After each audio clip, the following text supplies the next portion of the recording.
Good faith. The human and demon protection array is the primary reason the myriad emperor world did not entirely succumb to the devil race invasion. With its help, many eternal emperors died when trying to overthrow the balance of the world. With its service, the Academy could also exile the Heaven Devourer Emperor. The only downside was it would activate itself when the world was in danger, indicating it had a consciousness. However, with the human and demon destiny sword showing up, it could be actively activated and controlled. Your plan is good and all, said Panlong Clan Patriarch. But the sea race does not have a protection array. Patriarch Long, at this point in history, we all know that's a lie, rebutted Wang Wei. For your race to prosper, they must have a luck-condensing artifact. And one of your emperors should have calculated the benefit of a racial protection array.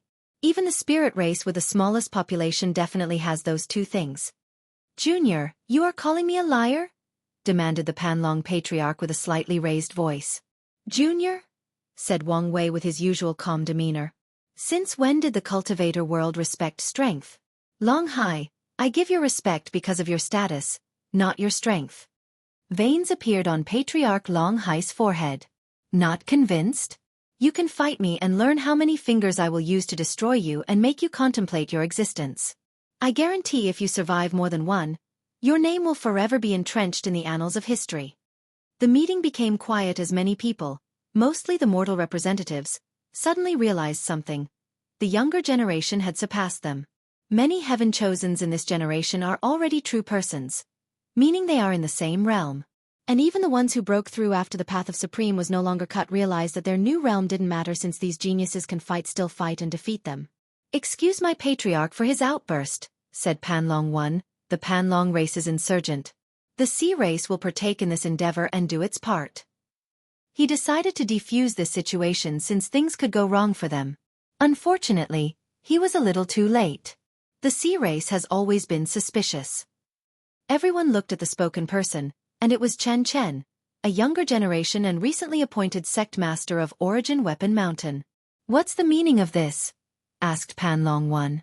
From a historical perspective, your race has suffered the least in all the world's catastrophes. You stay isolated in your sea, out of reach with no trouble, he reiterated. That is far from the truth. The bald monks of the incense era hunted and forcefully converted our race. The devil race slaughtered us in large quantities when we refused to betray our home and join them. We lost many immortal sovereigns while fighting with the surface world. We also suffered. That may be true, but enough, declared Wang Wei. We are not here to compete on who suffered most throughout history. In fact, he agreed with Chen Chen that the sea race suffered less among all the races and factions of the world. He even started to suspect they might have an immortal sovereign still alive and present. If there were a faction that did, it would be them. Although Ancestor Wuqing told him there were no more of them left in the myriad emperor world, he also was not 100% sure. Finally, Wang Wei has an inherent fear that something terrible exists deep at the bottom of the ocean. It stemmed from all the conspiracy theories he read back on Earth about Chitalu and the thing living deep in the sea. If a creature could survive in the sea of the myriad emperor world, he could not fathom how powerful or scary it would be. Since the sea race has agreed with our notion, we can continue with our assembly. That's good and all. But the demon race cannot do anything, said the Golden Lion Chiefess. We do not have the demon destiny sword to activate the formation. The sword is in my hand, Wang Wei said calmly. And as a sign of good faith, I will hand it over to your race. The demon race representatives were immediately surprised. But before they could analyze the situation and give their thanks, someone objected. Sect Master Wang Wei, is this really a good idea? I agree. I think it would be best to place it in a secure place that all our factions can safely guard. I agree. Me as well. You humans only want to control the luck of our demon race. After what you people have done, do you blame us? And what about what you've done to us? Argued the demon representatives. After billion years of suppression, you've killed more of our race than the Golden Ape Emperor ever could.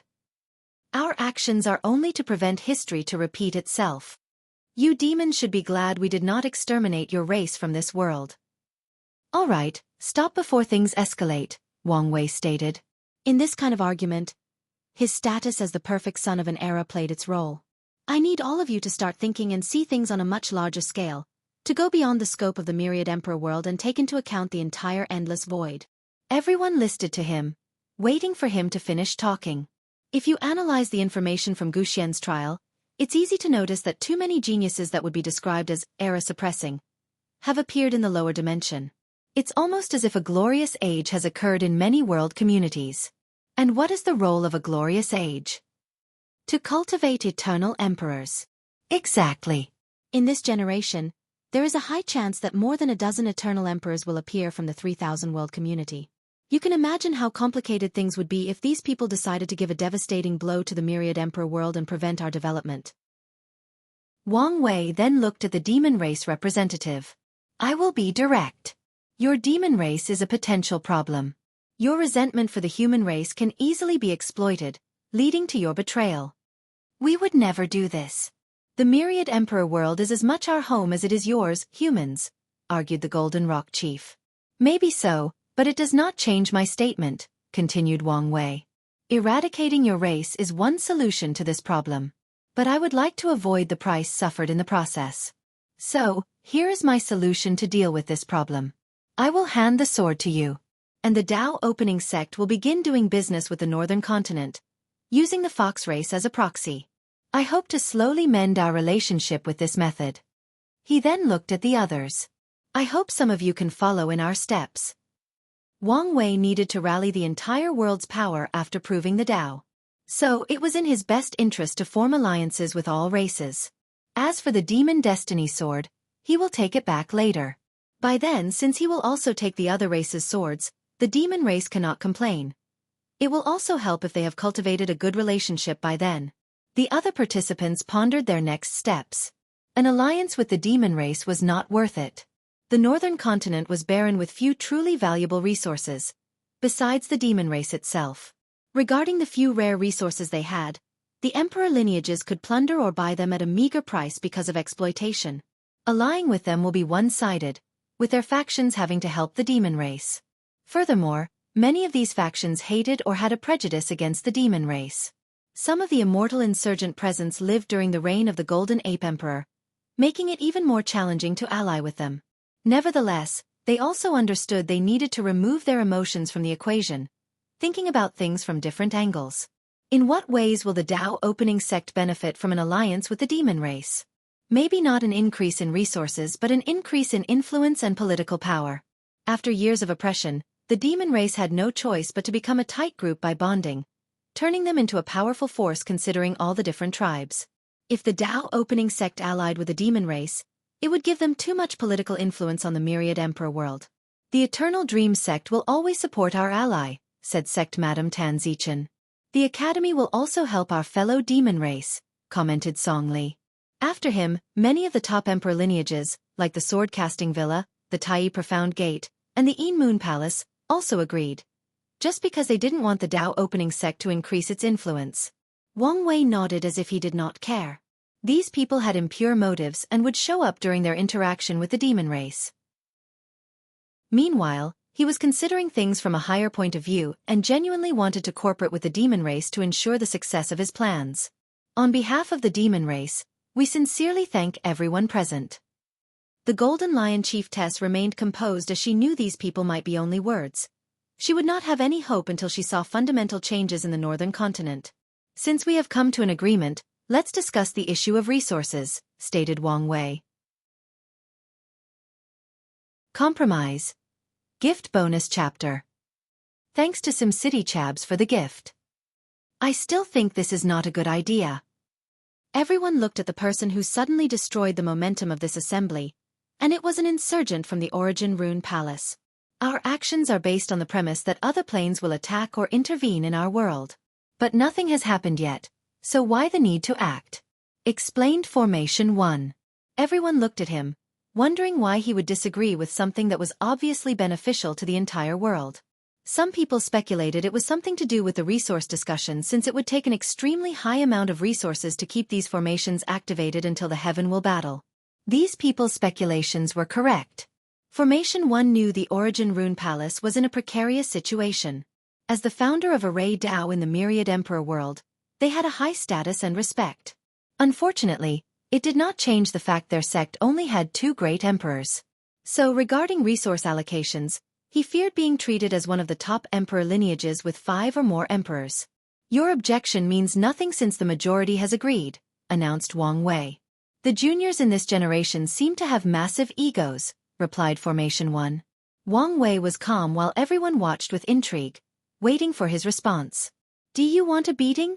Asked Origin 1 with a fierce light in his eyes. If you do, I won't hesitate to break into your sect and give you. Formation 1 almost choked with anger after hearing this. He took a deep breath to calm down. Does your Dao opening sect want to use its power to force people? I've made a good point, and I'm sure some people feel the same way. It's not about using our power, rebutted Origin 1. It's about not giving the title of sect master of our sect any respect. So, watch your words and tone. Fine, I admit I went out of line, admitted Formation 1. But my point is valid. Nothing has yet to occur, and we might be overreacting. It's fine if you don't want to participate, Wang Wei interjected. Your sect will not be included in the protection area of the formation. He then addressed everyone else. The same goes for all of you. If you don't want to participate, it's fine with me. As the holder of the human destiny sword, I can activate the array only to protect the Dao opening sect when dangers arrive on our doorstep. That's not how the array works, rebutted Formation 1. It's connected to the luck of the human race and must protect us humans, not the Dao opening sect. He had lived through the rise of the Great Qin dynasty and the creation of the array.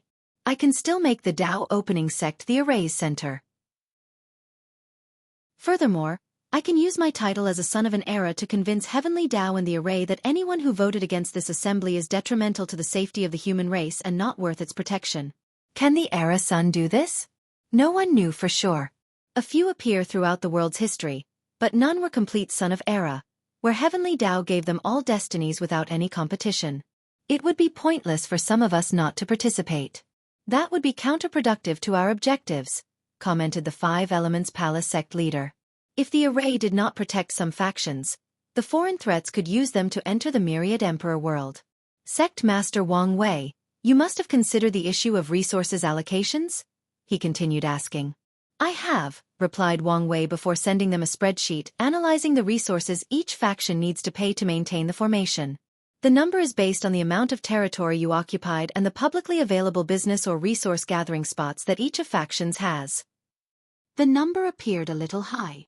As I said, it's only an estimate based on the resources you publicly display. If you consider the hidden ones, it's nothing much. No faction would publicly display all its wealth and resources. And taking into account that the burden will be shared with so many people, it is not much in the grand scheme of things. I only have some issues with the demon and sea race, continued Wang Wei. I know the demon don't have many resources despite having such large domains. So, the Dao opening sect will help you bear the burden until our cooperation bears fruit and you can stand on your own. We will gladly accept your aid, said the Golden Lion chiefess. And we promise to one day repay the Dao opening sect. That's fine. Wang Wei knew the demon race still had pride and accepted their promise of repaying him. Anyway, he would not refuse to get his money back. Furthermore, he understood he needed to give them a certain autonomy or dignity to ensure a proper alliance between the two factions. As for the sea race, it was hard for me to get a good overview of your finances. So, you might have to modify it amongst yourselves. The sleepers did not pay much attention to the sea race like everybody else. So, even after taking over their operation, Wang Wei was still lacking compared to the surface world. Wouldn't it be better for each race to be responsible for their arrays? Finally spoke the Tang Shi matriarch. Indeed, agreed the representative from the Myriad Spirit Mountain, the most powerful spirit race faction of the Myriad Emperor world with 5 great emperors. They only had accepted members of the spirit race in their sect. The spirit race had the lowest population, and if they only paid for their race's array, it would be cheaper for them. So, they agreed with this statement. I've considered this. But if that were done, it would result in us humans paying too much and the demons not being able to pay at all. And what's wrong with that? Asked the Panlong Patriarch. To prevent resentment and inability for the assembly to succeed. So, the best method is to consider the cost of all the arrays. That way, we are paying for the other race's array, and we are paying for yours. It's all about compromise. Even after Wang Wei said these words, the meeting did not immediately end. A few factions began negotiating the price they needed to pay, resulting in more people arguing. Ultimately, the assembly took another month of ongoing discussion before everyone reached a satisfactory conclusion. Even then, the sea race asked for more time to figure things out and deal with the issue of their arrays. However, they only had 2 weeks at Wang Wei's insistence and pressure from the human race. The Origin Rune Palace also had to pay more than they were willing. And the main reason was their sect often used their status to occupy resources that their overall strength should not be able to hold. The devil cultivators in the west tried to cause some problems during the negotiation. But the D clan placed their foot down and even threatened Emperor Dao War to eradicate and suppress as many of them as possible. Besides the Dao opening sect, their factions had the highest stake in this assembly. With D Tian, they had the highest chance of winning the Heaven Will battle in this generation, and did not want anything to intervene. Finally, everything proceeded smoothly, and the assembly ended. "Phew," exhaled Wang Wei out loud. "You did a great job. You knew when to compromise, take a loss and be firm. Basic diplomatic tactics. You are like Qiyuan when he was young. He always believes in talking first before using force. In fact, it was one of his flaws in his early years." Luckily, the Sword Empress and Battle Baniac were with him. They would act as his iron fist when he hesitated to take action. "They seem like the perfect trio," commented Wang Wei. "Indeed. Qiyuan can be too passive. Sword Empress was too aggressive, and Battle Maniac was the voice of reason, the perfect balance between the two," added Origin 1 as he reminisced on the past. "I must warn you," said Origin 1 after regaining his bearing. "I understand your plans require you to have some level of objectiveness and fairness for all races and factions. But you must remember you're from the Dao opening sect." "I know. Plus, I only need to appear fair. But the sect will always be my main priority. As long as you understand. I know it might be annoying to be constantly nagged by us old man. But our wisdom and cautiousness are the most valuable things we have to offer." Wang Wei nodded, as he would never dismiss the advice of someone who has lived so much longer than him and experienced so many things. So, after briefly chatting and reassuring Origin 1, he contacted the demon race to finalize their cooperation. Immortal Mansion. Wang Wei activated the formation to open communication with the demon race on the Black Tortoise Northern Continent. "Sect Master, when are you sending the sword?" asked the Black Tiger Chief, trying to control his voice and hide his worries. "Right now," replied Wang Wei. He used his Sect Master token to control the sect's surrounding space before opening a tear in the void and sending the sword into the northern continent, close to the primary habitat of one of the main tribes. The demon race sensed these actions and sent someone to fetch the sword. They also had their few remaining insurgent to check and ensure nothing was wrong with it. "Thank you," said the Golden Lion Chiefess with great sincerity. She honestly thought this process would be more difficult, and the Dao opening sect would delay the process as much as possible while levying the sword to benefit them and further exploit the demon race. And part of her believed the sword might not be returned, that the sect master was only saying these words for the sake of the assembly. "I'm only fulfilling my part of the agreement," replied Wang Wei. "Now, let's discuss the gritty detail of our alliance." The discussion took little time. The alliance mainly involved the demon race using the power or name of the Dao opening sect. When dealing or trading resources with other factions, they can use their name or influence to prevent others from exploiting them. They can use the name to prevent others from occupying rare resource mines on the northern continent, plundering it before leaving it barren. They can use the sect's name to prevent others from draining most of the spirit chi from the northern continent, and even use some measures to alleviate the situation. The alliance's essence is to target the root of the demon's race decline. And to ensure their prosperity and establish good feelings with the demon race, Wang Wei even promised the sect would send powerful cultivators to help them reinforce these new changes since he knew many factions would openly agree while sabotaging the alliance from the shadow. "I have to say I was surprised, Sect Master Wang Wei," commented the chiefess. "It seems you genuinely want to ally with our race. The prosperity of the demon race will benefit the entire world. Once he returns the environment to its innate chi space, the demons will have a resurgence because many of them have some innate life forms bloodline mixed with their lineage. And by absorbing innate chi, these demons will have a higher chance of activating these hidden bloodlines. One of his objectives is to ensure some level of peace and harmony between the races and factions. "If you don't mind, I have a request," said the Golden Lion Chiefess, making Wang Wei frown slightly. "Do say." "We would like control of the demon school Qi Luck." Over the past 10,000 years, she has witnessed the benefit and horror of the school. The humans continued to preach to animals to awaken their intelligence and become low-level demons or demonic beasts. This act resulted in many factions increasing their military power through a large army of demons. However, this was only the beginning.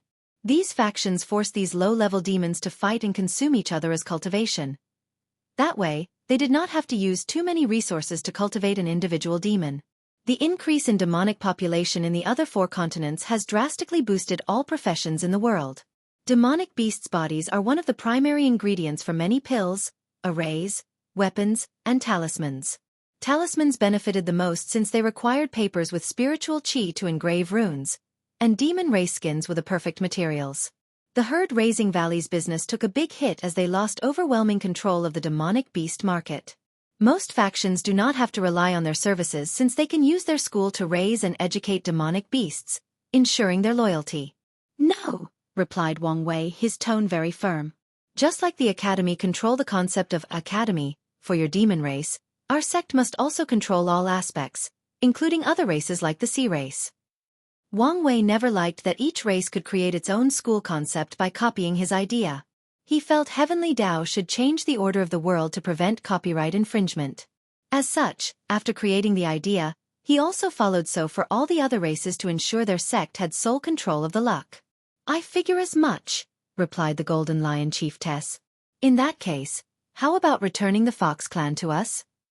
Wang Wei did not immediately answer as he pondered. The Nine-Tail Fox clan has been on his mind lately.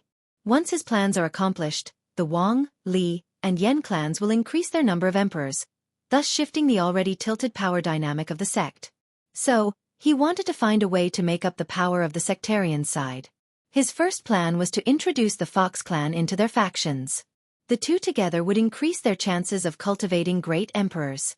However, he feared once the Fox clan had cultivated an emperor, they would become the 4th faction of the sect instead of supporting the sectarian section.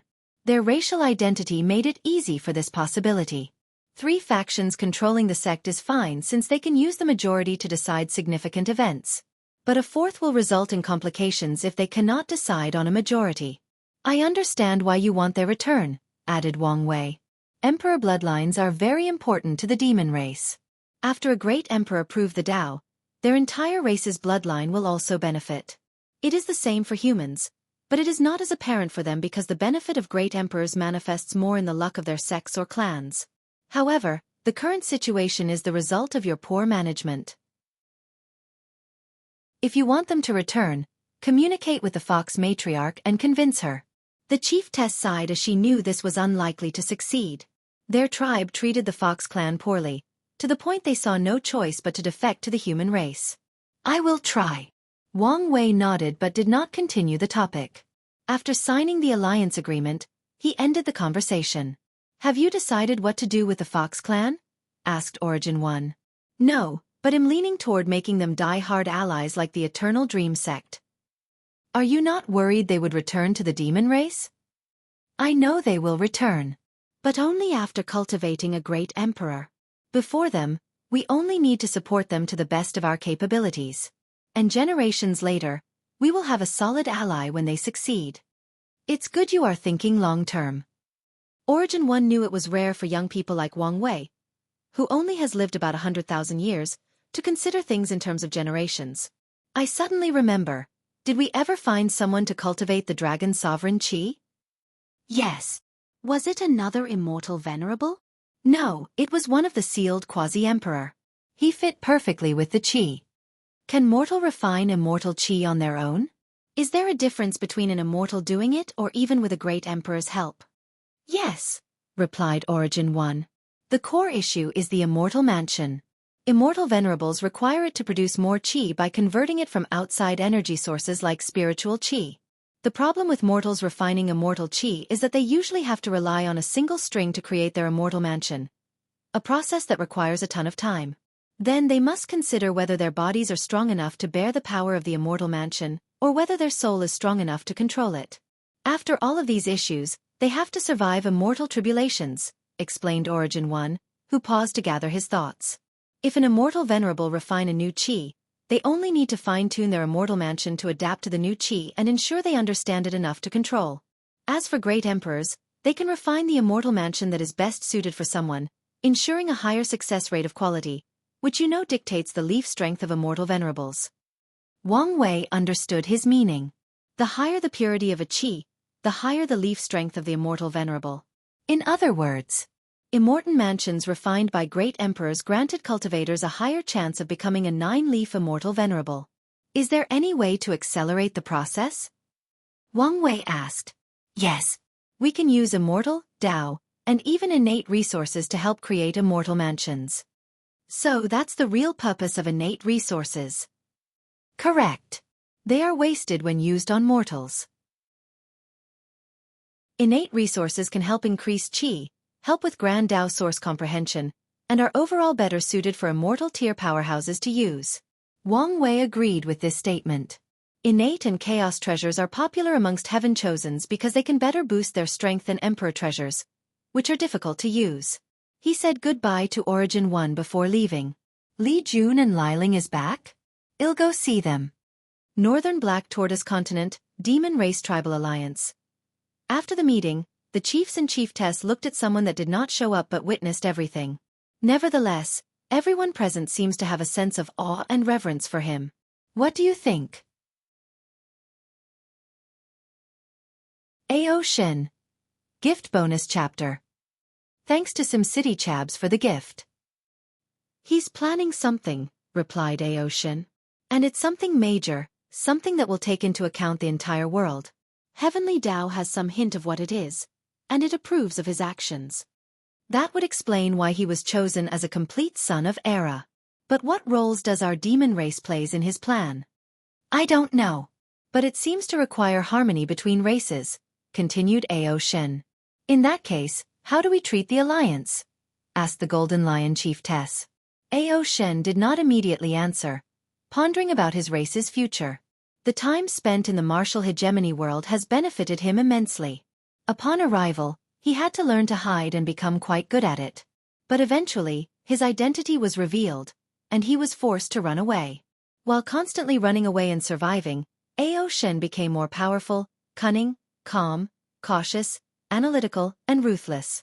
These traits allowed him to survive along with the good faith of one emperor lineage that shielded him without asking for anything in return. He also received countless fortunate encounters. So far, the alliance appears to be favorable to us. However, you have to make sure to alleviate the resentment of some of our members. Ao Shin knew many tribes would not accept humans' aid. After billions of years of suffering, many clan members want nothing but revenge. They want to dominate the myriad emperor world and make the other races suffer the same fate. In his early years, Ao Shin felt the same as these people. But as he grew up and learned more about the world's truth, he understood how difficult this task was. Only an eternal emperor on par with Empress Wu and the absolute beginning emperor could achieve the goal of these demon races. However, there are other problems to consider. If he overthrew the human race as the protagonist of the myriad emperor world, the founders of the most powerful factions might intervene. Ao Shin learned the true foundations of these sects are the people who have ascended and achieved higher realms in the upper dimension. These people would never allow the destruction of their factions or the enslavement of the human race. Ao Shen became depressed after figuring out this truth. And a few hundred years ago, when he learned about the closure of the lower dimension, he thought his plan might work. However, his cautious nature made him analyze things thoroughly and realize he would suffer the one suffering consequences if he annihilated the human race.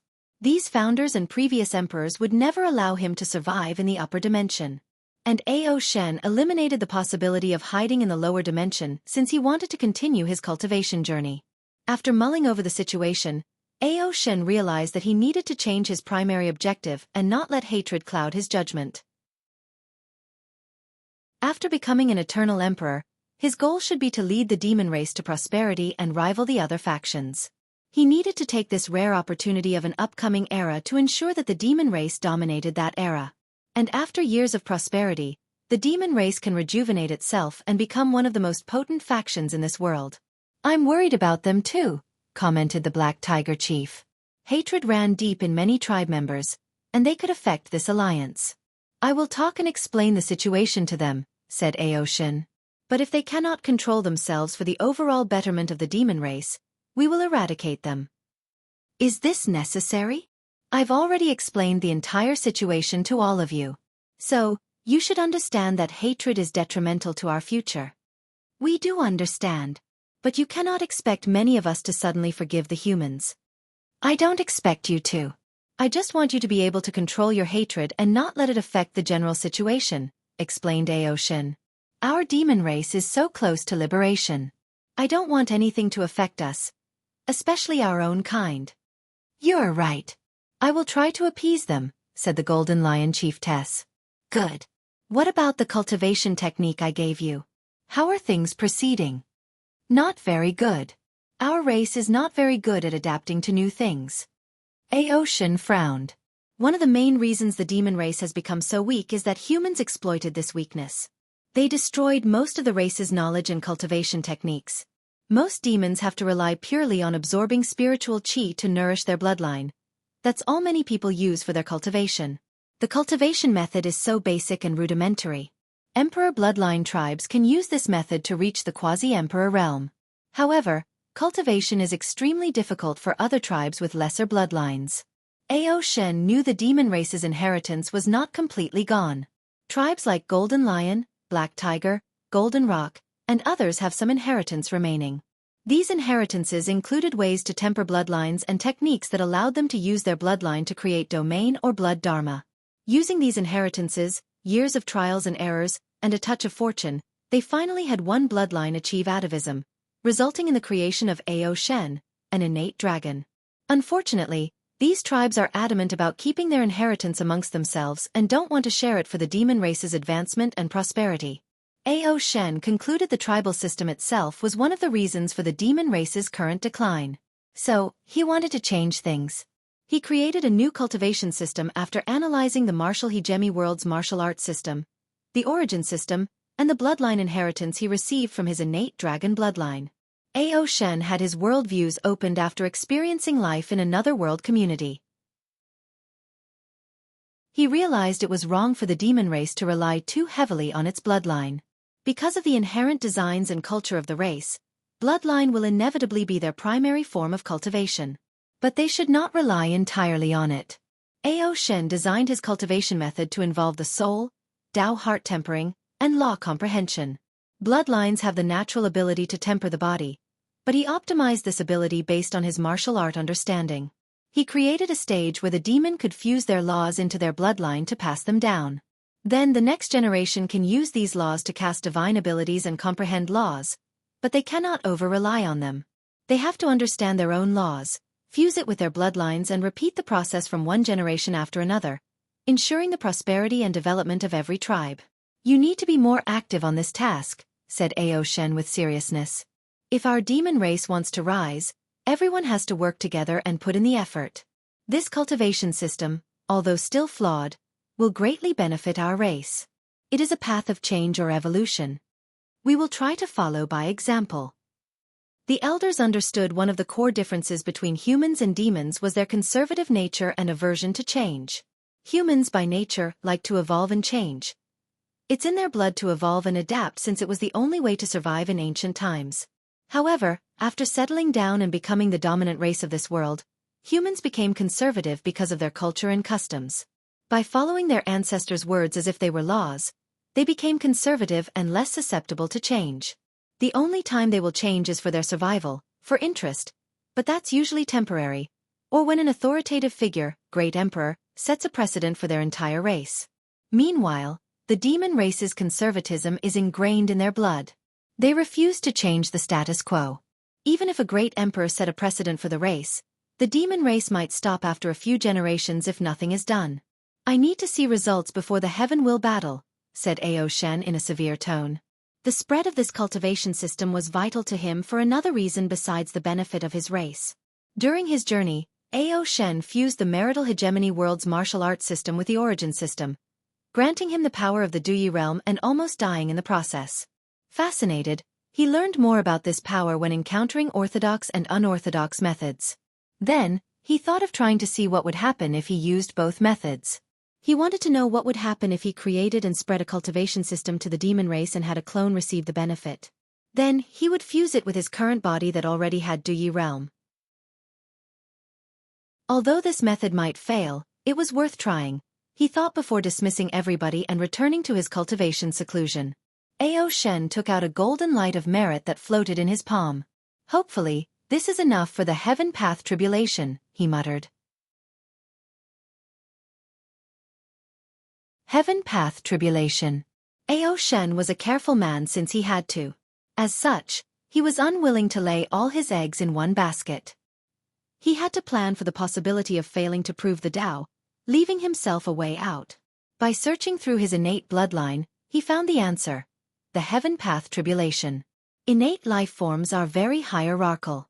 Often, the rank in which they are born determines their status. A dragon born with the power of Saint Realm will have a higher position than one taken with the void-shattering realm. However, they can still cultivate and improve. Moreover, innate life forms had to evolve and change to survive against acquired life forms during the ancient war.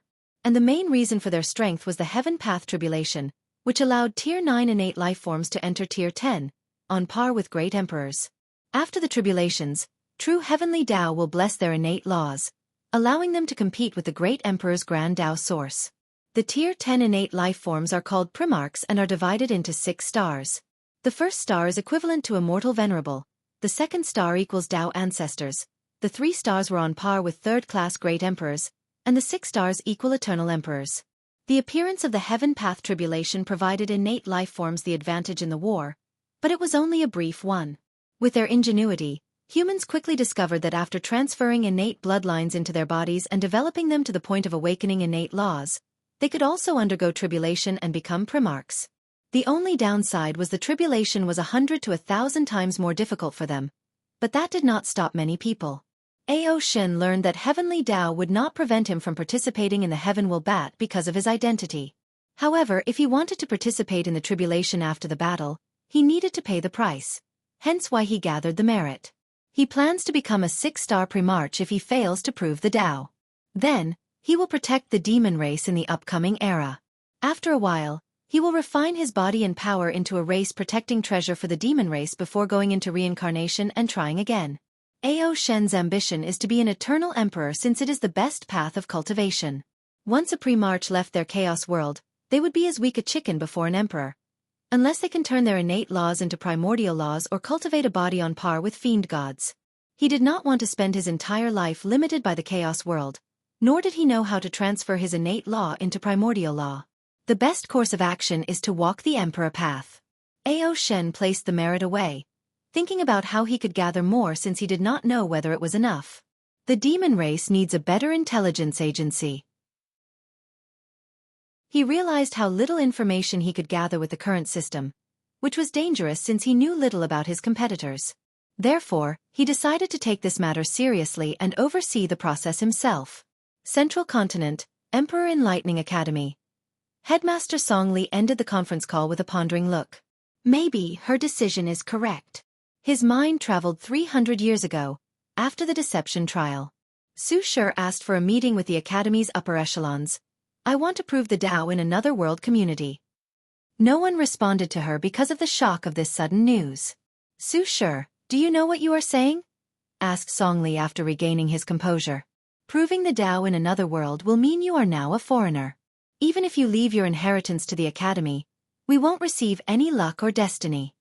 Su Shi was aware of the consequences since her actions were frowned upon.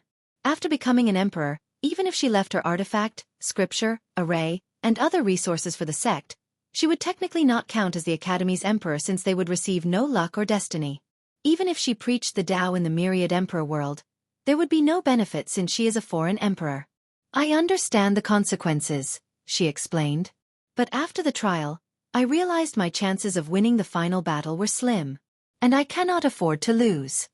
The elders were quiet as they knew about the trial. They were once excited about their heaven chosen breaking the barrier between mortals and immortals.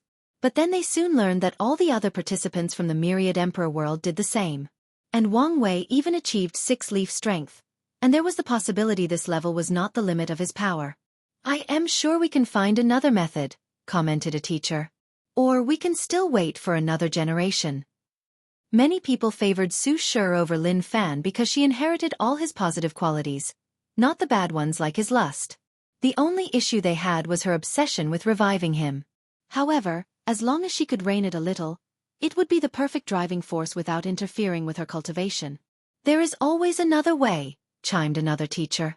They did not want to lose the opportunity to become a sect with 2 eternal emperors. And with Su Shi's talent, she would definitely become an eternal emperor. For more chapters, please visit pan0vel. My husband's existence was affected when he died, so he cannot wait too long before I can revive him. To reconstruct his existence, I need to become an eternal emperor in this generation. Song Li frowned as he knew that existence reconstruction was not something any eternal emperor could do. But that was not the main issue. You know, Heavenly Tao will not allow foreigners to access their world imprints? Every living being has an imprint based on the world they are born. It is that imprint that identifies them as citizens of a world. The identity token that allows foreigners to participate in another world's heaven will battle worked on the imprint. And sometimes when reviving someone from the dead, the imprint is necessary, as in the case of Lin Fan. I'm fully aware. But I can find another method or make a deal with the Myriad Emperor world's emperor to help. No one said a word as they could see she had made up her mind. Her obsession with reviving Lin Fan had finally reached an uncontrollable point. A new era of change, prosperity, and conflict is coming, stated Su Shi calmly. It would be best if the Academy has a great emperor representing them in that era, especially if the final victor is from the Tao opening sect. She had a point. After the heaven-chosen trials ordeal, Wang Wei displayed no animosity toward the Academy besides the surface competition of the world's supposedly 2 most powerful factions. However, all that could be a mask. "Give us some time to think about it," said Song Li, and Su Shi did not insist. After the conference, Song Li began to think her approach was correct. With recent events, it's apparent the Tao opening sect has grand plans for the upcoming era, most likely to be the leader. And if the Academy does not want to cease to exist, certain sacrifices must be made. Song Li knew he had a genuine reason to be worried. The birth of most emperors had relatively little effect on the top emperor lineages since they posed no threat to them. They only have to worry about pseudo-eternal emperors because the latter can use guerrilla tactics to slowly eat these factions before destroying them. However, eternal emperors are different. No single faction can face them in the current era with no immortal sovereign. If one wanted to destroy any factions, including the Tao opening sect, no one could stop them. After pondering for a moment, Song Li called for a meeting with the ancestors. He could not easily make such a decision and needed guidance. After a lengthy discussion, they concluded Su Shi's method was the best, despite the consequences. "What about the previous plan?" asked Song Li. "Should we continue? If it goes well, she will thank us. However, if it fails, it might result in her not even acknowledging us as her faction," replied Academy 1, the insurgent cultivated by Emperor Kong. The fact Su Shi became the Academy's heaven-chosen midway caused some trouble regarding her loyalty and belonging to the faction. Luckily, with Lin Fan as a medium, the Academy solved the problem. However, her recent decision has again caused some cracks in the relationship. And if this plan fails, the damages will be unrepairable. So, is it worth the risk? That's for you to decide. Song Li was speechless. He came here for guidance, not for him only to bear the burden of this choice. He exhaled out loud before being firmed. "Let's do it." He took out a talisman to contact someone. "Su Guan, you can do it." Learning experience. Su Guan sat in a room with his daughter, sweating all over his head and body. He took a cloth to wipe the sweat on his face before setting up the table. "You need to lose weight," commented Su Shi. "How can a cultivator be fat? That is a sign of prosperity." "Anyway, it does not affect my health or combat ability," rebutted Su Guan, and he was telling the truth. Unless by choice, preference or a weird physique, most cultivators are fit because fat is considered an impurity of the body and will be dispelled through the process of cultivation. Nevertheless, Some cultivators enjoy looking plump and choose this way as an aesthetic. So what brings you to see me? Asked Su Shi, deciding not to interfere in her father's choice. Do I need a reason to come see my daughter? True. Su Guan nodded before taking out something from his space ring and handing it to her. She was surprised as she had never seen something like this, despite her wealth of knowledge. What is it? Some kind of shoes? It's called a heel. About a month ago, the Dao opening sect began to sell this new and strange footwear. The popularity has reached the point that it's gotten to my radar. They looked beautiful, praised Su Shi before trying them on. Comfortable too. That's what all the women who tried it said, stated Su Guan. According to our commerce's predictions, this industry will soon become another staple business for their sect. Su Guan sighed out loud. Why do these powerful sects keep getting richer? Shouldn't they have enough? They could leave some opportunity for us peasants to struggle.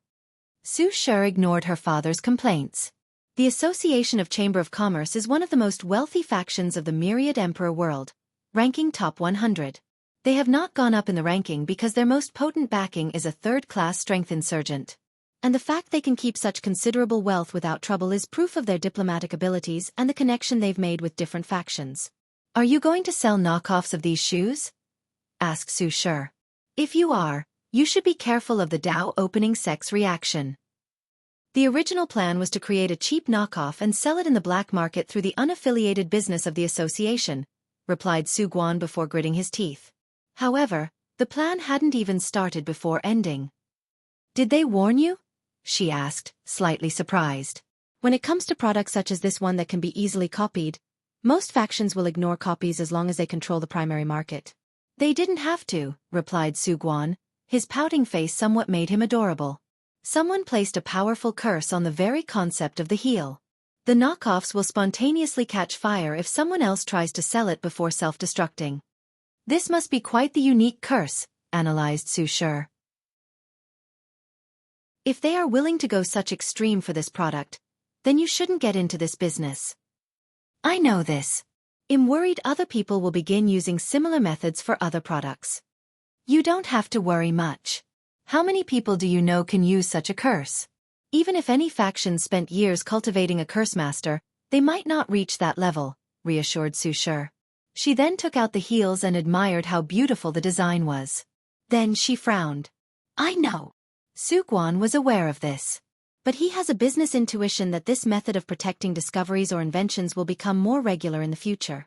And if that's the case, the association's commerce will be significantly affected. Have you noticed? He asked. Yes. The material on these shoes is terrible.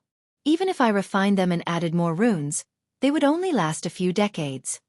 It's done on purpose. To sell more shoes. She instantly realized. Yes. They designed the products to last a specific time, forcing people to come back and buy more. Quite the ingenious tactic, elaborated Su Guan with glistening eyes. The shoes are even designed to self-destruct if someone tries to modify them. According to tests done by the association, only the best artifact refiners have the skills to temper with these shoes. However, the material used still limits them. Truly ingenious, muttered Su Shi as she knew who was responsible for this product and all these tactics. She has secretly infiltrated the Dao opening sect's domain, and she was genuinely shocked by the experience. It was like a completely different place from the rest of the world. The mortal had created a civilization entirely based on puppetry and constructs. They were educated, healthy, well-fed, and generally happy. Cultivators and mortals lived together in harmony. Su Shi was greatly surprised by what she saw. The amount of luck the mortals could provide the Dao opening sect because of their excellent reputation was at least 5 times more than any other sect with the same population. After that visit, she returned to the sect to analyze the root of this vast difference. Su Shi discovered it was the result of the schools and constructs. After the schools stopped providing other factions with luck, they all stopped and ignored them. The same happened for the constructs. Once the benefits stopped, they returned to the old ways. For more chapters, please visit pan0vel.com but not the Dao opening sect. They persevered to the point of allowing the mortals to create another civilization besides cultivation. A civilization with them as the core. Immediately afterward, she used her power as the next headmaster to copy their model. However, Su Shi discovered the main thing preventing her from reaching the same success level as the Dao opening sect is the inability of the academy's students and teachers to look at mortals with equality. Wang Wei faced the same problem in the early development of the sect's domain, but used his status to persevere, hence today's result. And this has been Su Shi's plan as well, but there hasn't been any result yet. But she now feared after leaving the academy, things would return to their original state. Enough business talk, said Su Guan. Let's enjoy our father-daughter time. He served her some unique tea he had recently received. Moments like this made me wish your mother was still here, sighed Su Guan. She would have been proud of your achievements. Maybe, replied Su Shi. Her mother died after giving birth, so one of her father's many concubines raised her. She did not know her mother, but the concubine treated her like her own. So, Su Shi never lacked motherly love since she always had a mother. Suddenly, she felt something was wrong, and before she could react, she fainted on the floor. And not long afterward, a bunch of teachers from the academy appeared in her room. She will be fine, right? asked Su Guan. You don't have to worry, said Song Li. We will only place her in a powerful illusion where she can experience Lin Fan's life from a third-party perspective. Our objective is to see that although he loved her, it was not to the point where she needed to be obsessed with reviving him. Will it work? It depends on her, whether she is willing to accept this fact. Su Guan sighed as he was out of ideas. He tried to talk to her many times about this subject but would be rejected every time. And one time, he tried to involve her mother, and she almost stopped talking to him because of it. As a last result, he had to rely on the academy's extreme method. Shire, I'm sorry, but this is for your own good. Su Guan not only cared about the prospect of his family once his daughter proved the Dao, but he genuinely wanted her to be happy. And Lin Fan has become a roadblock to that happiness. Moon, ancient aristocratic clans. Hua Fenghuang opened her eyes, and the power of innate laws emanated from her body. She sensed someone outside her room and controlled the formations to allow entry. Pa N. Dan 0 Vel. C0M Father. How are things? Asked Huaru after saluting his daughter. I've awakened 3 innate laws, but the final fusion of all 5 bloodlines is not complete. Were there any issues with the primordial dragon's bloodline? No. I've absorbed his wood and thunder laws and fused them with my sovereign water law. The flame law. It was lost in the fusion process, Hua Fenghuang replied with some regret. You should be satisfied with 2 out of 3. Have you awakened bloodline memories? Not yet. I'm waiting for the final fusion. It's good to be prudent. Hey Race, what happened in the assembly? Huaru handed her a talisman that summarized everything that had occurred. After reviewing the information, she frowned. Is this why he was chosen instead of me? Hua Fenghuang felt Heavenly Dao should have granted her some destiny in this new era because of her desire to change the world for the better. Now, after reviewing the assembly, she understood the reason, her biases. She favored the ancient clan too much, and her methods would break the balance of the world. So, I should learn from him? Do not give the ancient clan too much power, at least on the surface. Learn to compromise and even lose for the sake of the entire world. Hua Fenghuang squinted her eyes as she mulled over the future of her clan. Some changes needed to be made. Li Jun's encounter. Pan, DN0VL, C, M Origin Weapon Mountain. Chen Chen ended the formation, deep in thought. The past few years have not been kind to him. He did not show up in the early stages of this glorious age, waiting for the opportune time. During his time in hiding, Chen Chen was confident he was par with all the other heaven chosens. His competition with Tong Ruobing was proof of his prowess. Unfortunately, everything changed after she encountered a man named Wu Ming. Chen Chen did not know what she got from him. But after that encounter, she easily surpassed him, frustrating him beyond words. And things worsened when he encountered heaven chosens like Wang Wei, Feng Hang, Hua Fenghuang, and others. He realized these people were in a class of their own, and his rival Tong Ruobing was now part of this class. Chen Chen's ambition has always been to create the most powerful artifact in history, surpassing the all-encompassing mirror that the refiner ancestor created. The mirror is, without a doubt, the most powerful artifact of the myriad emperor world. despite the refiner ancestor being only a pseudo-eternal emperor. Chen wanted to create the most powerful artifact of the lower dimension, surpassing all artifacts in the lower dimension. And without proving the Tao and becoming an eternal emperor, he could not accomplish his goal. After sighing in desolation, Chen took out a booklet from his space ring, a pondering look deep in his eyes. 200 years ago, he received a fortunate encounter that could change his life. It was the inheritance from a foreign heaven-will world named Mechanized Puppet World. He did not know this inheritance was in the Myriad Emperor world, nor did he care. The cultivation system of that world involved created a puppet that is empty inside, and the cultivators can enter to control. The puppets are essentially operated armors. That's the best way Chen could describe them. Chen did not care for the novelty of this system. In his eyes, these puppets were nothing but well-crafted magical artifacts used in another system. Furthermore, he could see the flaw in this system: reliance on foreign aid. The cultivators who controlled the puppets were naturally weak, having only cultivated their spiritual power to control the puppets better and have the ability to create and update them. In the later stages of this system, cultivators can create law puppets, but they still have to summon their puppets from their sea of consciousness when needed for battle. If someone is fast enough, they can take advantage of this flaw. This issue is solved only after the heaven will battle. After proving the Tao, the cultivator will inherit their puppet's power, while the artifacts will become something similar to a proving Tao artifact. A technique considered forbidden in the mechanized puppet world allowed the cultivators to fuse with their mechanized puppets permanently. To eliminate the boundaries between flesh and metal, human and puppet, to eliminate the boundaries of self and tool. The moment Chen read about this technique, he thought about fusing with an Emperor-tier puppet. Of course, reasons told him that was impossible, but he still could do it for an immortal Tier 1. However, this technique had a high failure rate, and the consequence was worse than death. He previously rejected taking such risks. But now, as he watched his peers surpass him, as he sensed the upcoming era, he hesitated. Was the risk worth it? That's all he could think about. Chen spent the next few hours thinking to himself, asking not to be disturbed. Then, he gritted his teeth as he made a decision. Tell the elders I'm going to the refiner paradise world. Chen believed that he had a higher chance of success if he refined the immortal tier puppet himself. And only in places like the refiner paradise world, where refining masters can prove the Tao only based on their skills, would grant him the skill to achieve such a feat. People reacted differently to the assembly.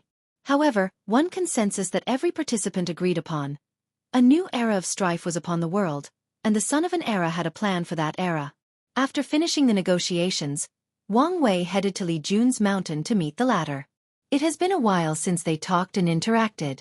After serving tea, the three reminisced about what had happened to them. Nothing exciting occurred for a while, explained Li Jun. After receiving the talisman from the ancestor, I went into retreat, even using the time formation. You must have gotten quite the result? Asked Wang Wei. Indeed. I realized how much I'd underused my physique. As long as you learn. Liling, what about you? A lot occurred. I received the ancestor's talisman right after the automatic cauldron succeeded in producing heaven-grade pills. And with what I learned, saint pills won't be a problem. That's good news, nodded Wang Wei. What about the acquired source rune physique I mentioned? I've succeeded, she replied before raising her hand, displaying as it turned into a hand made of runes. I've turned all the cells in my body into runes, as you suggested. But why do I feel you're not that excited? I am. It's just that pill refining talent also involved flame control, herbology, purification, and runes. This physique has drastically elevated the runes aspect but only slightly affected the others. For more chapters, please visit pan 0vel. The most significant benefit Yan Liling received from this physique is her talent for the other professions has been elevated, granting her the skill required for the automatic cauldron. I'm more excited about your force control skill. It has helped me a lot in my refining methods. That's good. What about the Duyi realm? I've also succeeded. I've refined my divine sea into a spiritual herb garden. Yan Liling waved her hand to show inside her divine sea, where she planted various spiritual herbs. Her origin essence will nourish the herbs while some will produce spiritual qi similar to Wang Wei qi flow divine ability. Although it is only the first stage, I'm satisfied, she concluded. Wang Wei nodded before looking at Li Jun. Nothing yet, he replied, slightly embarrassed. It seems your cultivation talent is lacking a little, commented Wang Wei, and Li Jun agreed. His battle talent is on par with the likes of Feng Heng and other heaven-chosen that have broken the boundary of mortal and immortal. However, his talent for cultivation, as in going through realms and comprehension, was lacking to them. This might help, stated Wang Wei as he took 2 small purple orbs. 2 strings of chaos qi? Yes. After close to 100,000 years, I've condensed these 2 from innate qi, commented Wang Wei. After spending more than 90,000 years listening to his ancestors' preaching, his qi flower ability produced these 2 strings. Have one of the insurgent ancestors wash your body and soul with these qis. It should increase your cultivation talent. Li Jun was not hypocritical by rejecting something that he truly desired, especially since it came from his brother. So he calmly accepted the offer. I may have another way to help you, but I don't know if it will work. What is it? Wait until I know if it will work, and I'll tell you. What's with all the mystery? Complained Li Jun before sipping his tea. I just don't want to give you false hope. Whatever. He could wait. Before I forget, announced Wang Wei. Don't forget to lend your talisman to the ancestors. It might be helpful to them. We were just thinking this, added Yan Liling. We've learned so much from the ancestors and hoped the entire sect would benefit. I'm sure they will. Wang Wei suspected the ancestors left something for the sect's insurgents. And when he started dealing with Origin 1 instead of Sword 1, he confirmed his theory. We also have something for you, said Li Jun before handing him a talisman containing a memory. Intrigued, Wang Wei activated it and saw a scene from a few days ago. Li Jun and Yan Liling were walking in a forest, traveling throughout the world while flirting with one another. The couple wanted to take this opportunity to have a vacation after spending so long not seeing each other. Then, out of nowhere, a flaming meteor came crashing from the sky, blocking their path. After the dust clouds blew out, a handsome young man dressed in flame-red robe appeared before them. He had soft skin, and a noble and elegant aura naturally emanated from him. However, deep in his eyes was a very well-hidden cunningness. You're Li Jun and Yan Liling, correct? Wang Wei's guard dogs? Li Jun calmly looked at him before answering with a smile. We are. And who might you be? Jianghu Wei. Am I supposed to know who that is? Continued Li Jun despite lying. He knew who this man was from the Fate Shadow Guards. From the Yang family, added Jianghu Wei, his eyes twitching slightly. Oh, you're the Cheater Nine Sons Emperor's offspring. Li Jun versus Jianghu Wei. Cheating, replied Jianghu Wei with a sneer. Anything goes for the final throne. It's not my father's fault your elders were stupid enough to fall for such a trick. What did you say? Yan Liling asked, triggered by this comment. No one can badmouth her elders. Li Jun placed his hand on her shoulder, calming her nerves. He was also mad since the Nine-Sun Emperor basically destroyed the Tao heart of his brother's grandfathers. That heaven will was wasted on your father. Any of our elders could have become pseudo-eternals and even eternals. But your father barely became a first class. All I'm hearing are excuses from sore losers. Okay, I don't want to waste time with you, countered Li Jun, every second looking at your ugly face. I feel my lifespan rapidly shrink. Veins appeared on Yang Guowai's forehead. He had to admit this comeback was a good one. What do you want? Continued Li Jun. I want the deceiving heaven longevity art. And what does it have to do with us? Li Jun suddenly thought of something. You want to kidnap us to blackmail Big Brother Wang Wei? I guess you're not as stupid as you look. Interesting, commented Li Jun as he took out his spear. I haven't had a good fight in a while. He did not hesitate to deploy his domain, turning the surrounding into a world of crimson red, the same as his hair. Meanwhile, Yan Liling flew out of the boundaries of this confrontation. The same for me, replied Jianghu Wei as he also deployed his domain, turning his surroundings into a world of white. Looking from above, these clashes looked like 2 circles. One red and the other white, clashing, trying to overwhelm the other. Let's test the water first, thought Li Jun as he waved his spear. Then, an infinite number of weapons manifested in the sky. Spears, swords, sabers, halberds, axes, bows, and others. Slaughter Dao includes weapon laws that are further divided into spear, sword, and saber laws on top of myriad other weapons. Yang Guowei calmly watched these infinite weapons descend upon him. He had no fear despite their powers to destroy countless middle thousand worlds. Numerous black circles appeared above him, and black holes came out from the circles. They easily swallowed the weapons. Then the black holes turned into a black cloud that spread throughout Li Jun's domain, turning his side from red to black. Darkness has contributed to numerous acts of slaughter, stated Li Jun as he quickly dispelled the power of darkness.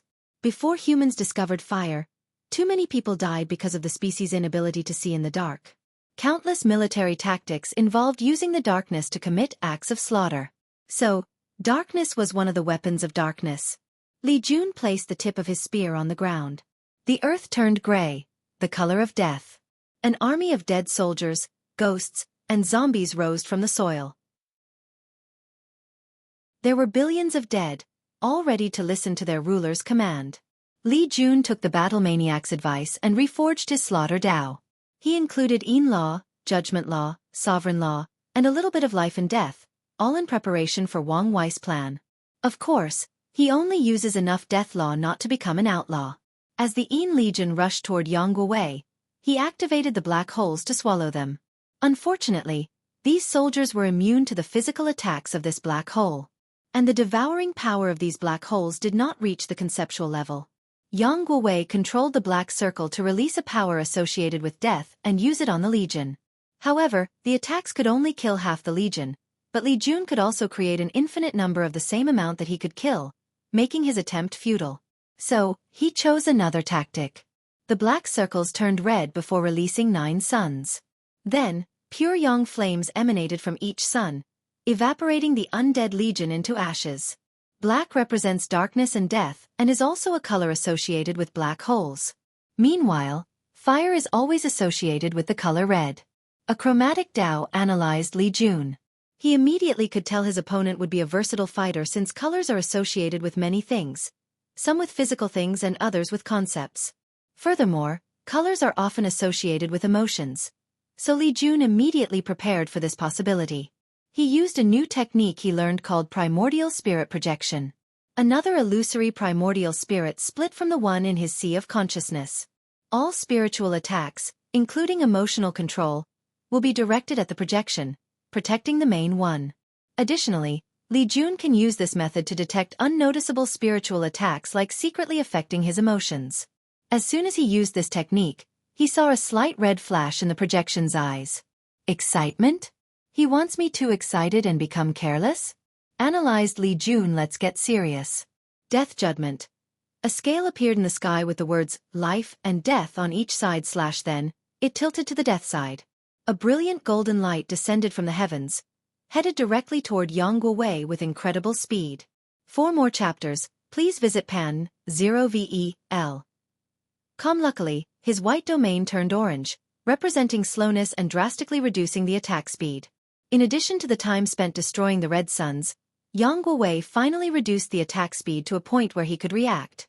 2 circles appeared above his head. The first was green, representing the Earth's solid nature and defensive capabilities. The second was black and white, which generated a yin-yang shield. Yang Guo's measures defended against Li Jun's attack.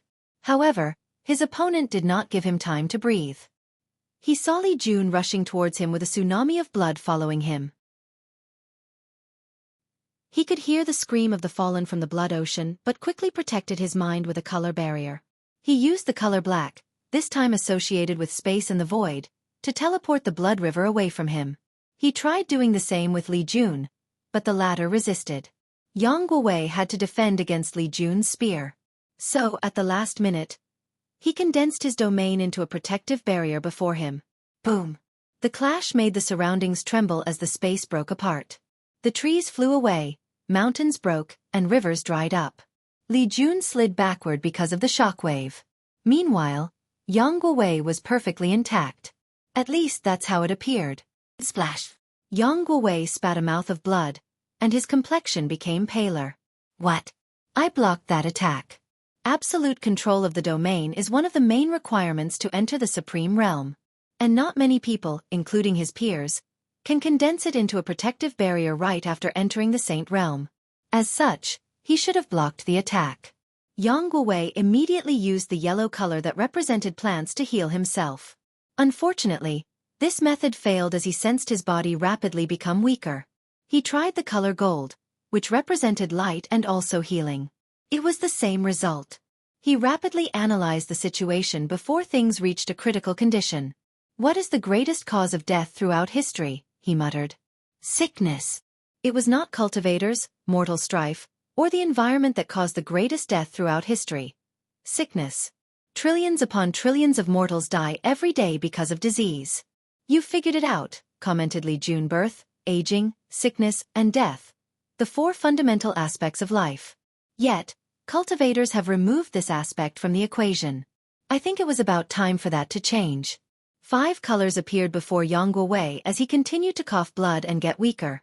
According to medicinal theory, sickness results from an imbalance of the 5 elements. So, he used them to cure himself, and this method had some effect. Nevertheless, he still felt a sense of weakness, and his origin essence operated slower than usual. "I can't believe I have to use my full power on someone like Li Jun." Jianghu felt humiliated, but he had no choice. Suddenly, his eyes glanced in one direction before returning to normal. It was such a passing glance, so subtle that no one would notice he was looking somewhere else, thinking he was simply scanning his surroundings. Then, Jianghu took a talisman and disappeared, making Li Jun and Yan Liling frown. Wang Wei finished watching the fight through the talisman. "What's your analysis on him?" He appeared prideful because of his emperor offspring identity. "However, I feel like this is nothing but a mask. Given who his father is, he is most likely as cunning as the latter. I would not be surprised if he tried a similar tactic as his father," commented Li Jun. "He's definitely ruthless and willing to do anything for his goal," added Yan Liling. "During the entire fight, I felt he kept an eye on me secretly. I think he was scheming on kidnapping me to get you to surrender." "Really? I didn't notice this." Yan Liling was very sensitive because of the recent improvement of her soul and new physique. So, she felt his malice.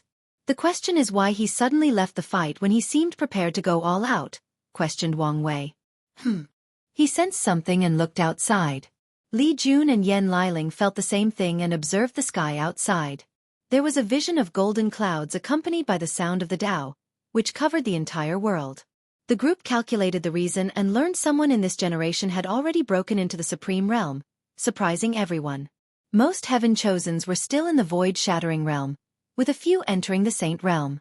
But someone had become a true monarch out of nowhere. Wang Wei divined more information but only learned it was a sealed Heaven Chosen who cultivated. However, something blocked other details on the latter. While pondering on the person's identity and whether they had a purpose for cultivating so fast, Heavenly Tao suddenly sent a message to all cultivators in the world. And it involved this generation's clean-up. The clean-up. Something is wrong, thought Wang Wei.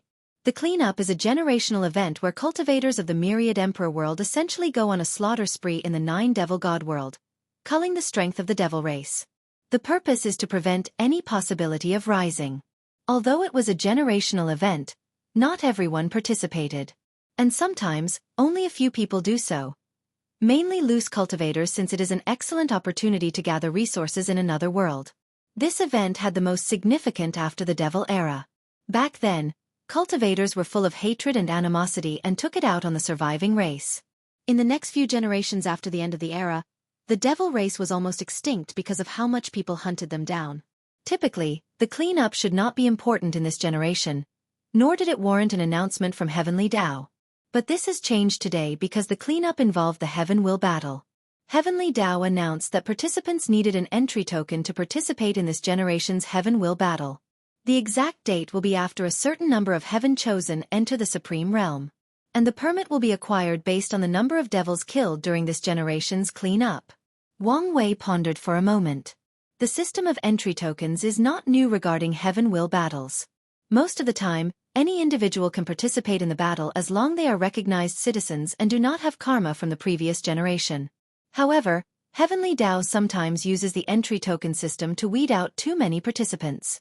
There must be some anomaly with the nine-devil god world for Heavenly Tao to use this method. Furthermore, the token system might have lasting ramifications in this generation's battle. Wang Wei took a talisman to contact Wang Ju. A few minutes later, a massive shadow appeared in the room he was in, and a book manifested from the shadow, landing in his hand. After quickly reading it, he handed it to Li Jun and Yan Liling.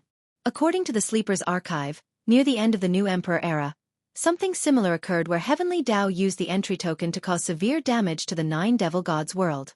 And it was because an unparalleled genius had appeared in their race that needed to be eradicated. Interesting, thought Wang Wei.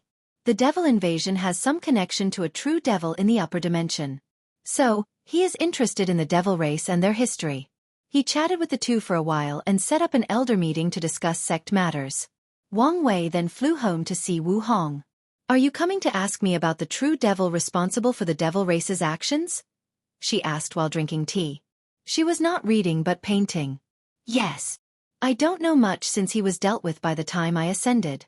And my memories are incomplete," she continued.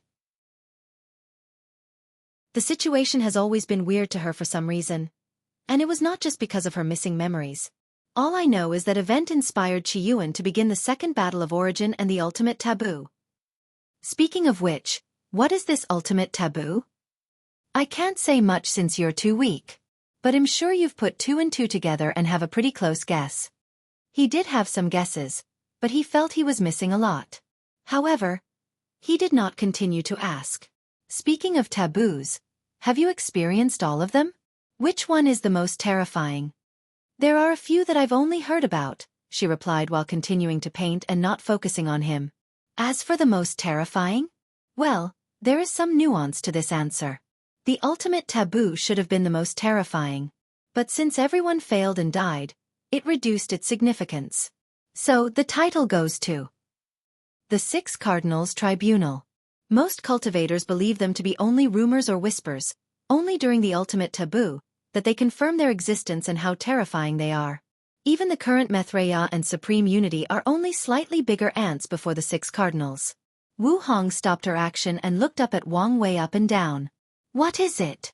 You're really a trouble magnet. What did I do? Do I have any connection with whatever taboo you were thinking about? Not yet, but you will if you want to be free from fate. Wang Wei groaned as he caressed his temples. His intuition told him she was correct. All right, let's not talk about these things. Wu Hong shrugged as she continued to paint and enjoy her tea. What are you going to do? Go into retreat? I have to undergo my Saint Realm tribulation and flesh tribulation. Then, I will go into retreat. Are you going to undergo mortal dust before entering the Supreme Realm? I am. That's good. It's always beneficial to temper the mind and heart when given a chance. Furthermore, when done correctly, mortal dust is a great way to deepen understanding OFS own Tao. Speaking of which, my parents should be back in a while. Wang Wei had a feeling they would be returning soon. Really? I miss father and mother. Me too. How about grandfather? Still in retreat? Yes. I've checked on him, and he's still dealing with his Tao heart, replied Wang Wei. Do you know any method to cure shattered Tao heart? In this chaos world, the answer is no, replied Wu Hong. The laws of this chaos world has placed great restrictions on resources dealing with Tao heart. Is it to weed out the elite and the weak-minded? Yes, but also to encourage cultivators to rely on themselves to deal with the issue. For more chapters, please visit pan0vel. That's unfair, declared Wang Wei, who felt there should be a better way to deal with this issue. You're only feeling this way because it affects you. You don't have to expose my hypocrisy so blatantly. Wu Hong ignored his fake outcry. You don't have to worry about grandfather. Your plan to have him defeat 9 sons should work.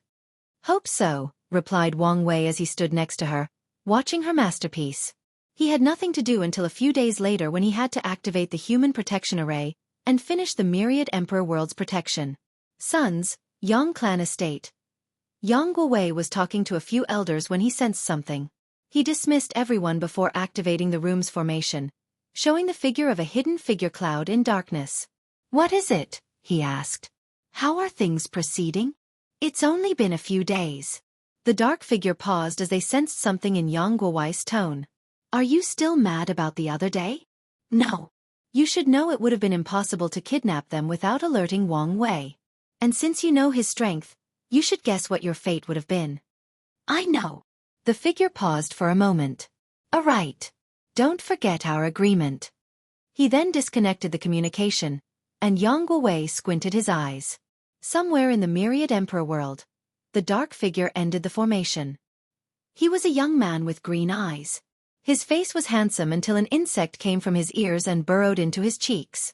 And the figure behaved as if he felt or sensed nothing. This Yang Guowei is a snake.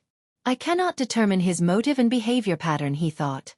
Anyways, as long as his father is on our side, he should behave.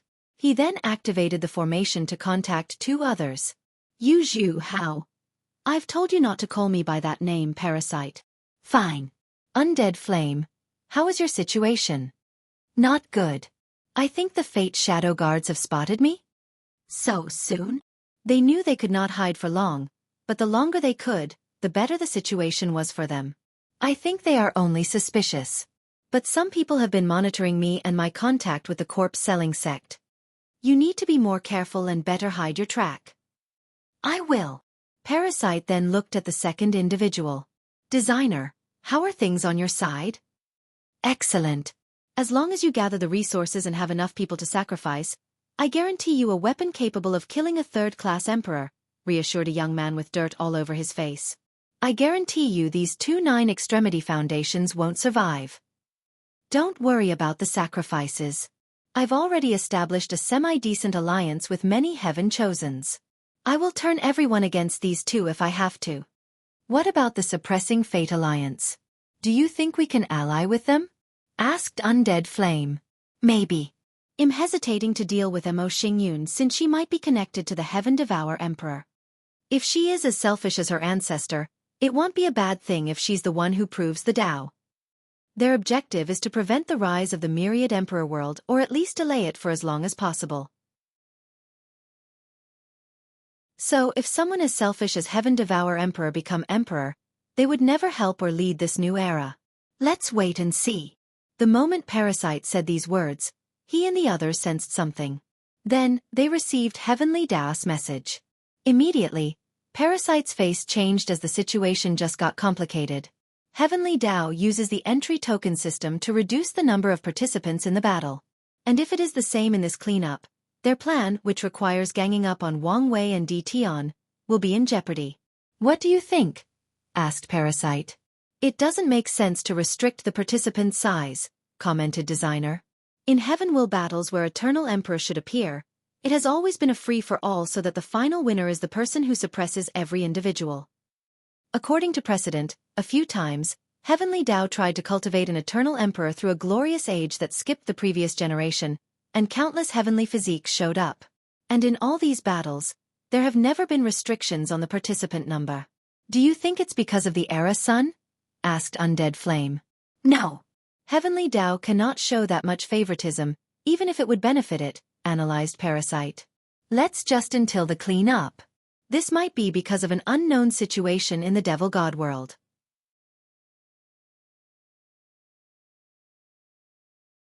Saint Tribulation.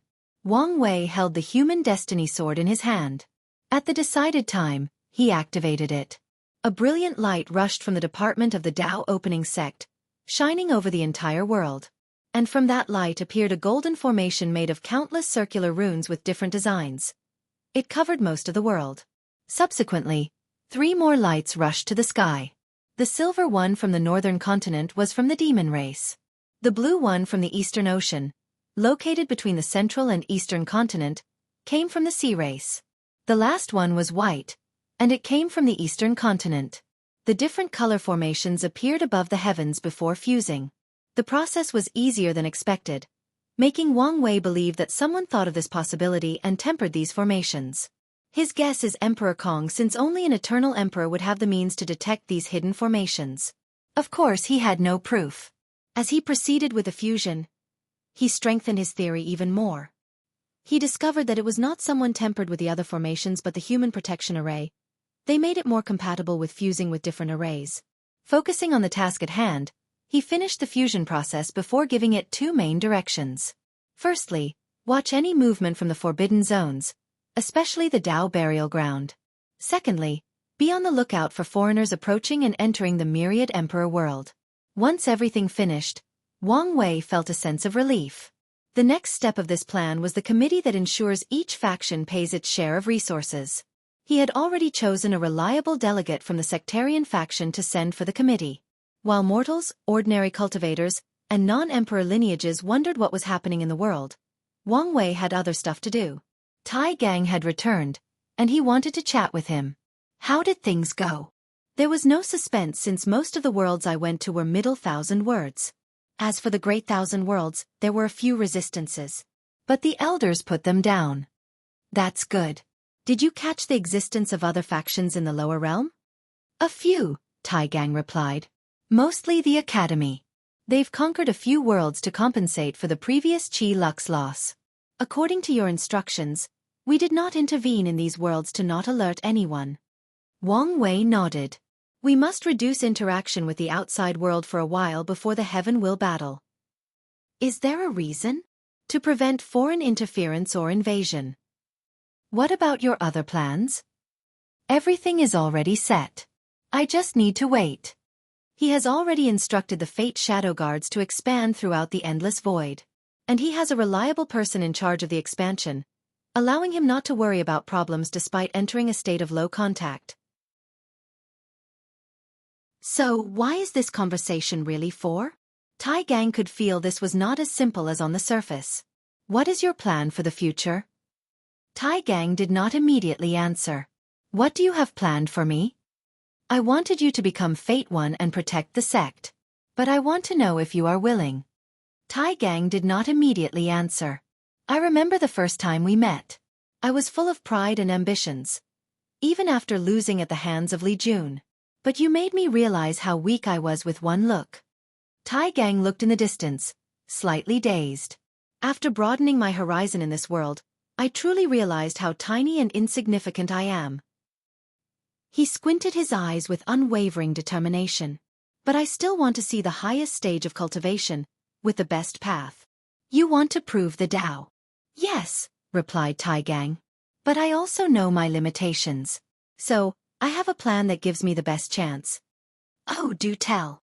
I want to become the most powerful insurgent possible. And I will serve you until your ascend. But before leaving, you can transfer my power to someone else, and I will reincarnate. For more chapters, please visit pan0vel.com.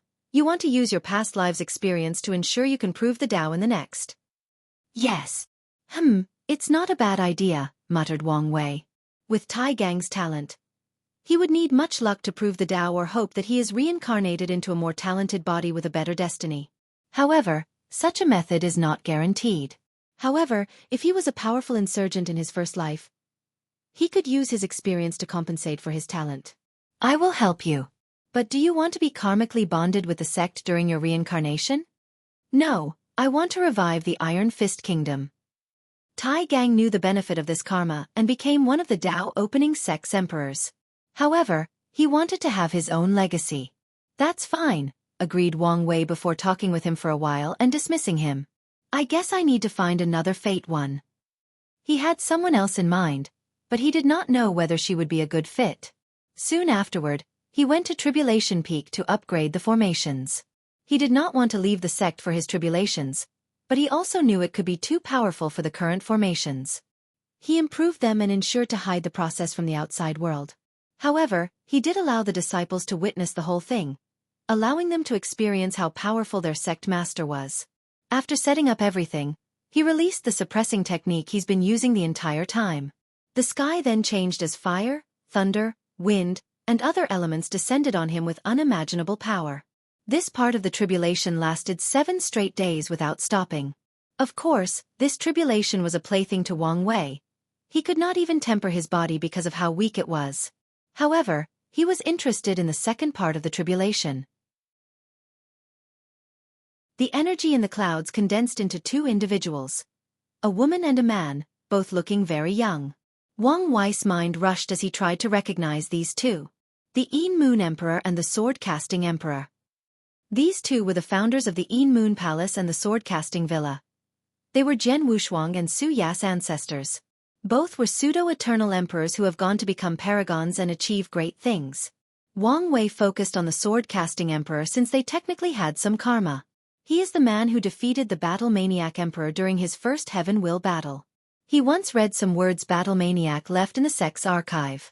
According to the latter, this defeat was his greatest shame. And it was not because he lost, but because he lost to a swordsman he deemed inferior to his sister. Later on, after becoming a paragon, he went on to have a rematch and won by a slight margin, just as sword-casting emperor did in their battle. A lot of information flashed in his mind, thinking about the life of these two. The Yin Moon Emperor grew up in a terrible environment as a mortal. She grew to hate men because her father abused her and her mother. One day, her mother forced her to leave before confronting their father and burning them inside their house. Yin Moon hated the feeling of weakness and actively searched for the world of cultivation. She suppressed her peers with the 7 emotions and 6 desires physique before proving the Tao. Unfortunately, she was short of becoming an eternal. Eventually, she created the Yin Moon Palace and only accepted women. The sword-casting emperor lived in the 3rd generation of the ancient emperor era. Back then, the sleepers had just begun and could not gather much information about him. However, Wang Wei knew something about his name. Sword-casting implied he was a master of sword refining or his Tao was related to it. But that was not the case. He chose that title and named his faction as such to honor his passing father, who was a mortal blacksmith known for creating great swords. He elevated his father's legacy to a refiner and created the sword-casting Villa, who to this day, is the best sword refiner in the world. Even Origin Weapon Mountain cannot compare to them in that category. Interesting lineup, commented Wang Wei. But that's not enough to stop me. Thunder flashed in the clouds, and they responded as if they heard his words. Then, 2 more people appeared. 1 woman and a man. The woman dressed plainly with a scholarly atmosphere around her. Meanwhile, the young man had heterochromatic eyes, red and blue. The Void Emperor, stated Wang Wei as he looked at the woman before glancing at the man. The Samsara Emperor. 2 more pseudo-eternal emperors.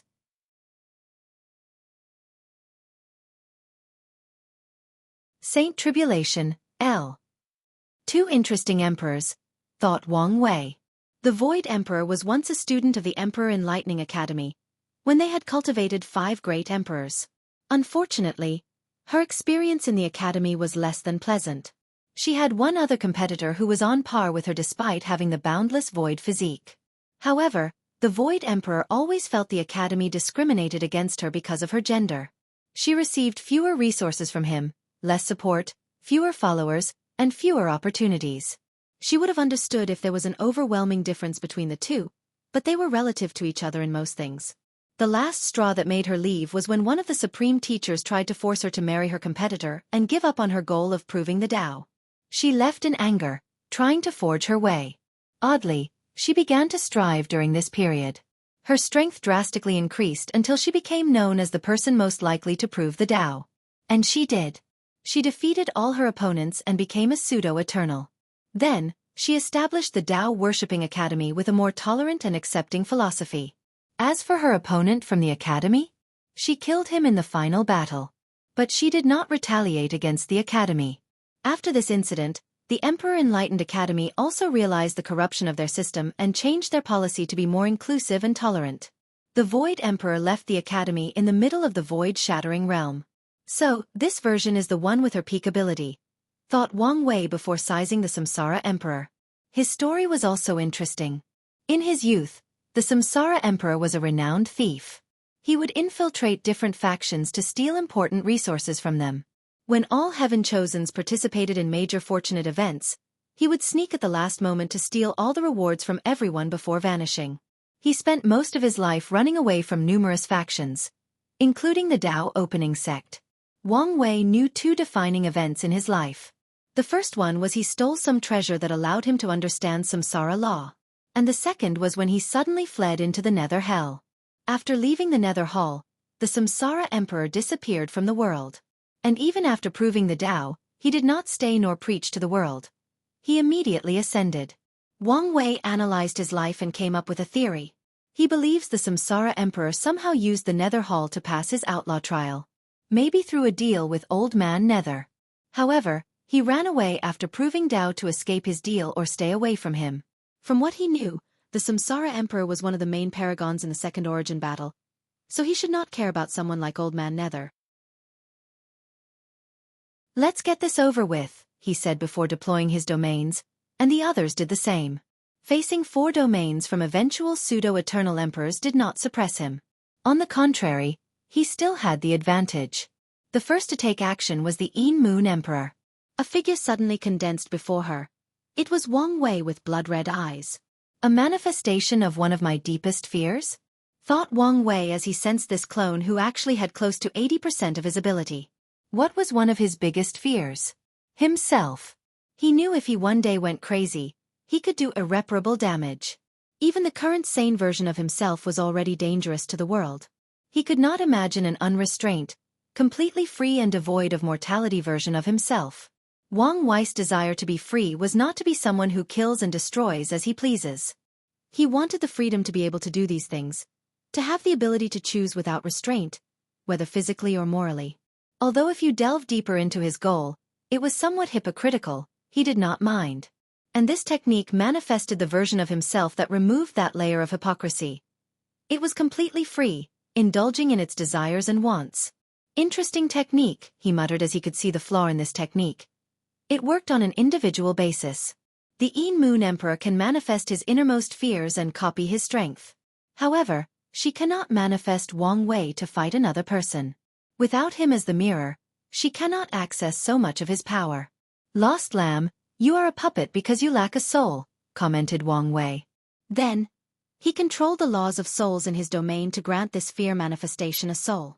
And now that he had a soul and its own will, it was no longer under the control of Moon. Out of anger for its past, the fear manifestation attacked its oppressor. It clenched its fist and punched her. Love protection.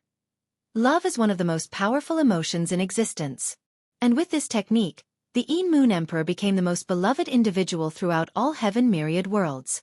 Trillions upon trillions of mortals, objects, non-living entities, and worlds loved and adored her, manifesting in the form of protection. Unfortunately, she was no match for a manifestation with nearly 80% of Wang Wei's power.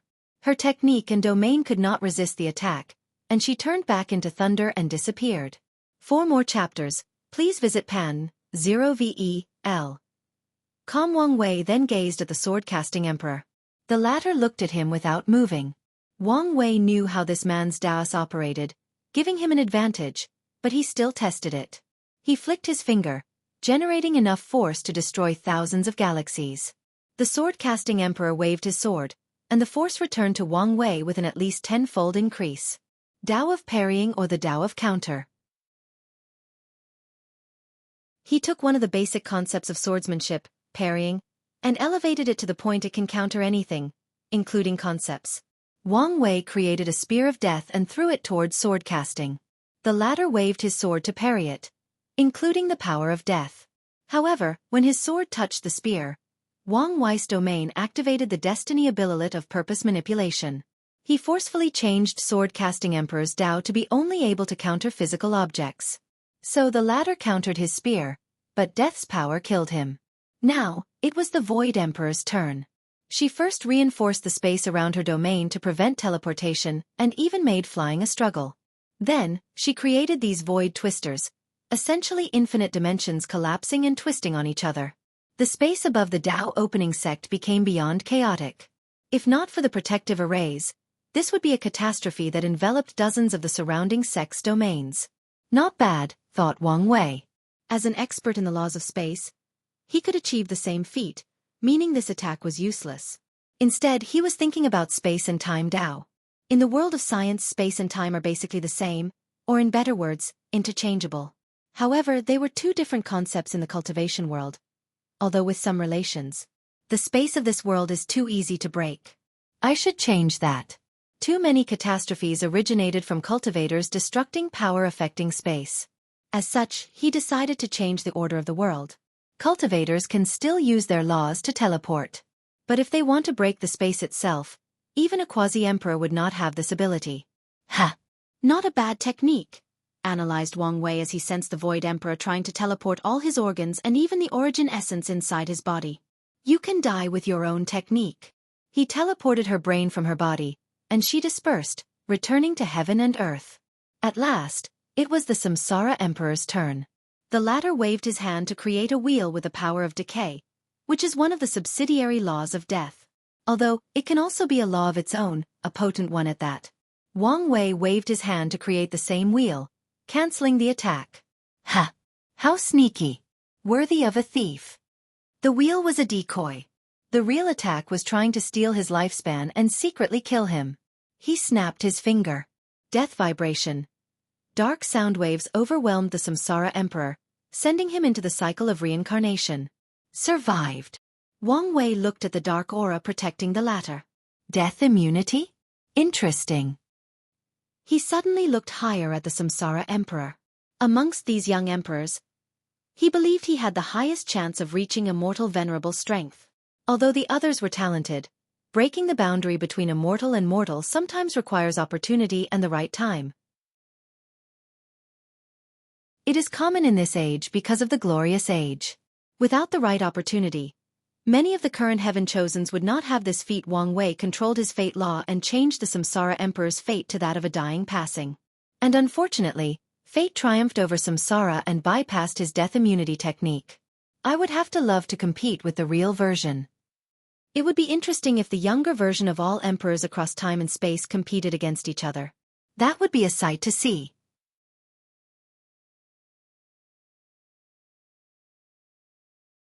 Saints preaching. After his tribulation, he felt like a weight had been lifted from his shoulder. It was now smoother to control his law and domain. It was as if a veil or restrictions was removed from his body.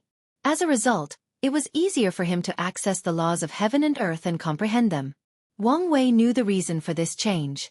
Although he was previously a saint, heaven and earth did not acknowledge his realm since he did not undergo tribulation.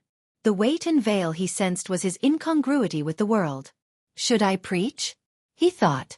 One of the reasons the saint realm is named as such is because every true person can preach their Tao to a large group of people.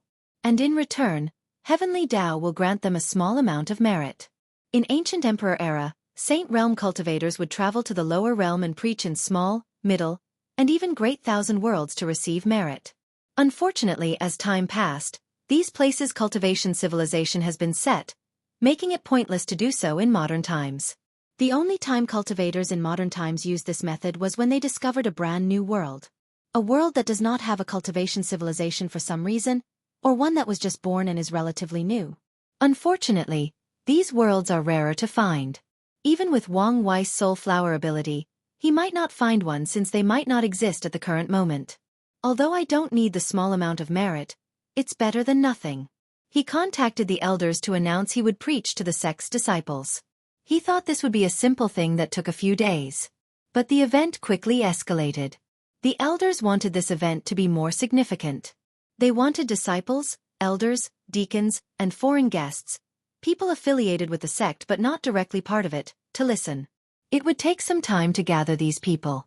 One elder mentioned that the sect would recruit another group of new disciples a few months from now, and let them listen as well to benefit the sect. Another one suggested allowing the disciples from the lower realm to participate. The new branches the sect opened in the lower realm needed a way to increase these people's loyalty to the sect. And listening to a potential future eternal emperor preach would do wonders for this issue. The myriad emperor world was semi-closed, so the lower realm disciples could not come here. But the sect decided to use an image transmission array to broadcast the event. Wang Wei was speechless the entire time. He did not expect things to escalate to this level. After the elders planned everything, Li Jun and Yan Liling would also preach before him, turning this into an event. Tai Gang was on the list. Unfortunately, he was now in retreat to enter the Saint realm. A few months later, Wang Wei oversaw the disciple recruit. The sect divided the tester into two groups, the one with cultivation and the one without. Regarding cultivators, no one above the divine altar would be accepted since that's the realm where it is not too expensive to recast the foundation. There used to be an age limit, but Wang Wei removed it to ensure the sect could find some late bloomers with undetected talents. As such, people from as young as 14 to divine Altair cultivators close to the 1,000-year limit attended this process. The sect then used a variety of criteria to test these people. They tested for their talent, including professions, soul, physique, understanding, qi manipulation talent, luck, willpower, and Tao heart. The pagoda was useful for the last part. And this was not the end. The sect checked the background of these people to ensure no problem. They checked their fate line to see if they had some unique destiny. They checked their karma to see if they had some karmic connection that would be favorable to their cultivation or detrimental to them and the sect. Because of this unique and comprehensive method, some accepted individuals appeared to make no sense. Some people were nothing but mortals that did not even have leakless bodies. They only wanted to take a chance at changing their lives. And since travel had become more accessible because of the constructs, they came to give it a chance. Although these choices appeared nonsensical, only the sects knew these people could compete with some destiny, allowing them to have their legends in the cultivation. That destiny might be as simple as an inheritance. Usually, these people would never have a chance to fulfill their destiny. But with the sect's support, they were now the prime candidates. The advantages of this recruiting method were endless, and it was only possible because of Wang Wei's destiny and fate Tao. Once everything finished, 2 participants stood out amongst the rest. A girl named Kai Song, and she was a member of the spirit race. She is a child's toy who became sentient after being stuck in a high-spirit qi environment. After learning about the world, Kai Song had recently acquired her physical body and was on her way to Myriad Spirit Mountain. On her way, she heard about the sect's recruit and had a whim to come test. The sect discovered she had an extraordinary cultivation talent and a monster-level talent for puppets. She was on par with Yen Liling in her professions, if not even more talented. The second one was Jean Mengyao, the owner of the 25th Physique, Spear Overlord Physique. Sect Master, what do you think of these two? Asked one of the elders through divine sense. For more chapters, please visit Pan 0VEL. Calm, Chao Song is quiet, introverted, and does not fear loneliness. Perfect traits for professions that require years of study. However, we also have to train her social skills. Puppets can be vital for our plans if used correctly, so her skills can be helpful. As for Jean Mengyao, besides his arrogance, he is indeed talented. However, we must see how he grows. Wang Wei can read Jean Mengyao like the back of his hand. He could tell this guy was planning on using the sect's resources to catch up to this generation's heaven shows. Then, defeat him to become the sect's leader before proving the Tao and becoming an eternal emperor. The arrogance and ambitions of young people, thought Wang Wei.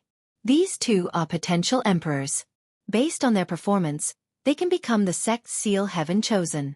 One of them might participate in the generation after my father, he added. A few people thought the same things and waited to bring it off. With the karma washing pool that Wang Wei brought for the sect, they will not have to worry about future emperors. Even if one of these two failed their heaven will battle, the sect could wait for a generation with less competition and bring them out. They don't have to seal themselves for millions of years. After the sect's recruitment, it was time for the preaching events. Li Jun went first.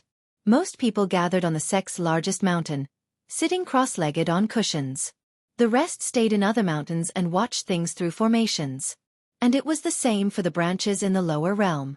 Li Jun sat cross-legged, floating in the air and overlooking everyone.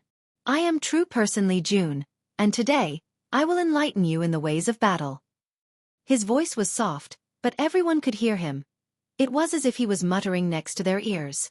Even the people who listened through formations felt the same way. Visions of lotus manifested near him, along with beautiful sounds representing the voice of the Tao, the voice of truth. Li Jun then talked about battle, as if it was a Tao. He also injected some of his law understanding for the void-shattering realm and above individuals. The preaching lasted 3 months. And once he finished, everyone had one thought in their mind. This man made battle, a brutal and cruel thing, into an art. And they wanted more. Everyone benefited. Many of the new disciples were malnourished mortals who knew nothing about cultivation. The sect had to provide spirit chi and pills for them to listen for the entire 3 months. But even they benefited. Li Jun's explanation of how to use the mortal body to exert the most power in battle, how to analyze the opponent and how to maximize the use of the environment targeted them.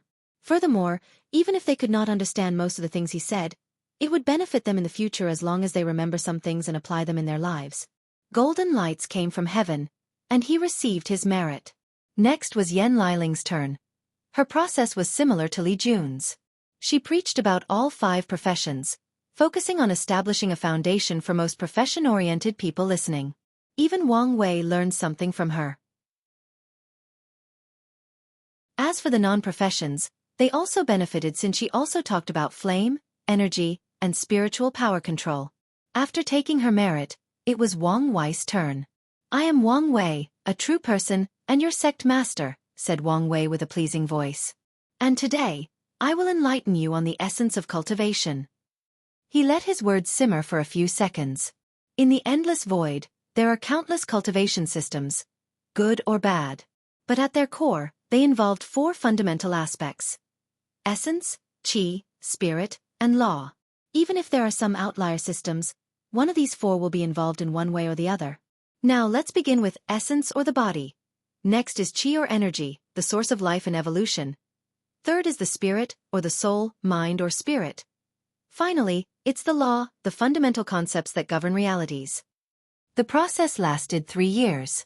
And once everybody woke up, they did not know how to describe this experience and remained quiet for a few seconds.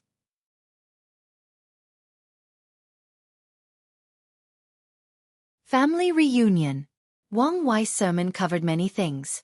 These people now had an excellent understanding of the cultivation realms from body refining to primordial spirit. They understood which part of essence, qi, and spirit each realm was based on. With this knowledge, they can easily enter these realms and push them to their limits if they are talented enough. For the law aspect, Wang Wei talked about the 5 elements law and a bit about his fate law. However, he primarily focused on the subtle control of the law, and with his force control skill, every individual, including the true monarchs of the sect. Today's preaching will benefit every single listener until they become quasi-emperors. And maybe even further. Wang Wei received his merit before dismissing everyone. There was a lingering desire in the faces of most of the disciples. It was genuinely fascinating to listen to people preaching. It was like someone presented the universe's fundamental truth in such an easily understandable way. The feeling was simply intoxicating. "What a marvelous sermon," someone suddenly said. When Wang Wei saw where it originated, his eyes lit up. "Mom, Dad." Yu Yan rushed to hug her son, and Wang Tian followed. The family formed a hug sandwich with Wang Wei in the middle. "When did you guys get here?" "After Liling's turn," Yu Yan explained. "We wanted to surprise you." "I'm glad you are back," said Wang Wei with a smile. "Let's go somewhere else." The 3 flew to Wang Wei's transcending Fate Mountain to chat. Everyone sat together, including Wu Hong. Wang Wei prepared the tea, and the family chatted. "Your sermon was brilliant," commented Wang Tian. "I've learned a lot." He was not lying since he had learned a lot after hearing it, especially his force control skill, which he believed could reach a higher level after a while. Yu Yan nodded, but she did not say anything. She held her son in her hands, cuddling him like a child. Wang Wei did not resist. "I'm glad. So, how was your mortal dust? What did you do? Any new discoveries?" He could tell it was more than successful since the 2 were now at the peak of the supreme realm, only 1 step away from becoming quasi-emperors. "Mine was interesting," added Yu Yan. "I became a blind mortal, living all my life in darkness. However, after enlightening myself on darkness and regaining my memories, I felt it was not enough, so I continued. My second persona was someone who had connections with some of the vilest individuals in society. Sex traffickers, rapists, killers, cannibals, etc. I wanted to experience the darkness of the world. This persona granted me a deep understanding of societal darkness or darkness of the mind. But of course, I was not satisfied. So, I placed a bunch of mortals and cultivators in a small world and literally turned into darkness. Observing them live and survive in a world without sun, with only darkness, was interesting to say the least. Interesting. I give you a full score for ingenuity, commented Wang Wei. Thanks. I think you've been rubbing off me, smiled Yu Yan, pleased with her son's compliment. Old man, what about you? Mine was not that interesting, replied Wang Tian. I had many personas in the mortal world, all swordsmen with different personalities. The indifferent swordsman who killed his loved ones for his sword Dao, the free and unrestrained swordsman, the charismatic one with friends all over the martial art world, and even the drunkard swordsman. Every time I learned something fundamental about swords from these personas, I would awaken my memories and choose the next one. Wang Tian took a sip of tea.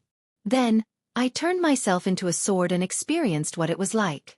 In a few hundred years, many swordsmen created legends with my sword. As a result, I learned the fundamental truth that the sword was a weapon of murder. Nothing else, nothing more. You don't seem too happy about this discovery? Remarked Wang Wei as he sensed his father's odd mood. It's not that since I've always known this.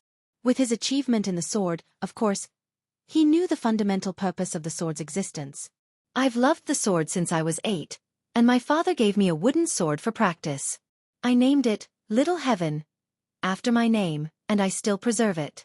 I was hoping to pass it on to you for your training. Well, you know how that turned out. Wang Wei gave his father a wry smile. It's not his fault that he was not a fan of most weapons. Wang Tian did not blame his son since he was in a state of remembrance. My love and passion for the sword have allowed me to travel far in its ways. But it also made me romanticize the sword, thinking it was more than a simple weapon. I thought it was beautiful, mighty, the best weapon, and the weapon of kings. Unfortunately, through cultivation, I found its essence as a tool created for death and slaughter. And a small part of me refused to accept this fact. Until mortal dust. In the time he spent as a sword, he ended up in different people's hands.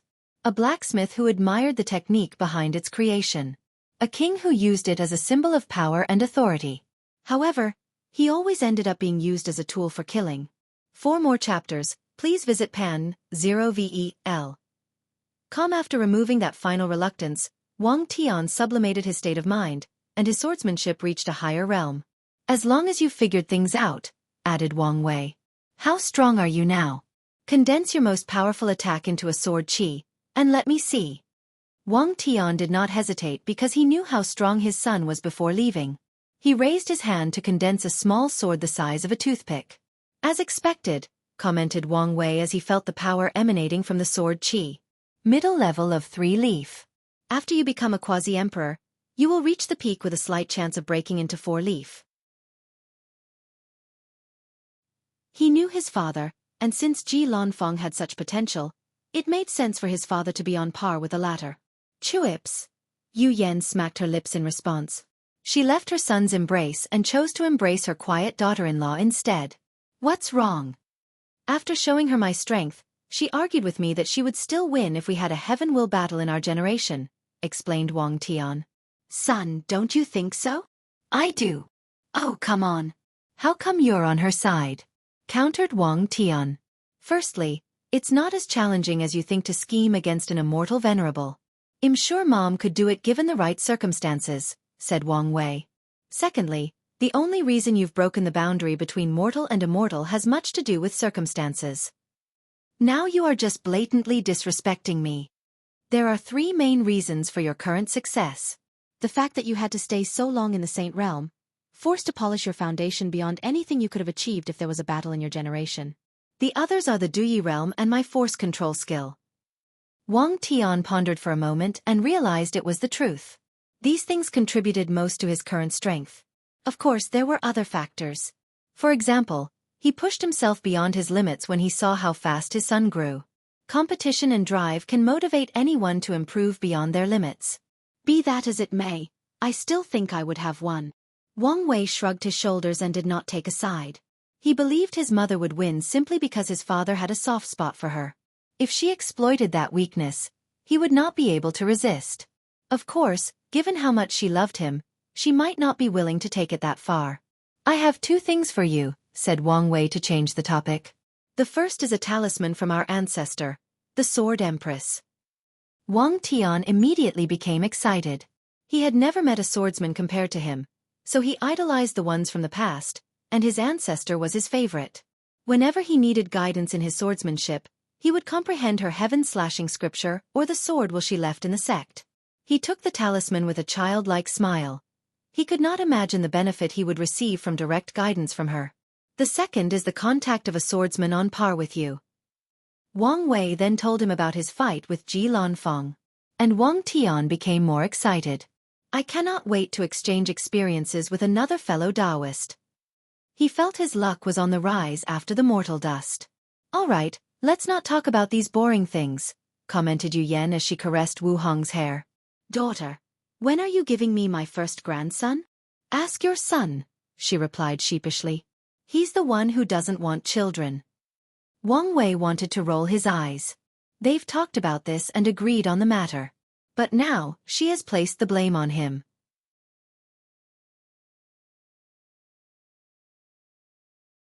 Flesh tribulation. Wang Wei spent the next few months with his parents, postponing his seclusion. Then, he created a clone to socialize with him while his main body entered seclusion. Meanwhile, Wu Hong did the opposite as her main body entered seclusion while a clone spent time with Wang Wei's clone. The couple wanted to spend as much time together as possible. The first thing he did was Wang Just ceremony. The process required formations, a ritual, and other resources. After everything finished, his shadow connected to her shadow, transferring some of his power to her. A cocoon enveloped Wang Ju as she underwent a massive transformation. She will be a terrifying spy and assassin after inheriting 70% of Wang Wei's power and abilities, especially if she uses them correctly with her shadow law. Afterward, Wang Wei proceeded to condense his first black hole. With enough primordial star essence, he condensed a black hole countless times bigger than the observable universe back on Earth. He first checked whether there were any problems with his secondary artificial acupoints. Then, he checked whether there were any contradictions between the black holes in the 1962 main acupoints. After detecting no issue, he continued to condense black holes for a total of 10,000 second acupoints or a grand total of 19,962. After sensing that his body had reached saturation, Wang Wei stopped and clenched his fist to feel the power contained. 50 primordial dragon force. He could now destroy 50% of a great thousand world with one attack. And that was not the only increase, but also overall defense, speed, regeneration, and survivability. It's coming, he thought after analyzing his body. An unknown power descended on him, and he knew it was from the true power Tao realm. His tribulation had arrived. Wang Wei lay on the ground to prepare. He suddenly felt something munched on his skin, making him groan. With his pain resistance, he would not blink an eye if he swallowed an entire sun, feeling every sensation as the heat burned his throat, liquefied his intestine, or charred his bones. However, the pain intensity was nothing he's ever experienced. Ancient Desolate explained to him this was one of the aspects of the flesh tribulation. The test knew the highest threshold of anyone participating and inflicted a higher level. The severity of the pain is one of the many reasons people cannot open the gate of pain or continue on this path. I can't believe having a high pain tolerance would work against me, thought Wang Wei. However, this was not even the end. He received information or a request to take all the tests together and choose how many of them to take at once. Wang Wei decided on all of them. He wanted to finish the test for the third level in one swoop. Ancient Desolate gave him some tips. The tribulation is divided similarly to the Ancient Desolate body refining scripture. Skin, bones, blood, muscles and meridians, organs, and cells. There will also be special tests for individuals with unique body refining techniques that do not involve these categories. Typically, Wang Wei needed to take these tests one by one in the primordial dragon realm. However, the Ancient Desolate Emperor told him there would be some advantages if he took the tests together. He will receive a boost of strength afterward compared to if he took them individually. Meanwhile, the single test is to decide a body refiner's worthiness to continue walking on the true power Tao realm. After the request, the tribulation continued. Wang Wei experienced horrendous pain as he watched his skin rapidly disappear from his body, as if a creature enjoyed a pleasant meal with his body. Suddenly, an intense fear overwhelms his mind. Here we go, thought Wang Wei, trying to control his emotions. Watching his skin vanish, the fear of dying overcame his mind. Wang Wei knew this part of the test. His powerful soul, immune to most spiritual attacks, was useless on this occasion. The unknown power of the true power Tao realm did not care about his innate paragon soul.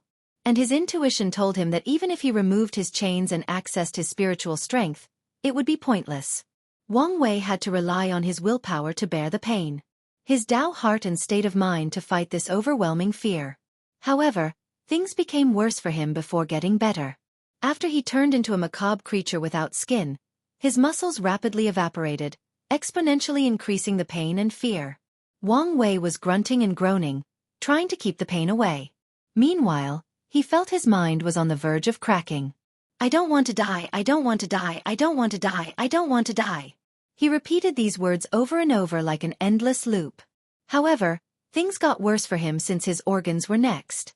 If Ancient Desolate were here, he would give Wang Wei a thumbs up for his crazy action. When he told the latter to take the tests together, he meant 2 or 3 simultaneously, not everything at once. By the time Wang Wei was a creature with only bone, he was screaming despite having no vocal cords. His scream came deep from his soul. He watched the dissipation of his bones, and the fear intensified. With every cell that disappeared, he felt himself driving close to madness. And the pain did not help the situation. He could hear a whisper telling him to give up and abandon this path. And he desperately wanted to listen to it. How easy it would be to give up. For more chapters, please visit pan0vel.com. Why did he have to endure so much? If he wanted a strong body, he could just comprehend power law. There was no need to inflict this level of cruelty onto himself. It was not worth it. I can't give up. In this strange state where he has no corporeal form but still exists, Wang Wei discovered he could use the full power of his willpower. So, he tapped into that power. This action aided the situation, but it did not solve the problem. He hung on to this feeling of unwillingness and defiance. Memories of him floating in the endless void flashed in his mind. Back then, he also had to overcome his fear of death while fighting eons of loneliness. He did not give up then, so he would not give up now. He gritted his non-existent teeth and persevered. When only the last cell of his existence remained, his fear and pain reached an indescribable level. And when that cell also evaporated, he failed a crack in his spirit, pushing him to the verge of a mental breakdown. However, he drew on his experience of having his existence destroyed. He reined in all the fear and resisted the pain. He had to withstand such intensity for only 10 seconds, but each felt like a lifetime. 10 seconds later, the suffering ended, and his body was regenerated cell by cell. And since his fleshly body was linked to his primordial spirit, it also regrew. That was interesting, he muttered as he looked at his new body. This test took into account all his willpower and pushed it beyond his limit to test him. And he felt a real challenge for the first time in a while. Not to mention, this experience was a great way to temper the mind. 70 primordial dragon force. An increase of 20. Is this my reward? He muttered, satisfied given how difficult it is to advance in this realm. Not just this. He raised his hand, and the void trembled. He did not use any qi law or other aspects of his power. He materialized his willpower to achieve this feat. Wang Wei realized this experience had allowed him better control and access to his willpower. For the first time, he can use the strength of his willpower without damaging his body. Although it was only a portion, he always believed he needed to become a great emperor before taking that step. This is a good step, he muttered about his progress. Then, he exhaled deeply, thinking about the true power Tao realm. He always knew it was not a simple cultivation path. But today's tribulation confirmed his guess. He has many theories about the true power Tao realm. The best one is that it is the first power system ever. After the birth of the chaos universe, after the appearance of the first creatures, Wang Wei believed there were no innate life forms. At least not in a sense they were born powerful with innate laws. He believed these first creatures did not have a cultivation system but discovered the potential of the flesh in the form of the gate of power. The true power Tao was the first way creatures achieved immortality and eternity. There is more to his theory. He believes that the history of the eternal Ascension world can be divided into eras. And in the first eras, there were no lower dimension and heaven wills. So, the creatures from that time relied on the true power Tao realm to cultivate. He once talked about this theory with Wu Hong, but she said she did not have memories of such history. But he was probably correct. Did you really take all the tests at once? And a novel. Wang Wei turned to the sudden voice and saw his wife. Not bothered by how she bypassed his formation, he replied, yes. Wu Hong did not know what to say. She remembered her flesh tribulation. She had a whim and decided to try 3 simultaneously, and she did not forget that horror for a long time. In her career, she has met a few inextinguishable paragons or individuals who open the gate of power. The number of people who could withstand 2 tests simultaneously could be counted on one hand. Most of them did so by accident since they knew little information about the horror of the test. Many unlucky individuals chose 2 or more tests for a while and failed, ending their dreams of walking on this path.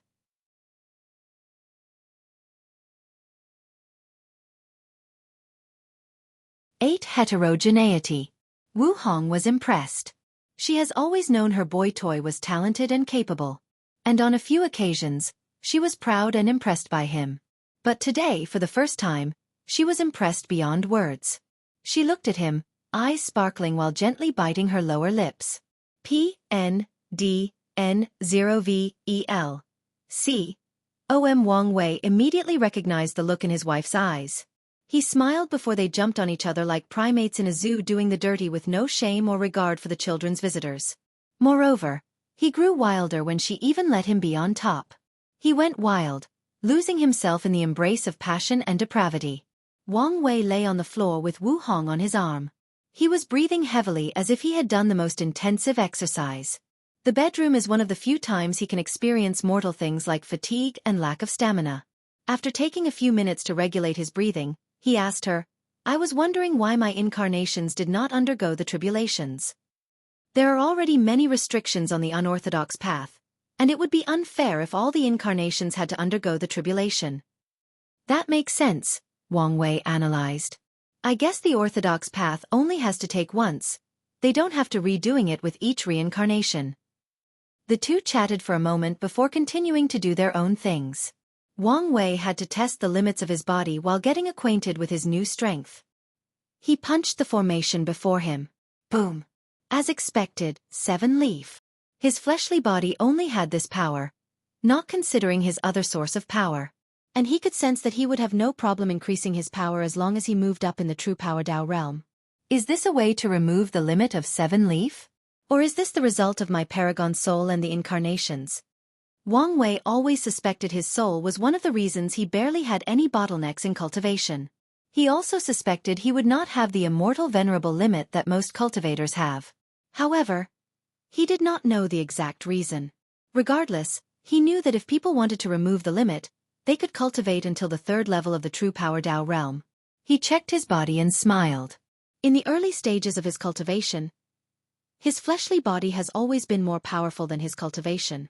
However, the other aspects caught up after the void-shattering realm and the 9 extremity foundation. Now, his fleshly body was the most powerful aspect, at least for his main body. After admiring his perfect figure, he continued his seclusion, focusing on comprehending laws. Wang Wei had entered the mature Dao tree stage of the Saint realm, and his domain was hundreds of times beyond the limit.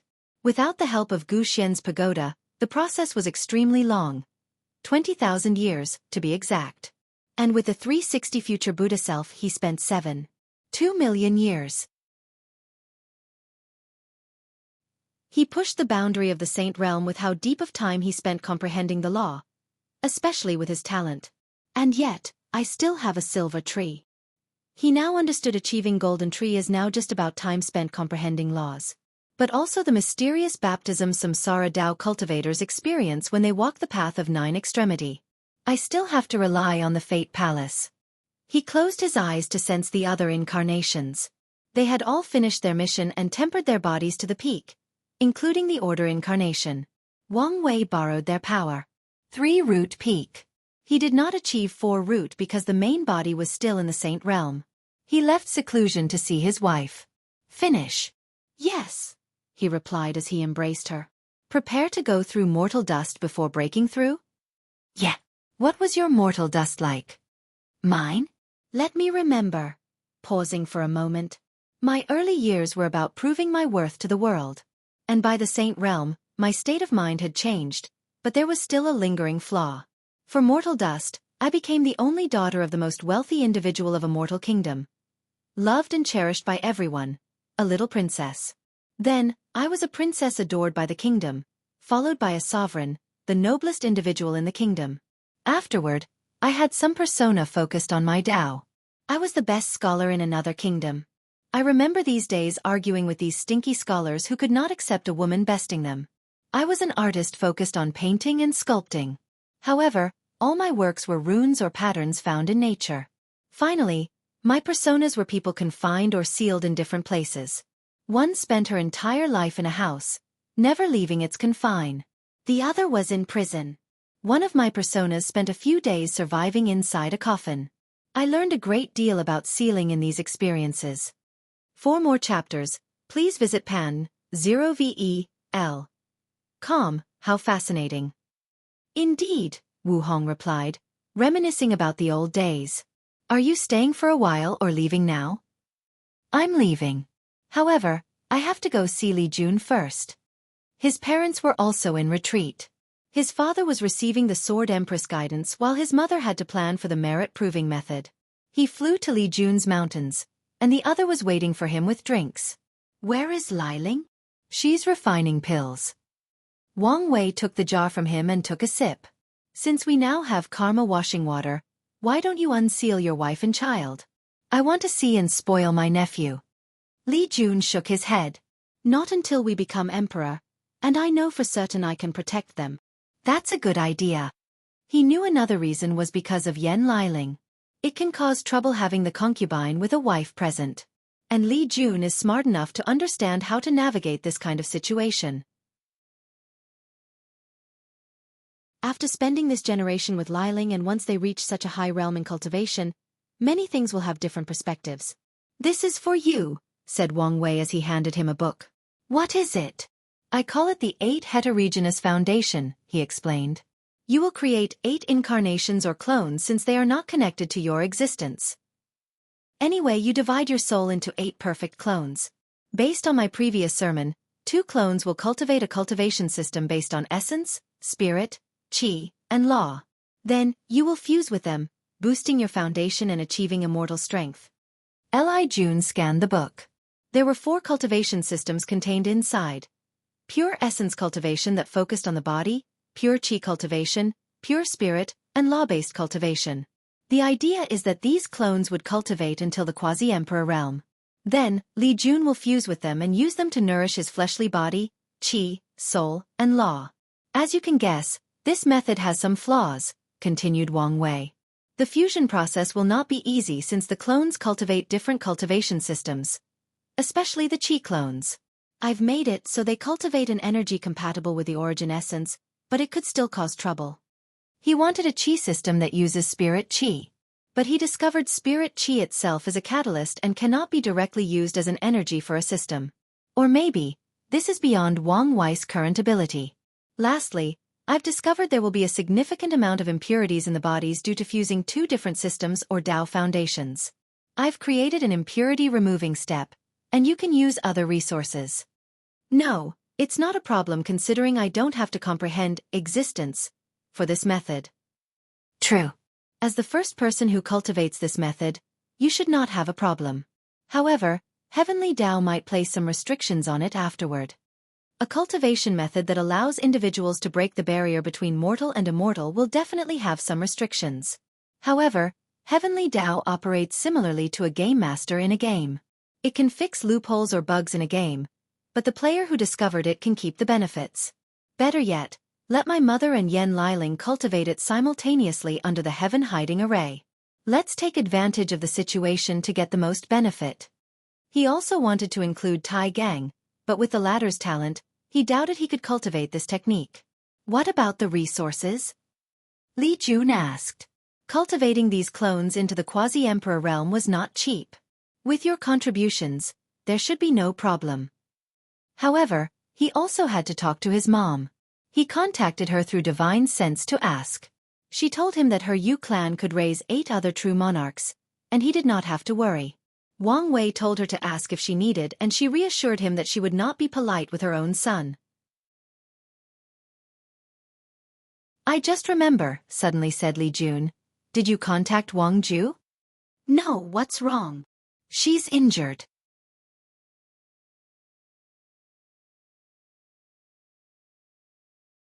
Eating time. Is it Di Tian? Was Wang Wei's first thought. He knew the latter had the Sex Lord shadow technique and should have cultivated a powerful shadow on par with Wang Ju. However, he quickly denied this possibility since Wu Hong sealed him too early. The techniques have specific requirements, and he could not have met them when he was sealed. Despite eliminating this possibility, Wang Wei realized it was about time for Di Tian to be released.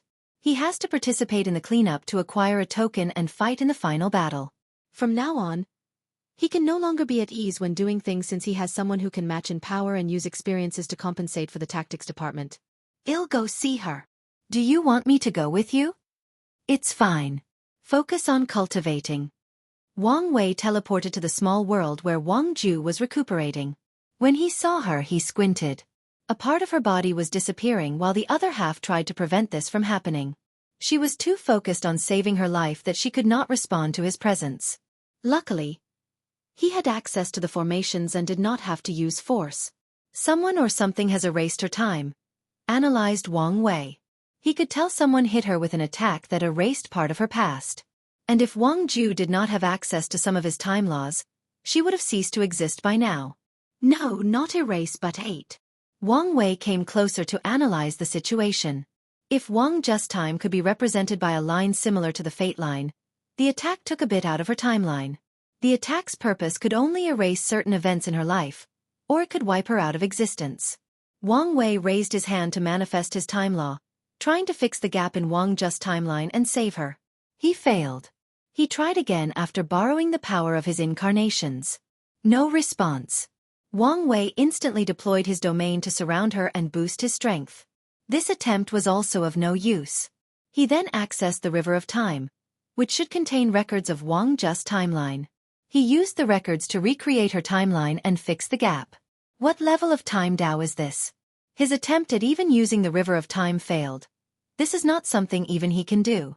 Fate surpasses time, so let's try that. He connected to the River of Fate and found Wang Just fate line. Using the record of her life in the fate line, he fixed the part that was eating. There was great resistance, but he succeeded in the end. Wang Ju stopped disappearing from reality and opened her eyes. Sect Master. Thank you for saving me. This experience was horrifying. Having hundreds of years of her life vanished from her memories, having to question her sanity on whether these events occurred before slowly watching her dissipate from the world. What happened? Who did this? The upper dimension people, she replied, making Wang Wei frown. Although you can only use 70% of my main Bodhi's power, only a mortal venerable and above could injure you. And there is that strange time technique. It was a trap, explained Wang Ju. I was investigating some suspicious people when I discovered the possible existence of another alliance against you. My investigation led me to a strange heaven chosen who seems to use insects. However, it was a trap. When I further investigated, they were prepared. They knew about the Lord Shadow technique and had a light-based formation that could affect my shadow status and weaken my access to your strength. Many thoughts flashed in Wang Wei's mind after hearing this. But he let continue without saying a word. Luckily, I've acquired some of your intuition and felt danger. Before they completely deploy the array, I use the talisman you gave me to create a hole and flee. Unfortunately, someone hit me with a strange time technique. Was it a person who attacked you or an item? I'm sorry, but I can't remember. Everything proceeded too quickly, and I did not have time to detect the surroundings. It's fine, Wang Wei replied. What's your analysis on this event? These people knew the Lord Shadow technique quite well, most likely from the upper dimension Dao opening sect. They came prepared with the knowledge, ready to deal with you through eliminating me. You are probably correct. Wang Wei thought deeper about the situation. Time Eater is involved. Wang Just attack suits perfectly for the latter's name. Furthermore, he is one of the paragons who did not participate in the ultimate taboo and knew and interacted with his ancestors. There is a high chance that he knew the Shadow Ruler, interacted with him, and even competed with the latter. You need to be more careful from now on. I will. Wang Ju also realized she was too intoxicated with her newfound power and was slightly careless. I have to go through mortal dust. When I'm done, I will refine a talisman for you to access all my powers. Wang Wei was slightly annoyed as he kept discovering the flaws of the unorthodox way of the Nine Extremity Dao Foundation. For more chapters, Please visit pan0vel. Thank you, Sect Master. But do you need the Fate Shadow Guards to protect you secretly? Mortal dust is a moment of weakness for many cultivators since they usually seal their memories and strength. Although they can instantly regain it when attacked, it is still a moment of vulnerability that can be exploited. No, Shadow One is in charge of protecting me. I see. Wang Ju was slightly disappointed but felt relieved since her young master's safety was what truly mattered. I wonder if I can become Shadow One instead of Shadow 3? She quickly removed this intrusive thought from her mind since she knew such a request would cause a seniority issue that could lead to real problems. Do you remember what the runes of the formation looked like? Asked Wang Wei, not knowing her inner turmoil about being called Shadow 3 in the future despite being the most powerful shadow. I do remember some of them. She did not see the entire thing, but she saw a good portion of it after he saw the light emanating from the runes. Write them down and have the sect analyze them. Since you said it was light-based, they can consult my mother. As you wish. Do you know where Yuzhou is? Wang Wei decided to eliminate him even if there was no evidence to prove he was innocent. Anyway, since he is a heaven chosen, he is his enemy, and if he were a spy from the upper dimension, he would have eliminated an unstable factor of the world. And he could still kill a few heaven chosens without affecting his Son of Era title. Wang Ju did not immediately explain but checked the Fate Shadow's headquarters for information. He disappeared after the trap. We currently do not have his location. He's not in the Soul Race's small world? No. That was more suspicious. Forget it. He has to show up for the cleanup. Wang Wei ordered her to keep up her work before going to say his goodbyes. Then, he headed to a mortal world for his mortal dust. Primordial chaos, outside the Eternal Ascension world. 7 people fought an enormous creature with dark red skin and 2 horizontal black horns that almost met before his forehead. Its body was muscular, displaying its developed muscle. It has leather pants and boots on, and these items shone with magical light, indicating their value. Primordial laws flowed out of his body as he fought all 7s. The battle lasted a few days, with at least 6 of the others slightly injured. But the creature was perfectly intact. Even his skin was not broken. The creature looked at one of the 7 and then at the Eternal Ascension before leaving. He treated primordial chaos as its home as it navigated its endlessness like a pool in his backyard. That's the 7th attack in the past 100 years, commented Undead Phoenix. More should be coming. They could tell these attacks were nothing but testing the situation. We need to do something, added Earth Emperor. The 2 sons seemed occupied and told them to deal with the situation. Do what? This should just be the beginning, added Blood Dragon. Damn Chiyuan, snogged 5 Feather Phoenix. The current situation is because of the All-Seeing Temple's predictions. Many people in the Chaos universe believe the Eternal Ascension world will be responsible for the upcoming chaos and want to either deal with them or enter to prepare. There is no point in complaining. We need solutions, reiterated Earth Emperor. What about the previous recruitment plan? As long as some potential paragons side with us, we can increase our power. Most of them do not want to associate with us, replied Blood Dragon. He tried to entice Chen Tong and a few other people in limbo. But they all looked at him in disdain. I still do not agree with this method, countered 5 Feather Phoenix. We do not need to share our power and resources. I don't believe him going to say this, but I agree with her, added Undead Phoenix. Then, what do we do once the situation is beyond our control? Asked Twin Flower. Don't we have the sons? They can protect the Eternal Ascension world with their power.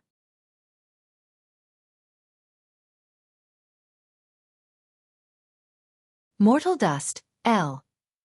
Are you sure you want to do this line of work? Asked Big Mouth, a fat and muscular man. That's the best way to describe his appearance. His arms were muscular and well-defined, his legs thicker than a tree, but his belly might mistake him for a pregnant woman. Of course, there was his oddly shaped big mouth. Yes, sir, replied a slightly thin young man dressed in coarse clothes. However, despite his social status, indicated by his clothes and seeking employment, he had an odd charm around him that caught people's attention. However, they could never pinpoint or describe what his appeal was. It takes guts to do this job. Can you handle it? No problem, sir. Grunted Big Mouth. You're a little too skinny. Don't look at my appearance. But I have divine strength. The young man looked around and easily picked up a large saber weighing a few hundred genes with one hand.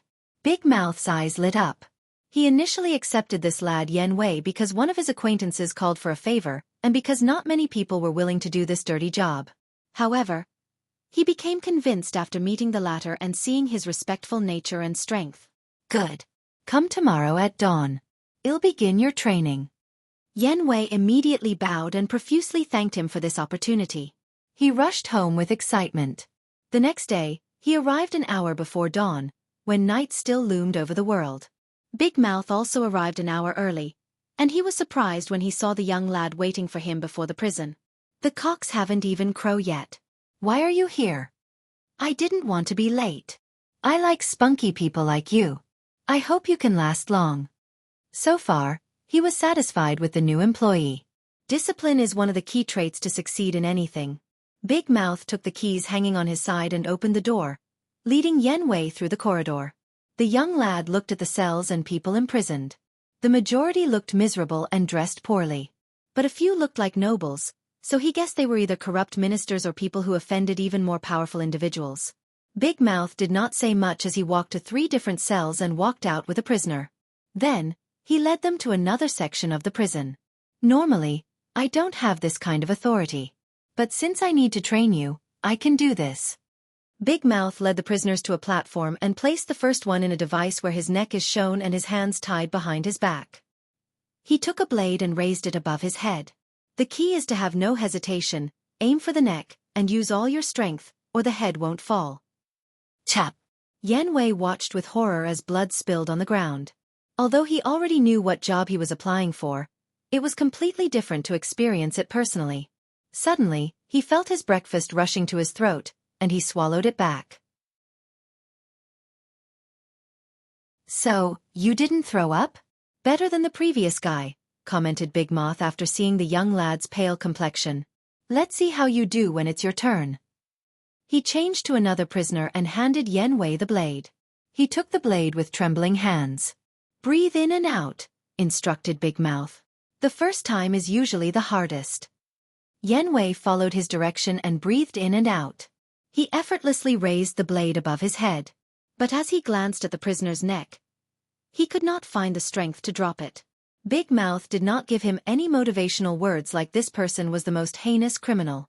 He waited to see the young lad's capabilities. Yen Wei hesitated for more than a minute. Then, he gritted his teeth and dropped the blade, cutting the head off cleanly. As he watched the result of his actions, he rushed to the side of the platform and hurled everything inside his stomach. He did not stop after an entire minute of vomiting. Well, at least it was not messy, said Big Mouth as he patted the latter's shoulder. How can it get messy? The last guy did not use enough strength. The head was not cleanly cut off, showing the inside. Plus, the prisoner was screaming and had to chop more than 3 times before things ended. Yen Wei felt like throwing up again. Don't be such a wuss. Anyway, this is the easiest part of the job. How can it get worse? You'll see. For more chapters, please visit pan 0vel. Yen Wei did not wait long to know what his superior said. A week later, after participating in a few public executions, he began to become acquainted with this job. He still felt squeezy at the fact he had killed people, but he had begun to become numb to the sensation. Then, everything worsens after that execution.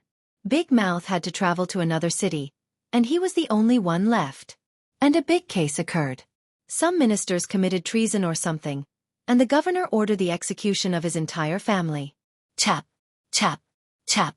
At first, everything proceeded smoothly. The only issue Yen Wei had was how he had to kill so many people consecutively, which was a first for him, especially without Big Mouth supports. However, the subsequent executions hunted him. Please spare us. Our family is innocent, screamed a woman, one of the many concubines of the treacherous minister. Yen Wei had to wear a mask that only showed his eyes, and they trembled after hearing this. He gritted his teeth and prepared the woman. I'm begging you, please don't do this. Our family did nothing wrong. We were wrongly accused. The woman screamed and argued with him during the process. Yen Wei raised his blade, but when he saw the pleading look in her eyes, his body once again quivered. He questioned himself, but as the supervisor of the execution asked him if there was a problem, he only shook his head before dropping the blade. It took every ounce of the strength of Yan Wei's body to prevent himself from violently reacting. However, his heart palpitations did not stop no matter what he did. Amidst people's screams calling for their innocence, he mindlessly chopped people's heads. However, he was in a daze after killing that woman. His body moved, but his mind was elsewhere. It was like he watched himself from a three-dimensional point of view, observing the actions of a stranger.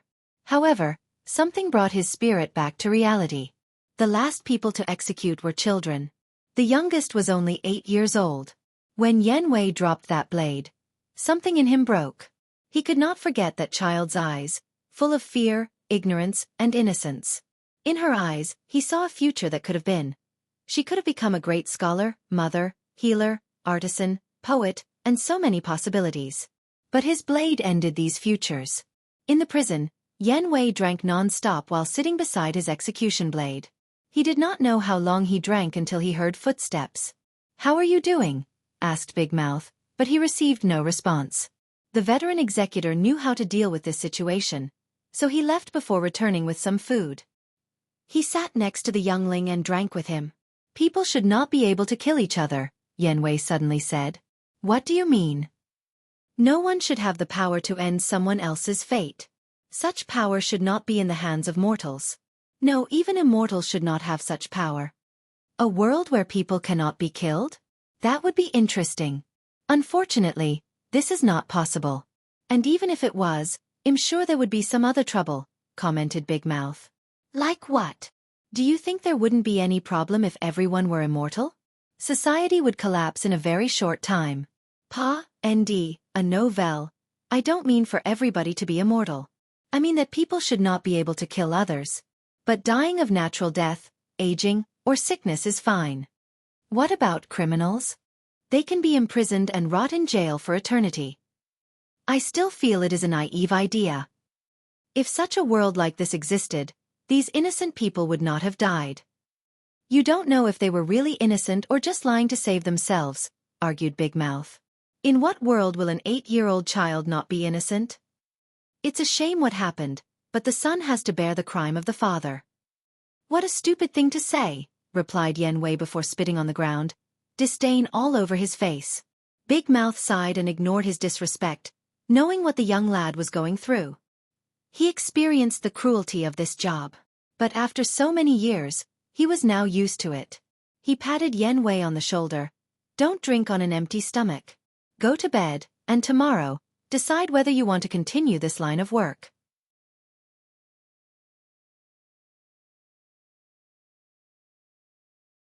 Mortal Dust, LL. Big Mouth watched a young man with a cold and emotionless face casually chop the head of 2 noblewomen. The latter did not bat an eye. There was no change in his expression, and he did not even care to hide his face. This kid changed so much in just 2 years. Big Mouth was worried since this was the first time he had to deal with this situation. Most people would become numb to the constant killing and take things like drinking and visiting brothels to deal with the guilt.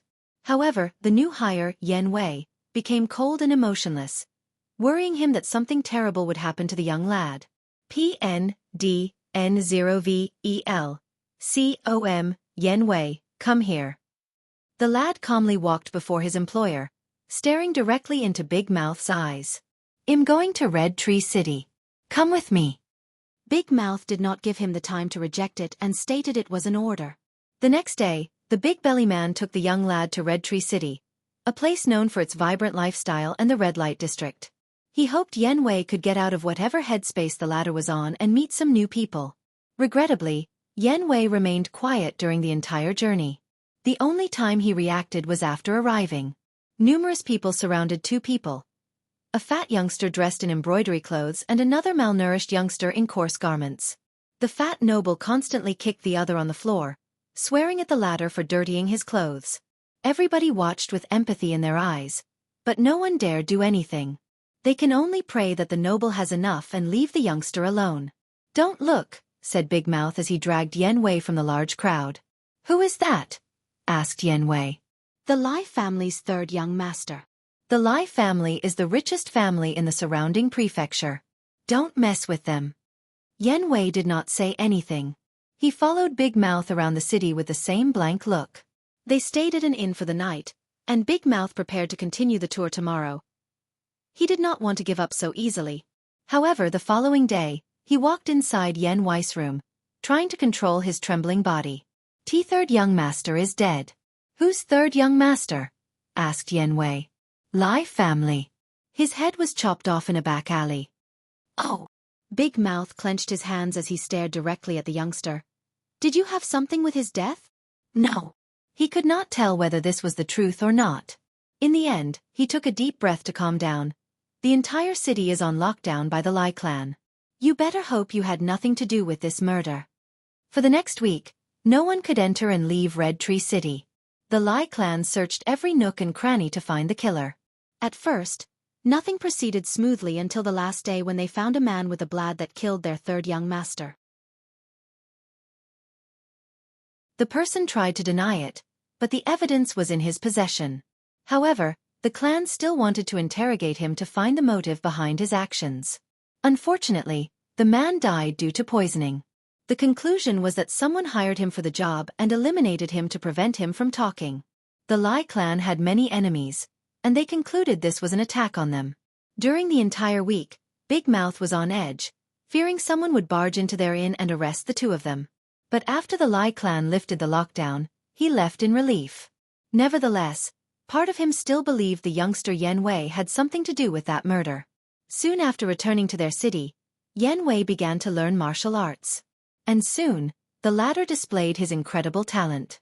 He could learn most techniques after seeing them once. Yan Wei even acquired a breathing technique that absorbed spiritual qi between heaven and earth to strengthen the body. Adding his natural divine strength, he was a born martial art genius. All these improvements should have been positive, but Big Mouth could not stop remembering what occurred in Red Tree City and feared something would happen. Part of him hoped Yan Wei would quit his job and use his newfound strength to make a living. Regrettably, 3 years passed, and Yan Wei was the same. His face was cold and emotionless, always doing his job without any expression, remorse, or guilt, no matter who the prisoner was. At first, Big Mouth thought he maybe was being too sensitive, and things would return to a certain level of normalcy. However, he soon began to notice the disappearance of people in Droplet City, where they lived. First, it was nothing but criminals the law did not catch. Then, it was corrupt government officials, nobles, martial artists, and wealthy merchants. Then, bang! Hundreds of armed soldiers barged into the prison, surrounding Yan Wei. What is the meaning of this? Yan Wei asked before he saw someone in the middle of the soldiers. Big Mouth. I can't allow you to continue your rampage, said Big Mouth with a slight pain in his voice. He always blamed him for allowing this youngster with a bright future to fall down this rabbit hole. Don't try to deny it. The government has gathered enough evidence that leads to you. Why are you doing this? I am an emissary of fate, delivering their final judgment to these scums, Yan Wei replied coldly. Scums? I can understand your actions for the criminals. But what about the innocent people you killed? That's only because of their poor luck. I put the name of every person in this city in a bowl and chose one at random. The selected person will receive a final judgment from fate, from me. Who are you to decide people's fate? Roared Big Mouth. Who is a nobleman to decide the fate of a poor countryman? Rebutted Yan Wei. He does it because he has the strength to. Big Mouth looked at this youngster with red eyes. He knew the person he knew was long gone. And nothing he did would change that fact. Get him. The soldiers rushed with their weapons to arrest or permanently eliminate Yan Wei. Unfortunately, his martial art was truly superb.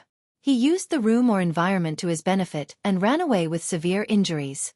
A few months later, the fate killer struck again by stealing names from the magistrate, selecting them randomly, and massacring everyone chosen.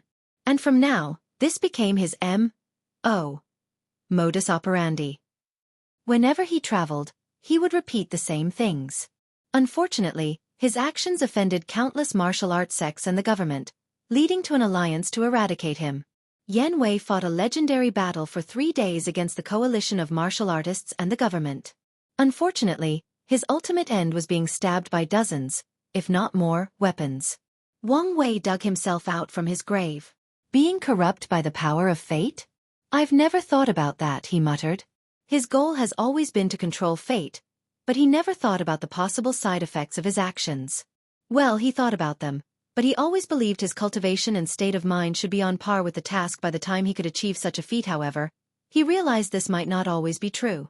Maybe nothing is incorruptible, including Grand Dao, he muttered as his eyes lit up. This experience taught him that he should always be on the lookout and be vigilant to prevent corruption of his mind when he can control the power of fate of the entire chaos universe and beyond.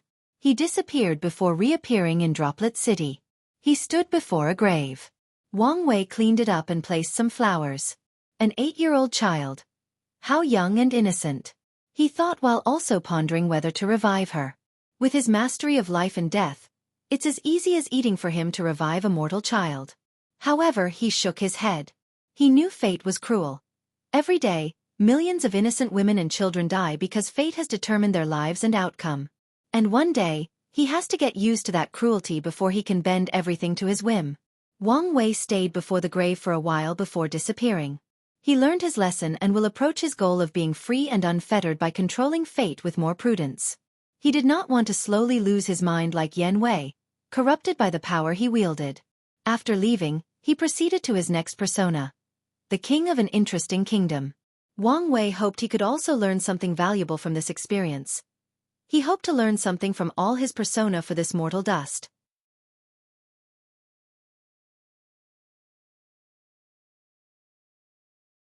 Mortal Dust 3. Inside a medium wooden house, a woman had dinner ready as she waited for her husband. She sat in a chair, waiting for at least a few hours before a man entered the room. After seeing someone waiting for him, the man's face became stiff. "Honey, where have you been?" asked the wife. "I went to Shi Yao's house to help him on his farm. It's been more than hours since the sun has set." She looked at the food on the table.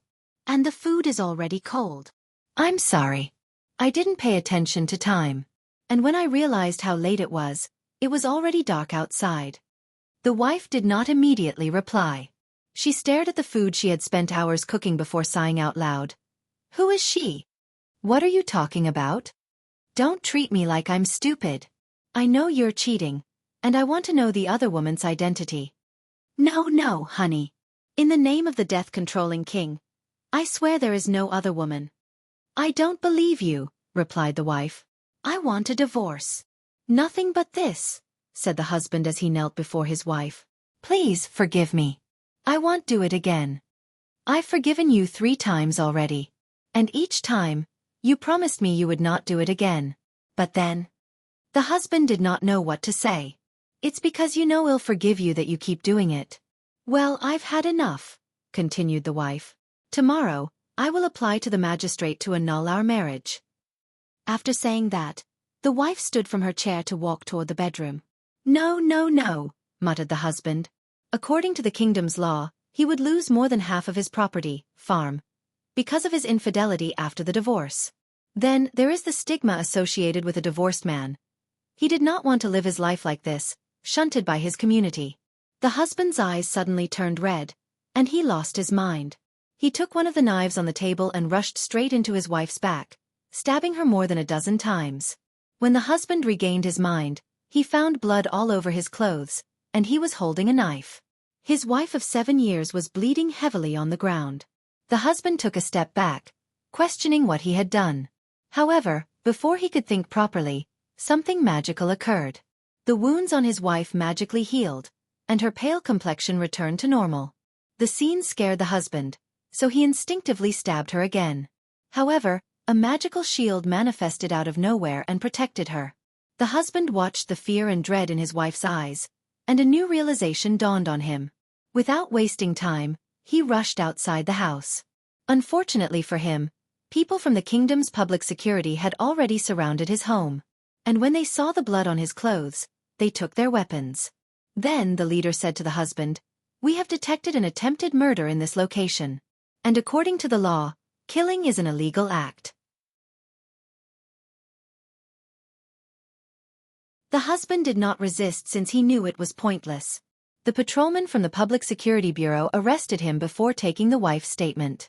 Attempted murder is one of the highest crimes in the empire, so the husband will probably spend the rest of his life in a dark cell. Undying Kingdom, Royal Palace. The death-controlling king, Li Wei, sat on his throne, overlooking his ministers. "Is this necessary?" he asked. "Yes, your majesty," replied the prime minister.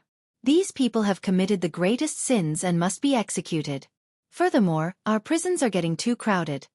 We must either eliminate some people or build more." Li Wei did not immediately respond. A few minutes later, he sighed before waving his hand to manifest a black talisman that would release a strange black and white light. "All the citizens of this kingdom are immortal, but only the king has the power to strip this immortality from them. I need you to supervise the entire thing," ordered the king. "As you wish." Li Wei dismissed everybody and stayed in the throne room. He sat for hours, alone with his thoughts. He was only disturbed when Queen Wang Hong entered the room with today's dinner. "Are you all right?" she asked as she checked his forehead for temperature. "You've been distracted, even dazed, the past few days. You remember how this kingdom started?" She did remember. Back then, they were struggling to feed themselves and survive. So, her husband took a job as an executioner since it was good pay, and few people wanted to do this dirty job. However, after being forced to kill a family that was most likely innocent, he began to question things, including his sanity. Then one day, an immortal came to see him and offered him the power to create a kingdom where everybody was undying. A kingdom where only he could decide a person's fate, including life and death. Ever since that day, I've been thinking about why the immortal chose me for this mission. I wonder if there is a reason. We've had this conversation before. We cannot fathom the immortal's mind. So, for the sake of our family and this kingdom, don't think about these things, pleaded his wife. If only things were this easy, argued the husband. I can't sleep peacefully if I don't think about it. Queen Wang Hong sighed. All right, I'll indulge you. Did you find a reason? I thought the immortal wanted to test me. Well, not me but mortals in general. Test whether we would succumb when given absolute power. So, in the past 15 years since the establishment of this kingdom, I've done my best not to let power corrupt me. The queen knew it was not an easy task. Her husband is the only individual capable of granting death to people in this kingdom. And with such power, he has done an excellent job of not abusing his power and becoming a ruler dedicated to serving the people. When things do not go his way, when he loses control of his emotions, or when confronted with the vilest part of the human mind, it takes a lot of willpower not to abuse such power. Am sensing a but? Asked the queen. Yes. I feel that this is not the correct conclusion. What exactly do you expect to achieve? Asked the queen. You yourself are nothing but a mortal with no real power. So, how would you be able to identify the purpose of such an unfathomable being as the immortal? The king did not reply. I understand how you feel, continued the queen. I also want answers. But I care more about our survival. So, please think twice before you do anything stupid. The king followed her advice throughout his entire reign. Whenever he had to make any decisions, especially regarding his powers, he would think twice. Nevertheless, he never stopped trying to figure out the purpose of his existence. Why he had such power. At 93 years old, the king lay in bed, death approaching him. The old queen stood by his side, also ready to journey into the afterlife with him. I've figured it out. Well, I figured something out. What is it? What if fate wanted something from me? Just like the immortal wanted something from the king. What if my desire to become free and unfettered was an objective granted to me by fate because it wanted something from me? Wanted what? Someone to control it. Or someone to create it. After all, time is not linear. I believe you called such phenomenon temporal causality loop, added the queen. Yes. Fate created me so I can create it, muttered Wang Wei as his eyes became more brilliant. Although this might be a nonsensical idea, I need to watch out for this possibility. And how are you going to do that? Wang Wei did not answer her, but he muttered to himself, Grandas River of Fate, my river of fate. As he regained his memories, power and youth, he felt something had changed because of his enlightenment. He raised his hand to manifest 9 small magnificent buildings in the palm of his hand. There was 1 in the middle and 4 on the left and right that orbited the central one. Are those your fate palaces? asked Wu Hong as she sensed the power fate these things emanated. Yes, he replied. Something seems to have changed with them after my enlightenment, but I can't tell what it is. Wu Hong looked at them. The Fate Palace is a form of spiritual foundation connected to your cultivation realm. The reason you only have 9 is that you are still immortal. After proving the Tao, you can condense the 10th and know what the change is. Do you know something? No, but I have some guesses. Wang Wei did not continue asking, but his intuition told him the Fate Palaces became more than tools he used to achieve 5-root strength in his 9-extremity Tao foundation. He dispersed the Fate Palaces before looking at his wife. Couldn't you let me have a harem during my mortal dust? If you want to lose access to Little Wei, you can try. I won't argue with you. I'm better than that. Wang Wei then left for his other persona. He became an assassin tasked with dealing with corrupt officials. This person involved the concept of being the sword of fate. After spending his life as an assassin, the king ordered his execution once he was no longer helpful. He learned of his possible eventual fate if he was not careful in his path of controlling fate, especially if his theory was correct. The following persona was a person who controlled a kingdom from the shadow. Despite not being the sovereign of that dynasty, that person could control the fate of every individual in the kingdom, including the sovereign and other royal family members. Ultimately, he died after someone close to him betrayed him. Wang Wei learned how fickle fate could be. A person might think they are controlling or playing with fate, but fate is also playing with them. Finally, Wang Wei decided to use the science and technology world for the remaining of his mortal dust.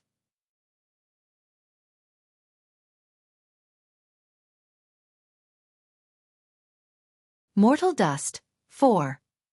A high school boy laid his head on the desk, deep in sleep.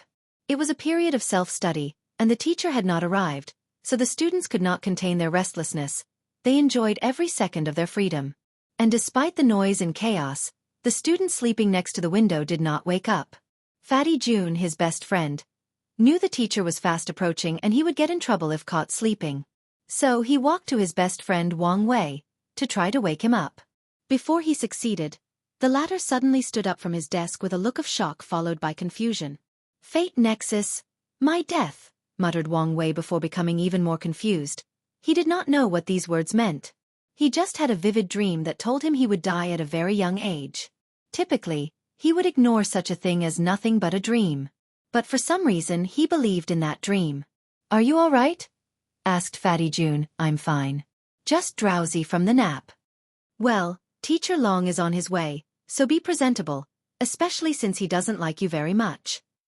Wang Wei nodded before removing a bottle of water from his backpack and washing his face. He did not want the teacher to use his appearance to cause trouble for him. During the entire self-study class, Wang Wei pretended to be studying, but he was distracted, thinking about that dream. Luckily for him, this class was today's last, and he rushed home as soon as school ended. He called his chauffeur to take him home. And as soon as he arrived, his mother asked him why he did not stay for after-school activities or attend his private lessons. Mom, I think I'm dying. Yu Yan stopped cooking and looked up and down at his son. If he did not know his son was usually a good student, she would have used the spatula to teach him a lesson for saying something so ominous. Boy, what are you talking about? After hearing her son's explanation, she really wanted to beat him up. It's just a dream, she reassured him. But it's not. Yu Yan wanted to rebut him, but she stopped herself when she saw the determination in his eyes. For some reason, she believed him, or at the very least, decided to indulge him. What do you want me to do? Wang Wei was shocked since he did not think that far. After pausing for a moment, let's go to the hospital. Maybe there is something wrong with my body. Fine, replied Yu Yan as she contacted their primary physician. Their family can be considered wealthy elites, so it was not a big deal to use the most extensive and expansive medical tests to reassure his son. An hour later, Yu Yan had already texted her husband about the situation while taking Wang Wei to the nearest hospital. Wang Wei asked the doctors to run all possible tests, and they acquiesced. And when he saw Dr. Yan walk into the room with a serious look, he knew his hunch was correct. Dr. Yan, is something wrong with my son? Asked Yu Yan as she also felt something was odd. The doctor arranged her hair before answering. This was a habit she had when stressed or needed to deal with an anxiety-ridden situation. "Madam Yu Yan, I don't know how to tell you this," said Dr. Yen in a plain but reassuring voice. "We have detected a genetic anomaly in your son." "What does that mean?" asked Yu Yan, trying hard to control herself. "This anomaly has only recently been detected, and—" "Be direct, doctor," said Wang Wei, making her sigh. "You won't live past 35 years of age." Yu Yan immediately wanted to break down. However, she knew it was not the time. "Is there anything you can do? This anomaly has only been recently detected. And with our technology, there is nothing that can be done." "What about genetic warriors?" she hurriedly asked. "His father is one of the few third-level genetic warriors in the world. Maybe he can do something." Dr. Yen was slightly surprised. Although she had these people as patients for quite some time, she did not expect them to be a family of genetic warriors, especially a third-level one. More than 20 years ago, an alien ship crashed on this planet. And from the remains, the people of Blue Ocean Planet were introduced to the genetic warrior, a method for humans to actively evolve and control the process. Unfortunately, most of the ship's records could not be recuperated, and scientists only retrieved the first 3 levels. And in these short 20 years, any individual who can become a third-level genetic warrior is exceptionally talented. "I don't know much about the detail of genetic warriors," continued Dr. Yen. "So I can't say for sure. But I know that he can't reach the first level with his genetic mutation." Yu Yan could no longer control her tears.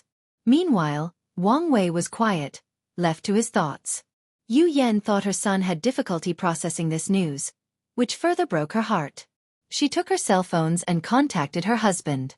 Less than 5 minutes later, everyone in the hospital heard a booming sound from outside before the entire building trembled for a brief moment. Then, Wang Tian came rushing inside the room. "Let me see the result," he asked directly while hugging his family.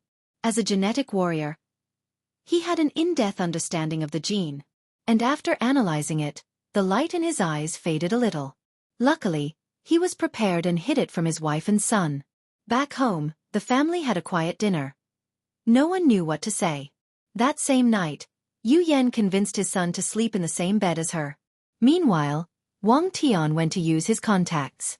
He traveled all over the planet and met with the planet's best doctors, scientists, and genetic warriors. He only returned home 3 days later. "How did it go?" asked Yu Yan over the diner table.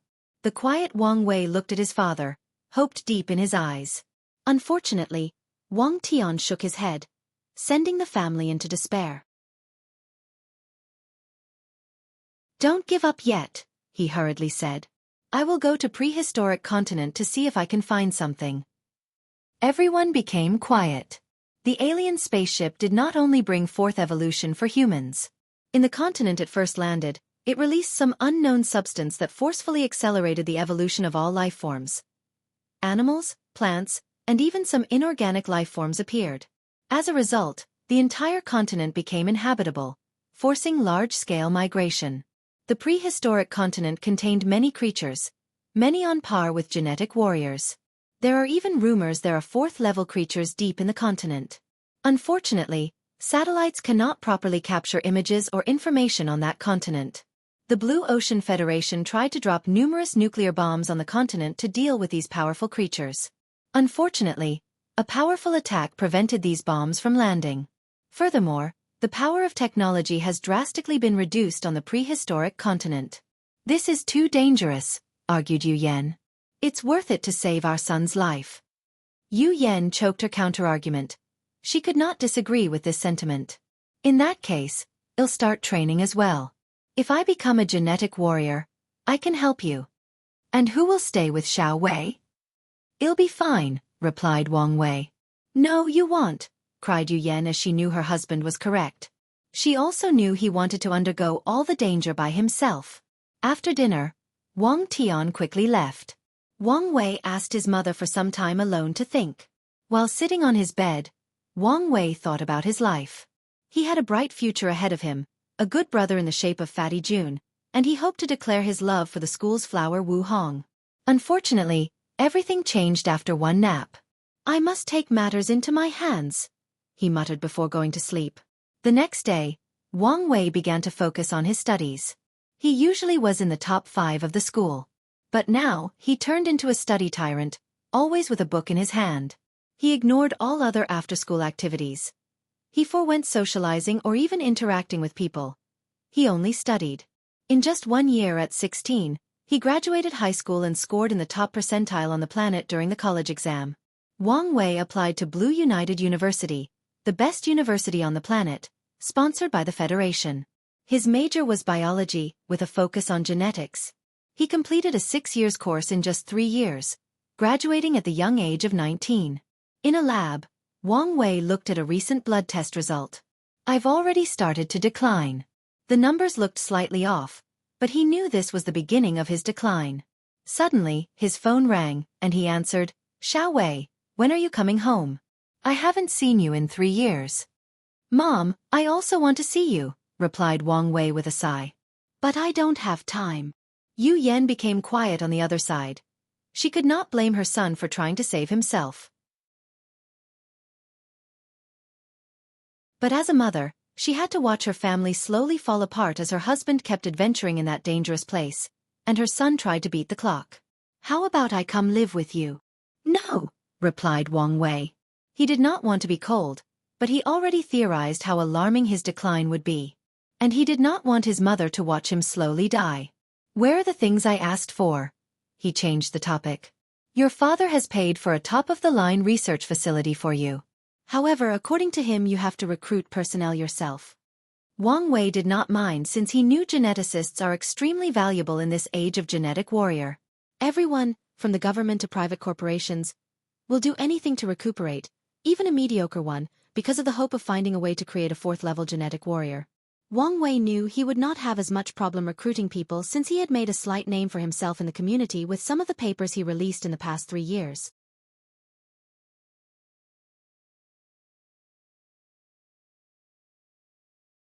Mortal Dust, v. Exploring the limits of genetic engineering, the future of genetic diversity, implications and challenges, the path of genetic medicine, discovery of the gene core, and the correlation between genes and energy lifeforms. In the past 5 years, with non-stop research and unrestrained funding, Dr. Wang Wei has changed people's understanding of the genome. His discoveries in gene medicine have reduced the threshold to becoming a genetic warrior, thus pushing the planet into a new era of fast evolution. Unfortunately, such a genius, considered a gift to humanity, does not have long in this mortal world. Maybe, God or the heavens envied his talent and cursed him with such a disease. Cough. Cough. Wang Wei wiped out the blood from the corner of his mouth with a tissue. "Dr. Wang Wei, are you all right?" asked one of the lab assistants. "I'm fine," replied Wang Wei, his complexion paler than a ghost. While looking at the result on the computer, he took a bunch of pills from his desk and swallowed them. He coughed again, but a bit dry compared to his previous wheezing. His phone suddenly rang, and he frowned when he saw who it was. "Mom, I told why. Xiao Wei." Crying. "Why your father?" Crying star. "What's wrong with father?" he hurriedly asked. "Your father?" Crying star. "Calm down, take a deep breath, and tell what happened. I promise everything will be all right." "Your father is missing." "What do you mean he's missing?" "He went deep into the prehistoric continent since he heard there was a flower that could cure your disease. However, a 4th-level creature appeared in the same location he headed, and no one has heard of him since then." Wang Wei became quiet. One of the main reasons for all his success is the odd things his father brought back from that hell of a place. And as he learned of its mystery, a part of him believed that there might really be something from that place that could cure his condition. But now, his hope was gone, and he might have lost his father in the process. "All right. I'm taking a plane home." "I'll wait for you." Wang Wei stood up from his chair, prepared to tell his assistant to get his private jet ready. Unfortunately, before opening his mouth, he suddenly felt lightheaded, and everything went black. When he opened his eyes, he was attached to a bunch of machines, and someone was resting next to his bed.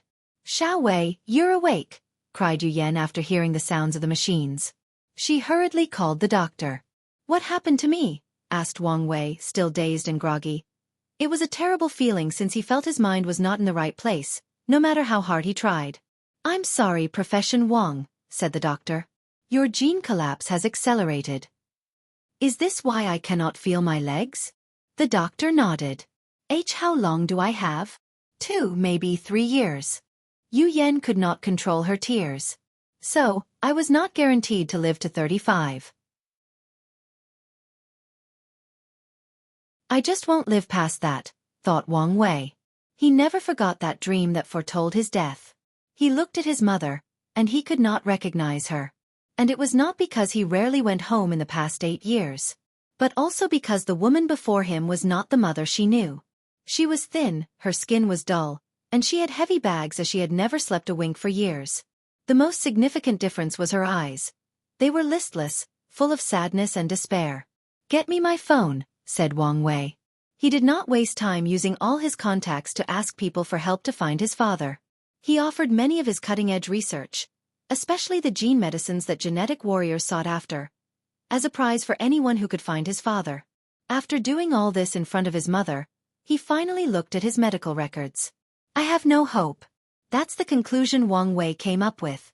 His fate was sealed, and there was nothing he could do about it. So, he decided to spend the rest of his life with his mother. He left home when he was 16 and rarely interacted with his family. And in his final moment, he decided to change that fact. Sadly, Wang Wei soon regretted that decision. As his mother watched him rapidly die before her, and with his father's disappearance, Yu Yan was simply inconsolable. Many times, Wang Wei wanted to end his existence in this mortal coil. At the very least, he can go on his own terms or have some control over his fate. But he never dared to do as he feared his mother would follow him. So, 2 years and 3 months later, he died in the hospital bed. And the world mourned the passing of such a brilliant mind. Where am I? Muttered Wang Wei as he stood up, looking at all the chairs and students next to him. He looked at his youthful and powerful hand, feeling his healthy body. Big brother, are you all right? Asked Fatty June. You better stop sleeping before the teacher arrives. Wang Wei mindlessly nodded before sitting back in his seat, processing everything that had happened to him. Am I stuck in some sort of loop? Or was it just a dream? After school, he rushed to the hospital to take a whole-body test. And as expected, he had the same disease. His parents reacted the same way as his dream or first life. However, Wang Wei was different. Something ruthless awakened deep inside him, and he decided to test his theory. He did not try to cure his disease, nor did he allow his father to venture into the prehistoric continent to try to save him. When Wang Tian tried to argue, Wang Wei would be ruthless and threatened to take his own life if his father left him alone. As such, he spent the next 4 years of his life with his parents before dying a second time at the hospital.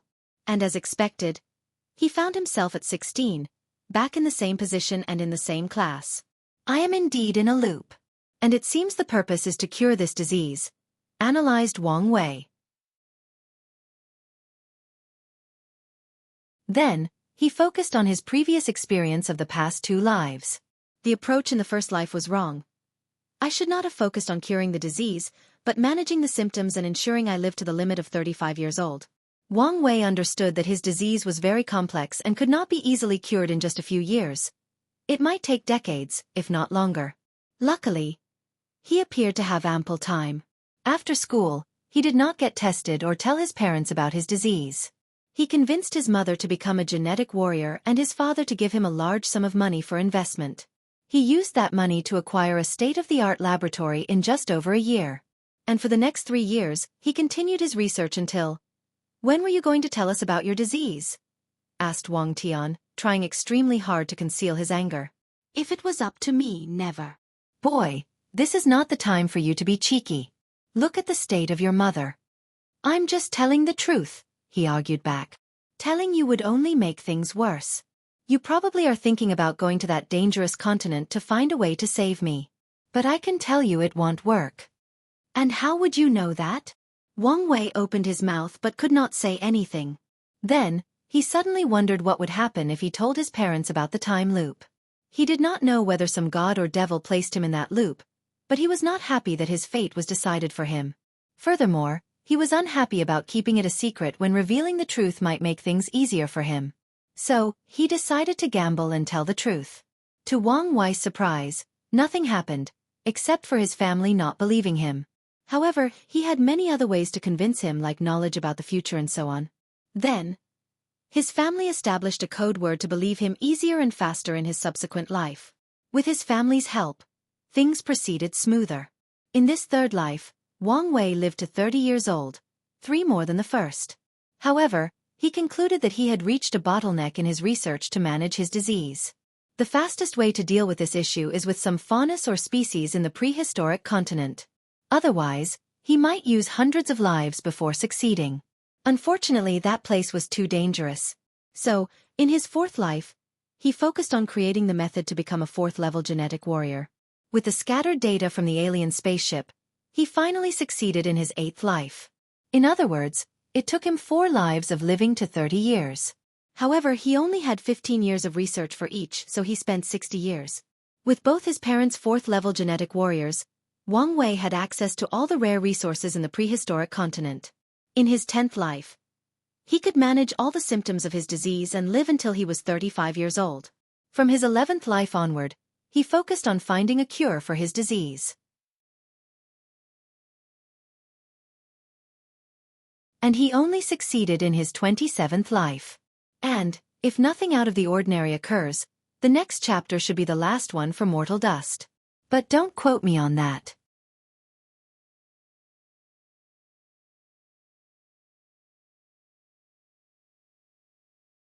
Mortal Dust 6. Wang Wei's 28th life. He opened his eyes in the same classroom with the same fatty June looking at him with concern. However, the difference was that he had a joyous smile.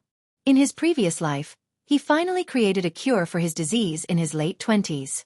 As such, Wang Wei decided to start fresh in this life, starting from his youth to make up for his regrets. Fatty, I'm fine, reassured Wang Wei. That's good. Hey, I just had an excellent idea. Why don't you ask Schoolflower Yan Liling out, and I will do the same for Wu Hong. Fatty June looked at him as if he was an idiot. He raised his hand to touch his big brother's forehead. Are you sure you're okay? Better than I've been. Then why are you spouting this nonsense? I just think we are only young once, so why not take risks? So, what's the worst that could happen? Rejection? Well, them humiliating us in public is probably the worst that can happen. But if that is the case, then that's only because of their poor characters. So, why would we want to be associated with these kinds of people? Fatty June felt these words made sense. At the same time, he felt something was wrong but could not find the words to argue back. Do you really think I should declare my love for her? Why not? Fatty June frowned for a moment. How about I wait until I lose some weight? Maybe my chances would be higher then. He knew many handsome and rich men in this school who lusted after the school flowers. Although his family did indeed have money, he lost considerably in the look department. If she cares about your appearance, then she does not deserve you. Wang Wei lied. He knew most women had a preference for physiques when choosing a partner, and that was perfectly fine. After all, some do prefer Fatty's type, and some men also prefer bigger women. However, he needed to build the little fat man's confidence. Plus, if you ever wanted to lose weight, you should do it for yourself, not to please someone else. You know what, you're right, said Fatty June, his voice a little too loud and catching the attention of the other students. The two had to continue their conversation with lowered voices. That afternoon, a piece of shocking news traveled throughout the school. 2 students asked the schoolflower Wu Hong and Yan Liling out, and they accepted. When the men discovered 2 of the top 5 schoolflowers were no longer available, they almost lost their marbles, especially when they realized they lost one to Fatty June. The next 4 years became interesting to say the least. After returning home, Wang Wei once again convinced his parents of the loop. Then, he used their financial means to set up a lab and acquire a few things from the prehistoric continent. Finally, he concocted a cure for his genetic disease. Finally free, muttered Wang Wei. Without the burden of death, he decided to enjoy his life normally despite his high mental age. He wanted to experience the hormonal years of high school or the freedom of university. And he had all these experiences he missed. His love life blossomed with Wu Hong. He and his close brother, who was no longer a fatty by the 2nd year, were now the envious couple in both high school and university. Everyone wanted to be them. The only downside to his life was his terrible talent for the genetic warrior path because of his illness. Nevertheless, He did not mind since he had plenty of experience, knowledge, resources and time. He would achieve something on this path. He became a first-level warrior at 32 when his wife and close friends were already third levels. However, Wang Wei did not care about this. His life was considered successful because of the few revolutionary papers he released, forever changing the scientific world. Today, he was celebrating his 35th birthday, a special year for him. It was a grand celebration, but only a few people knew why the reclusive renowned scientist, Dr. Wang Wei, would throw such a lavish festivity. Wang Wei overlooked everyone attending over a balcony with his family next to him. He raised his glass to make a speech. Bang! Wang Wei stood up with heavy breath, looking at the desk before him. "Are you all right?" asked Fatty Jun. Wang Wei looked him directly in the eyes, myriad emotions flashing in his eyes. "You're scaring me. Did something happen?" "Nothing. Just had a nightmare." Wang Wei motioned him to sit down as he processed what had just occurred. That was the sound of a gunshot. Now that he pondered on the situation, he remembered the vivid sensation of something penetrating his skull. Thinking back to that experience, he felt fear and panic but quickly regained his mind to concentrate. It was not time for such emotion. My time loop is not my disease, but my death at the age of 35 years old. Is this what I meant by nexus of fate? Many thoughts flashed in his mind as he analyzed the situation. Then, he slammed the desk with his hand. Who the fuck placed me in this time loop? I don't care who you are. I don't care whether you are a god, devil, or even the heavens itself. Once I'm out, I will gut you and your entire life. I will make you regret your existence. There was nothing he hated more than being manipulated. Suddenly, Wang Wei was embarrassed as he realized he was in a classroom. The next few hours were quite embarrassing since he had to see the principal, and his mother had to come to pick him up from the office. However, after calming down that night, Wang Wei learned something from this event. He mentioned the existence of the time loop to a large group, but there were no consequences. Of course, there was the possibility it was because no one believed him, but he decided to test the boundaries of this rule. So the next day, he tried to convince Fatty Jun, Wu Hong, and Yan Liling.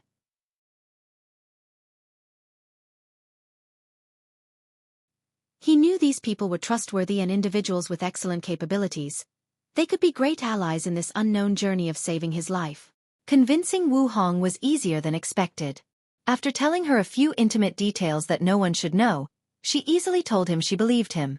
Fatty Jun was loyal to a fault and told him he would believe him if he said the world they lived in was nothing but an illusion. The real issue was Yan Liling. However, after more than a month of predicting future events, she had no choice but to believe. So, the next step was establishing a way to come together faster in the next life. Then, the group began to work together to save Wang Wei's life. Wu Hong was in charge of figuring out the cause of the time loop. Li Jun had to create a powerful military force to protect Wang Wei. Yan Liling was tasked with finding a way for Wang Wei to transfer knowledge of their future self to their younger self, making it easier for them to work together and be efficient. As for Wang Wei, he worked to change his talent in this life to become a powerful genetic warrior. And since the others' tasks were not simple things that could easily be achieved, they would also help.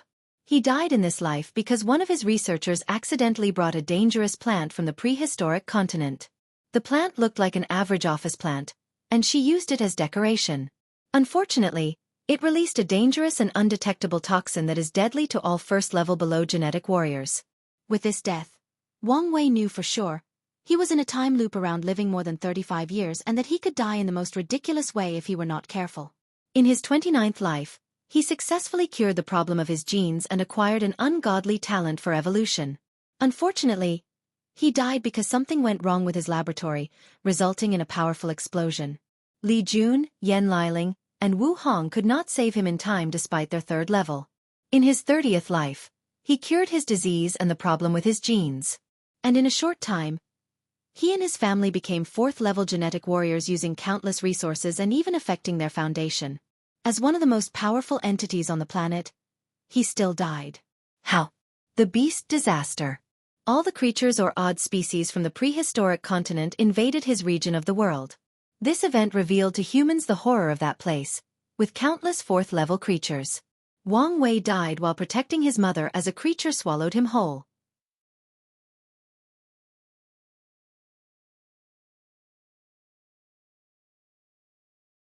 Mortal Dust. Finale. Wang Wei sat on his school desk, breathing in and out. He placed his elbows on the desk and supported his head with his hands. 30 times. That's how many times he had to experience death. And each time, the experience was not pleasant. He ignored the noise around him as he took a deep breath. He concentrated on the sound of his beating heart, slowly alienating all the noise in his surrounding. And when he could only hear the soothing rhythmic thumping of his heart, he felt calm, peaceful and composed. Let's see if it works. He closed his eyes, using a meditation technique to enter a realm of absolute silence. As he traveled into the depth of his mind, he soon saw 5 floating lights, and a rare smile appeared on his face. He opened his eyes to look at the worried Fatty June and said, "I have something for you." "Ha! Something? Forget about that. Are you all right?" "You'll understand soon." Wang Wei placed 2 fingers on Fatty June's forehead as he closed his eyes. "It might hurt, so be prepared." Immediately afterward, Fatty June groaned as his eyes changed. It was no longer youthful and full of vigor. Instead, it contained the vicissitudes of life. Li Jun faltered for a moment, and Wang Wei supported him. "So I've failed," said Li Jun, his eyes full of wisdom beyond his age. "What life is this?" "The 30th. But you should not blame yourself. I couldn't protect you, so who else should I blame? We knew things would not be so simple. Anyway, we should focus on the positive sides." Liling's method worked. 4th-level genetic warriors have evolved their brains to detect the magnetic fields of the universe.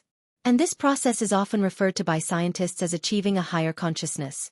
Wang Wei's group theorized the further evolution of the higher consciousness in 5th and above genetic warriors would allow humans to transfer their consciousness into another body, abandoning the flesh and becoming pure consciousness creatures, to become soul creatures. So, they experimented to see if they could leave a piece of their higher consciousness to Wang Wei, and when he died and restarted, whatever power placed him in the time loop could bring them with him. Separating the higher consciousness took some time to achieve through technology. And right before Wang Wei's 35th birthday and death, the group proceeded with the plan. "Let's go get the others," said Wang Wei before meeting with Wu Hong, Liling, and his parents. After accessing the previous lives' memories, the team had a better chance at surviving since they did not have to go through all the hurdles of becoming acquainted and convincing each other. "It's good that at least one of our plans succeeded," commented Yan Liling. "So what's our next game plan?" 5th-level genetic warrior. "If all of us can be this powerful, nothing on this planet can kill us," said Wang Wei. "That's not as easy as stated," added Yu Yan. We have already theorized that further study of the higher consciousness is the way to the 5th level. But how will we achieve this stage in less than 20 years? She was correct. Achieving 4th-level genetic warrior with the limited time the group had was already a daunting task. And each higher evolution needs more energy or resources and more time. "Do you want to study temporal fields to create a time acceleration room?" asked Wu Hong. "Exactly," replied Wang Wei. "This level of technology cannot be developed easily." "Yes, but we have time." They did have time, but at what cost? Wang Tian patted his son's shoulder while Yu Yan tried not to cry. Then the group got into action. Wu Hong and Wang Wei worked on the temporal field, while Yan Liling and Yu Yan worked on the 5th-level genetic warrior path. Li Jun and Wang Tian were in charge of calculating all possible dangers that could lead to Wang Wei's death and preventing it. The group also did not give up trying to survive in this life. They tried to build an underground bunker to hide and pass the time. Somehow, a group of 4th-level creatures that had evolved underground ambushed and killed them. The next attempt was to build a spaceship and leave the planet with their research crew. Unfortunately, one crew got infected by an alien species that has a brain porosity and sabotaged the ship, killing everybody. The group tried again, this time with only themselves on the spaceship. They were caught by some abnormal cosmic phenomenon and died. On the 50th life they completed their research. With time acceleration, the group became 5th-level genetic warriors. Their cause of death was the planet's explosion. Typically, a 5th-level warrior should be able to survive a planet's destruction with no issue. Unfortunately, the real cause of the destruction was a secret research program gone wrong that affected the planet's core and exponentially increased the explosion. The group tried again. They reached the 5th stage and left the planet. With their strength, they should have been able to survive in the universe. Unfortunately, they encountered a 6th-level cosmic creature. On the 59th life, they pushed the boundaries of the temporal field and created the method to achieve the 6th level. An alien empire discovered their planet, and they died fighting off an invasion composed of too many 6th-level powerhouses. From the 60th life, the group focused on using the power of time to deal with the situation. They concentrated on mastering its power to escape the time loop. Unfortunately, they could not comprehend how it operated. So they tried a different strategy. Escape into the past or the future. The travel to the past was to see whether they could find any information on how Wang Wei became entangled in that time loop. Furthermore, they wanted to know what would happen if the two of them existed. For more chapters, please visit pan.dn0vel. See. Unfortunately, this attempt was futile. They did not find any new information, nor did anything change after Wang Wei met his younger self. When his future body turned 35, an accident occurred, and he died.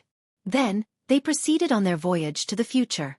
The year that Wang Wei always died was 2136. So, the group wanted to know what would happen if they traveled beyond that year. Nothing occurred.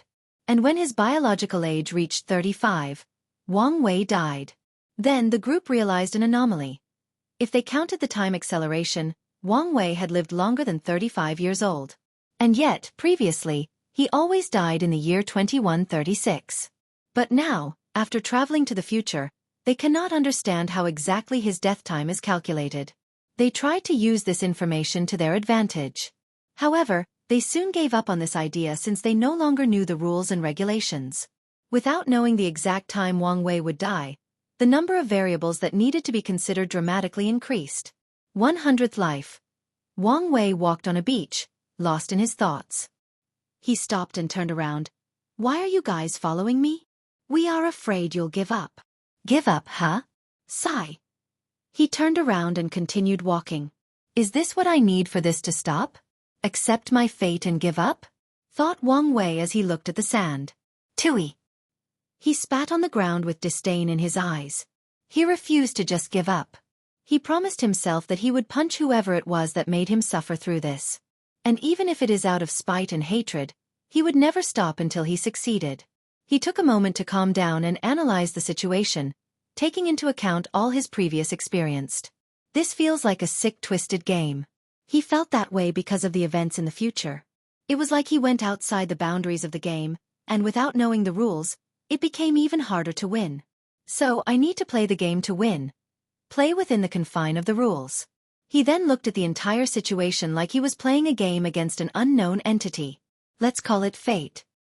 He drew his name against fate on the sand before drawing a line. At one end, he wrote 16 and the other 35. He then crossed the 35 and placed the year 2136 underneath. My greatest move was that high consciousness transference. Wang Wei wrote the name of his name against fate. That move granted him the support and help needed to continue this battle. Otherwise, he would never be capable of making so many moves. That move was brilliant and cunning, he thought with a smug look before stopping. Why did it work? The mind, memories, thoughts, part of the game's rules? He squinted his eyes, deep in thought. Fate is not absolute. It has to allow room for possibility. And since it's not absolute, it can be conquered. But how? Wang Wei was not stupid to think he could overwhelm such power. Play within its rules and limitations. Trick it. In this life, Wang Wei did nothing extraordinary besides managing his disease. And when he turned 35, the group placed him in a machine with 2 pods. And when the time arrived, the machine beeped, signaling his death. Pushi. The other pod opened, and a teenager walked out. "Success?" asked Wu Hong.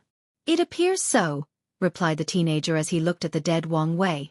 Fate wanted Wang Wei to die in the year 2136, and he did. His plan was simple.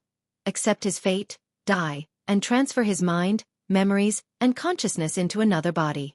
As such, he was now a new person with a new identity. He did not agree to the plan to transfer his mind into a clone to ensure success. "So, are you really Wang Wei?" asked Li Jun. "The answer to this question is quite philosophical," he replied. He did not transfer his higher consciousness to another body. Instead, he transferred his memories and thought patterns to a prepared body with its mind wiped. On a physical level, he was different. On a conceptual level, he had a different soul, if such a thing existed. But on an existential level, he had the same memories, ideologies, likes, dislikes, fears, aspirations, and everything that made him Wang Wei. After thinking about this, Wang Wei suddenly smiled as his eyes and hair turned gray and his face changed.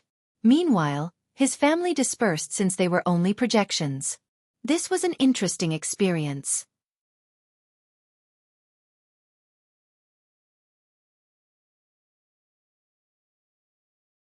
The game. The discordance of fate, thought Wang Wei, which is one of the most important things he learned from this experience. Fate is all about determinism. It deals with the absolute. Yet, it yearned for the people under its control to have unlimited possibilities and escape its shackles. Wang Wei raised his head to condense a silver-gray star and looked deeply at it. Cultivation is a process of slowly escaping the control of fate. The higher the strength, the more choice an individual has, the more capable they have of becoming responsible for their actions. Then there are the fateless, people born outside the control of fate. They are the blessed few. A better way to describe them is that the river of fate does not register them. Finally, there is another group of people that he just learned of. People who have condensed their fate star. When a mortal break free from their fate without outside influence. The influence includes finding a cultivation technique and becoming powerful. To condense a fate star, they have to be similar to the mortal dust Wang Wei, using their intelligence, resourcefulness, and willpower to fundamentally alter the course of their life or a specific event. This is not as easy as it appears, thought Wang Wei as he looked at the planet he created in a corner of the science and technology world for this mortal dust. I can control the fate of everyone present to a scary level, he thought before looking at two couples walking in the street.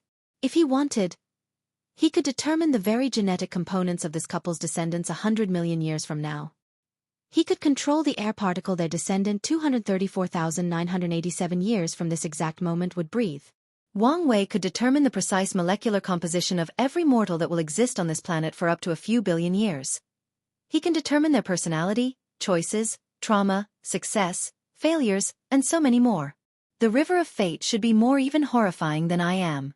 So, how difficult is it for a mortal to condense their fate star? Wang Wei could not fathom the difficulty of achieving such a thing. Even he only defeated fate because he had unlimited time. There should be some people who succeeded. And if these individuals walked the cultivation journey, they would be scary. He shook his head before dispersing the fate star since it was not real.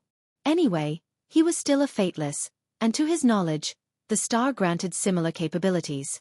Wang Wei then teleported to the beach, where he had his epiphany. He looked at the sand, deep in thought. In the grand scheme of things, it does not make sense for fate to allow any being possibilities to become free. It undermines its core concept of absolute control, unless someone needs it to do so. Grand Tao, he muttered out loud before writing its character on the sand. The entire chaos universe is like a game, and cultivation is a way to level up.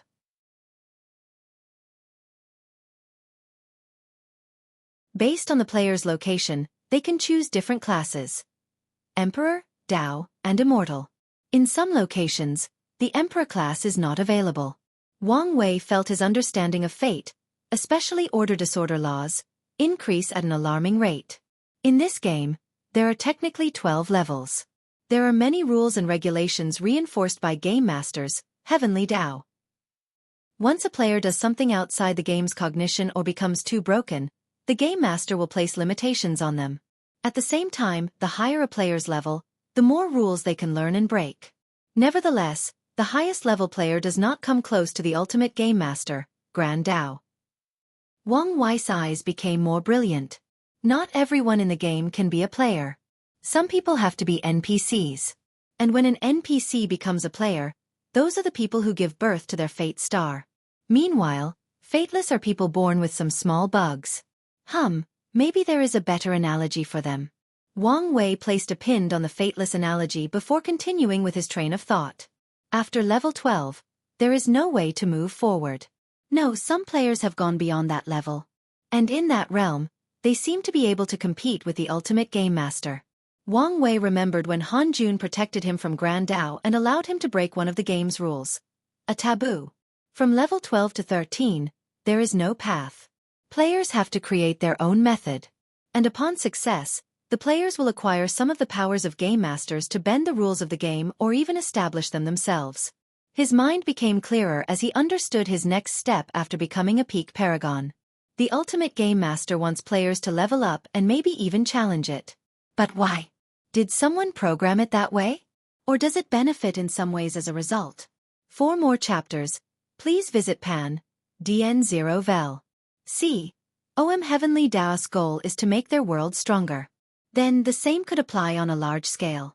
Maybe, Grand Dao desires the infinite chaos worlds floating in primordial chaos to evolve, strengthen, and give birth to even more powerful cultivators. Or it could be something more sinister. We are stuck in a cage, raised like pigs to be slaughtered. And of course, the pig has to fatten up first. Wang Wei squinted his eyes and took note of this possibility. However, if that was true, he was only level 8 and could do nothing about such a thing now. The ultimate game master has many modules to help him in the game, and the most powerful is the River of Fate. But what are the others? His innate paragon soul began to function rapidly. Every one of his spirit particles acted as one Wang Wei, boosting his comprehension speed. Grand Dao Source, River of Time, Source Chi Space. Wang Wei frowned as he felt there were more critical modules. For example, the True Power Dao Realm, but he was not sure. It seemed his comprehension was not enough. It's fine. I have time to figure things out. One of the ways to win this game is to figure out its rules and essence. Most level 12 players do not even know the game's existence, let alone have such a deep comprehension of it. The majority of them cannot even reach level 12. And those who do give in to the despair of not having a path forward.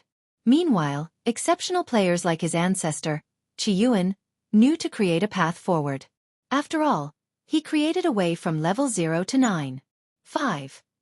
If the ultimate game master did not place severe restrictions on level 10 and above, players like Qiyuan would have continued to find a way to level 12. I now understand why he created the Second Origin War and the purpose of the ultimate taboo, to find a way to level 13. Of course, I'm guessing things were not that simple. He looked at the writing in the sand about the game. If someone from Earth saw them, they could immediately enter a deep state of enlightenment and understand order-disorder law and even a tiny portion of fate. No, as long as a cultivator was the gaming terminology he used, they would also become enlightened. He waved his hand to remove these writings. Some secrets of the world cannot be written down. Play the game to win the game, he muttered. Wang Wei then flew to the atmosphere, looking at the planet from above, reviewing his final mortal dust for a second time. He learned many lessons that he feels would be vital to his future cultivation path, especially when he tries to reach level 13. Furthermore, his comprehension of existence increased slightly after the method he used to cheat death. He understood that Eternal Emperor's eternal attribute is also a form of mimetic power. They exist in the form of memories, words, and even historical events. Additionally, not all Eternal Emperors are the same. For example, Qiyuan and the Absolute Beginning Emperor. However, because of all the events that Qiyuan has accomplished, it is at least 1,000 times more difficult to kill him than the Absolute Beginning Emperor. Qiyuan has created events that have affected the entire universe. And if someone wanted to kill him, they would have to erase him from the history of the entire Chaos universe, which involved near-infinite Chaos worlds. As he pondered all these things, his mind felt clearer than before. The silver law tree in his sea of consciousness bloomed to give birth to a fruit. There is only one thing I need an answer to now. Why do I want to become free and unfettered? The moment he learned about the cultivation world, he decided that this would be his primary goal. But the question is, why was this his goal? Was he a person naturally born desiring freedom? Did the environment of his past life mold this desire? Or was there another sinister reason he was obsessed with becoming free and unfettered? I just need to find the answer before proving the Tao. Wang Wei connected this planet to the rest of the science and technology world before leaving to enter the Supreme Realm.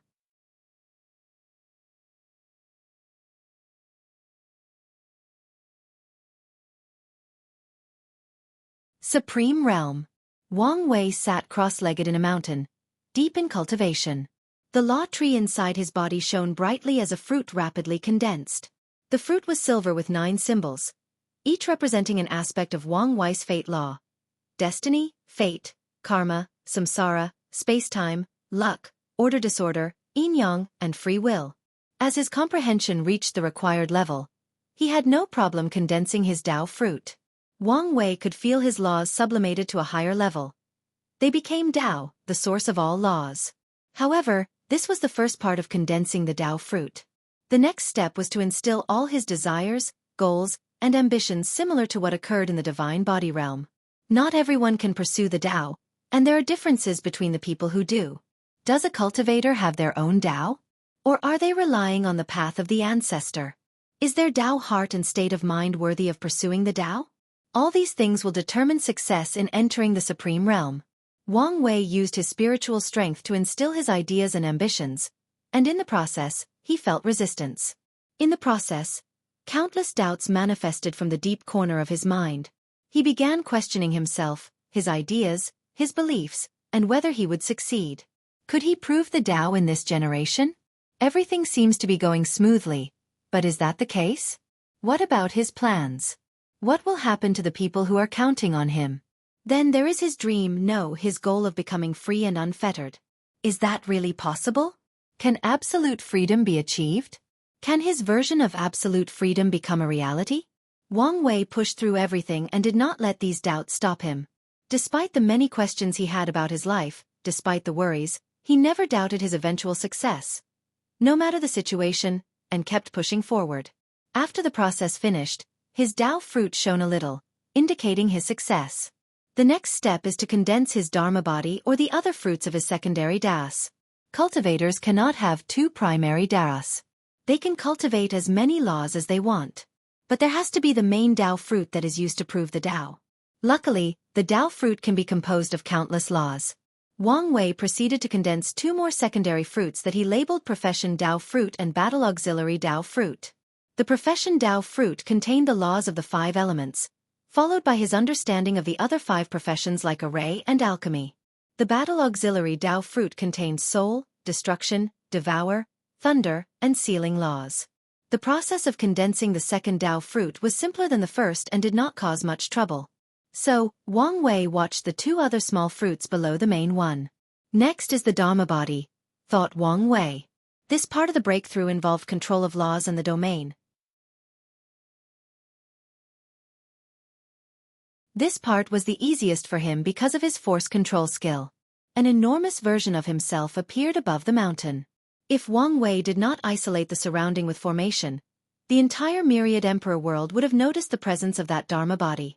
After making the shape, the fruit inside his sea of consciousness shone brilliantly for a few minutes before stabilizing itself.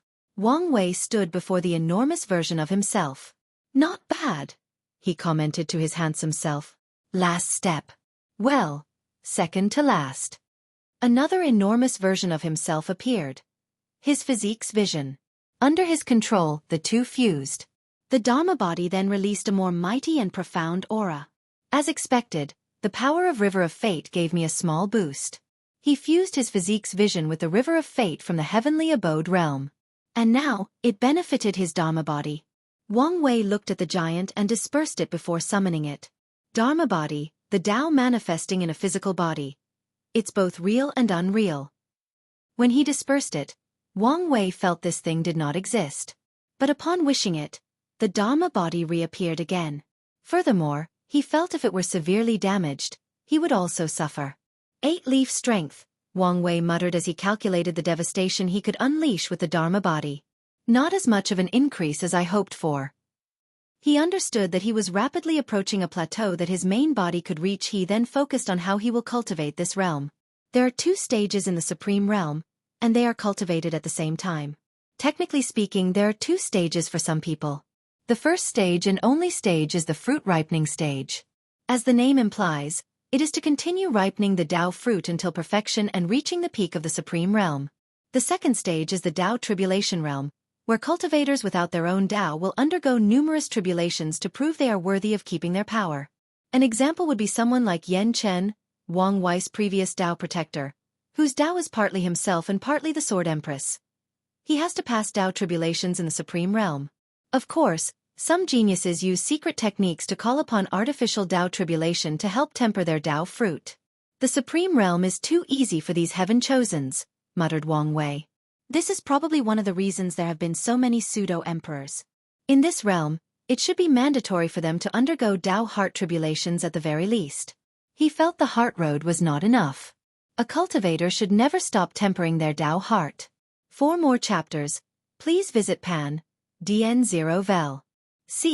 I'll change the order of heaven and earth after I prove the Tao. I'll also add a Tao heart tempering stage. Wang Wei waved his hand to disperse the small world he had created and the formations. Then, he waited for the tribulation.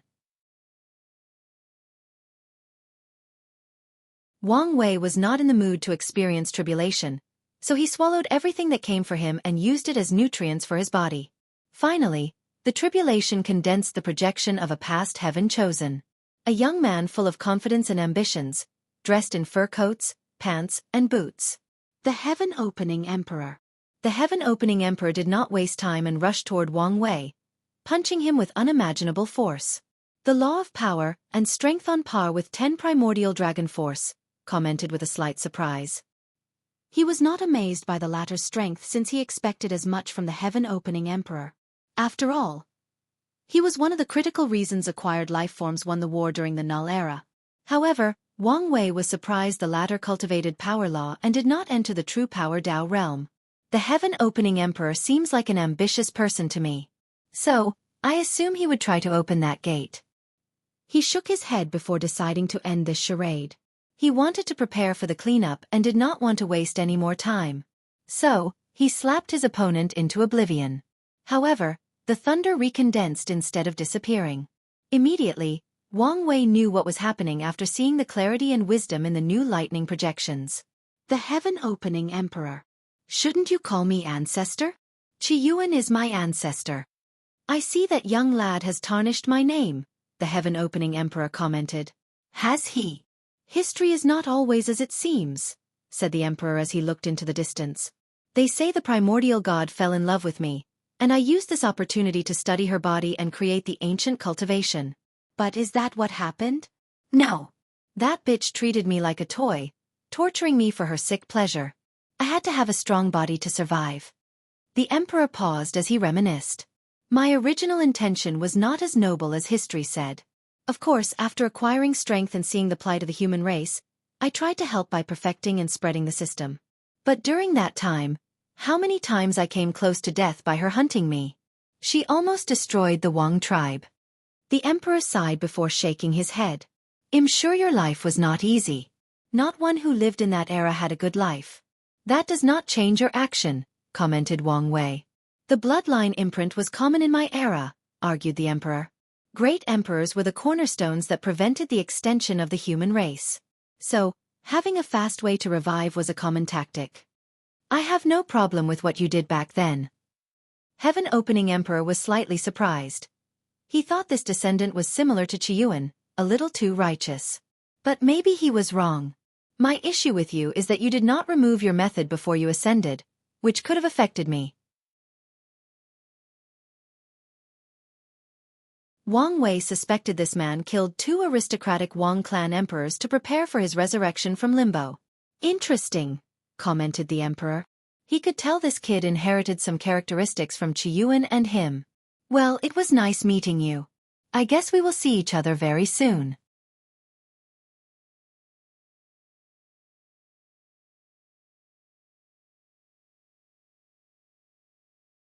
Heavenly Book. Wang Wei's reaction to the heaven-opening emperor has everything to do with trust. He can trust his ancestors to some extent after analyzing their deeds, interacting, and his wife's personal experience with them. Nevertheless, he would never completely trust them since the number of people he trusts completely can be counted on one hand. As for the heaven-opening emperor, he is in the category of people Wang Wei can trust, once he is on the same level as them, with no overwhelming power disparity. Once that happens, he has no trouble reuniting the Wang clan for his benefit. He looked in the distance before disappearing and returning home. He first went to check on Li Jun and the others. He did show them the memories of what happened in the science and technology world since he did not want them to be affected by the taboo. Wang Wei did not know the extent of Hong Jun's protection, which would probably not extend to the people he loved. So, he would only show his wife since she might be safe from the taboo. How did it go? Asked Li Jun as he handed him some tea. Pretty well, replied Wang Wei before explaining his mortal dust. What about yours? Pretty standard. I became a murderous psychopath, a mighty general, a conqueror, and a battle-addicted martial artist. The only interesting aspect was when I was a corpse and worked in samsara for your life-death incarnation. That should have been quite the experience. What about the 8 Extremity Foundation? It worked. I did what you told me and sent all my clones to the space-time incarnation. They are now all quasi-emperors after cultivating in a parallel timeline. What did Liling decide? She said she wants to take at least try. Wang Wei nodded. Yan Liling's talent is better than Li Jun despite being way weaker than him. So, she wanted Wang Wei to preach existence to her and see if she could walk the 9 Extremity Foundation. Wang Wei also plans to do the same for his mother. He wants his mother to have the strength of 7 Leaf before proving the Tao. She has to have the power of a failed 9 Extremity Foundation. And he's prepared to go to extreme means if necessary. He chatted with Li Jun for a while before seeing his father. Once he reached the Wang clan's mountain, he saw the latter fishing before a small pond with a dazed look. Are you all right? He asked as he sat next to him. Oh, you're here, replied Wang Tian. I'm fine, just thinking about something. Where's Mom? She went back to her clan. Is everything all right? No, just a normal visit. I see. So, what's on your mind that you did not even go with her? Wang Tian sighed before explaining the situation with the Sword Empress talisman. In other words, you're conflicted about tempering your body despite the ancestor giving you her wisdom that the body is necessary for the future path of cultivation? Wang Wei wanted to curse. These swordsmen were too stubborn. I know you think him inflexible, but things are not simple. I am now over 900,000 years and for all my life, I've held the belief that swordsmanship is all about giving up everything for offensive capabilities. How can I easily change? You should also understand that the ancestor spent innumerable Yuan epochs to learn this lesson and shares that wisdom with you. Shouldn't that count as something? It does, hence why I'm conflicted. Wang Wei took out a wine jar from his space ring and took a big sip, not hiding the frustration on his face. Did she leave her consciousness in the talisman? Yes. Did you ask her the question? You were right. Ancestor Qiyuan did preach existence to her, and she achieved 9 extremity. What level? 2 root. The reason for failure? Her body was too weak, Wang Tian replied with a bigger sigh. So, are you prepared to walk the same path as her? With your talent and my guidance, achieving 5 root should not be a problem. I don't know. Well, figure it out. Wang Wei disappeared and returned home to see his wife. These pure swordsmen are truly the most stubborn people I've met. The older and more powerful they are, the worse they become, Wu Hong replied. She also suffered this frustration when she tried to convince Sword Empress to temper her body. The latter did not change even after losing to her. Wife, I miss you. He hugged her for more chapters. Please visit Pan, DN0 Vel. C.O.M. Did you not see me in your last mortal dust? I did, but it was only a projection.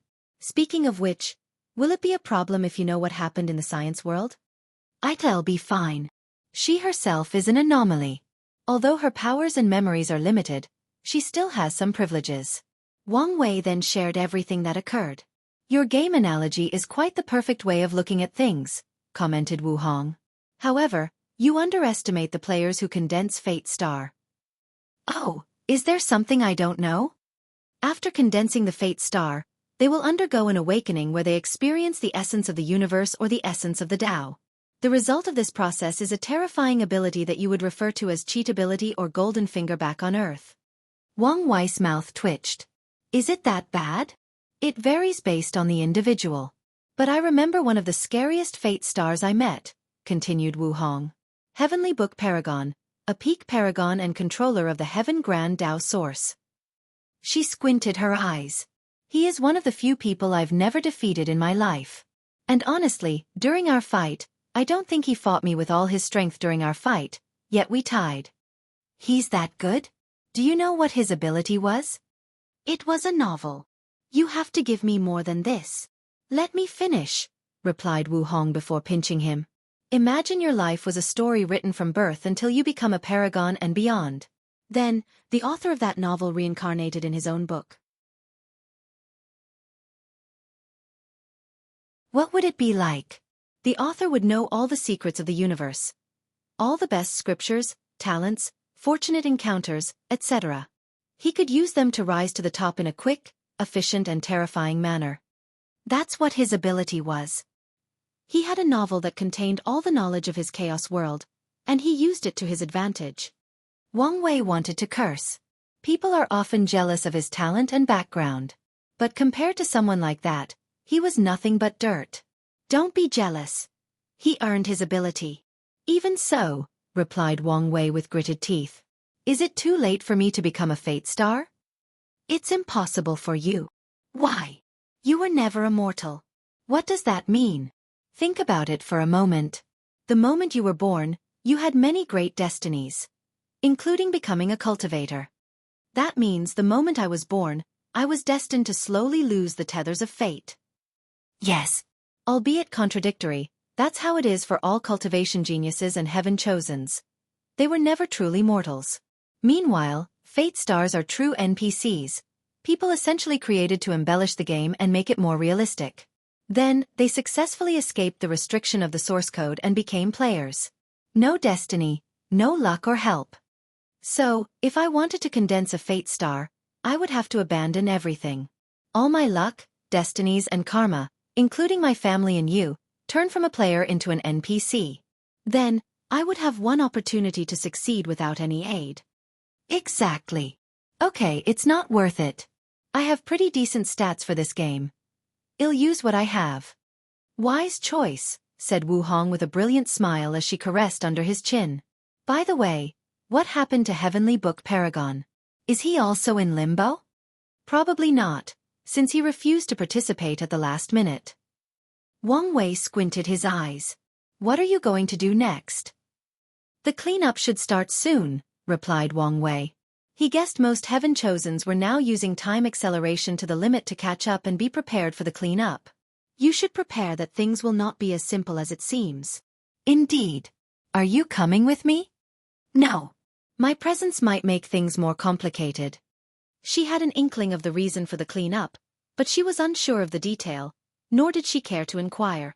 And she also felt things might become more complicated if she appeared.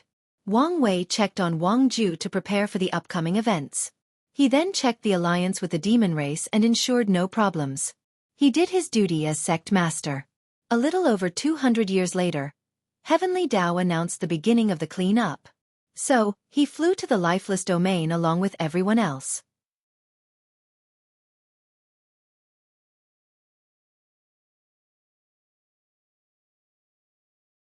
The lifeless domain.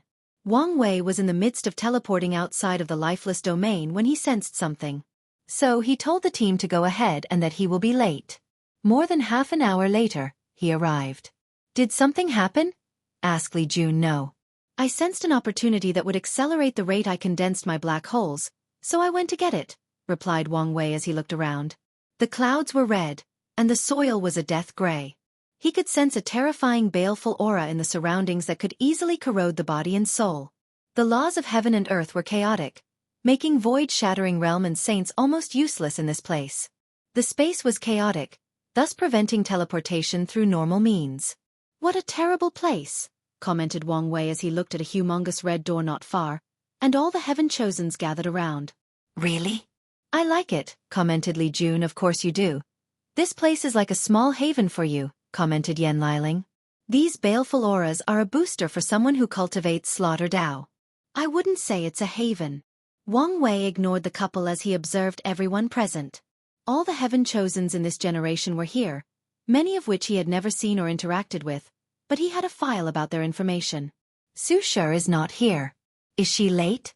Wang Wei continued to look around before his gaze on Mo Xingyun, and he suddenly appeared before her, catching everyone's attention. After all, Who does not know the man who is said to have the highest chance of proving the Tao in this generation? A puppet, said Wang Wei after observing for a while.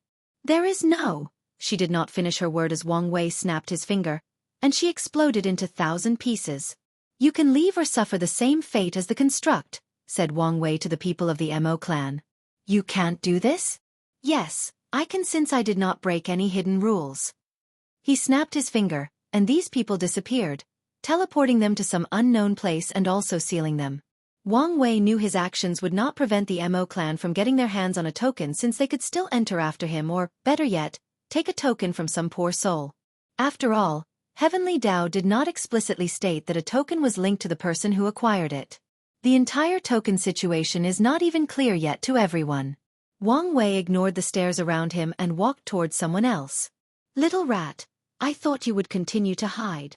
Sir Wang Wei, this is the first time we have met. Have I offended you in some way? Replied Yu Zhou with a confused look on his pure and innocent face. And he was not the only one. The people from the soul race were also wondering what's the contradiction between these two. You know me better than anyone, so you should understand I will not let societal pressure like status, custom, or public image dictate my actions. So, what's your reliance? Some other heaven chosen might be worried about the image of the Tao opening sect and how suddenly killing someone for no justifiable reason might cause trouble. However, Wang Wei only cares about these things when necessary.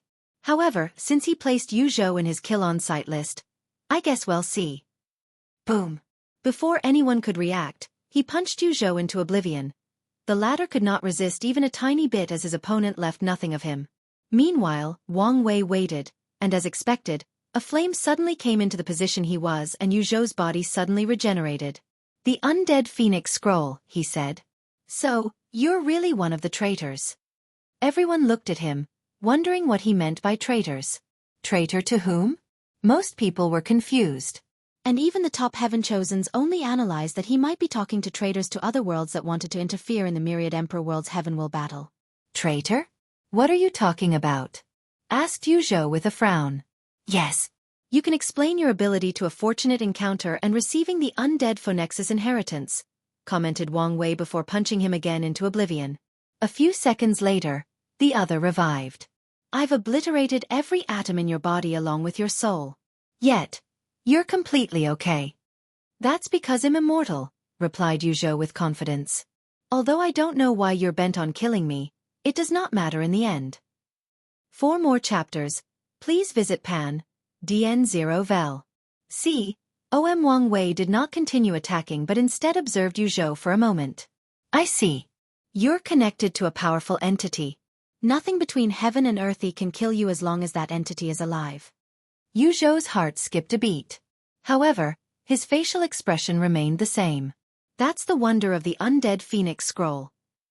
That's the wonder of the one from the upper dimension, not the one he left before Ascension, commented Wang Wei, making Yu Zhou's eyes almost twitch. Interacting with this man was scary.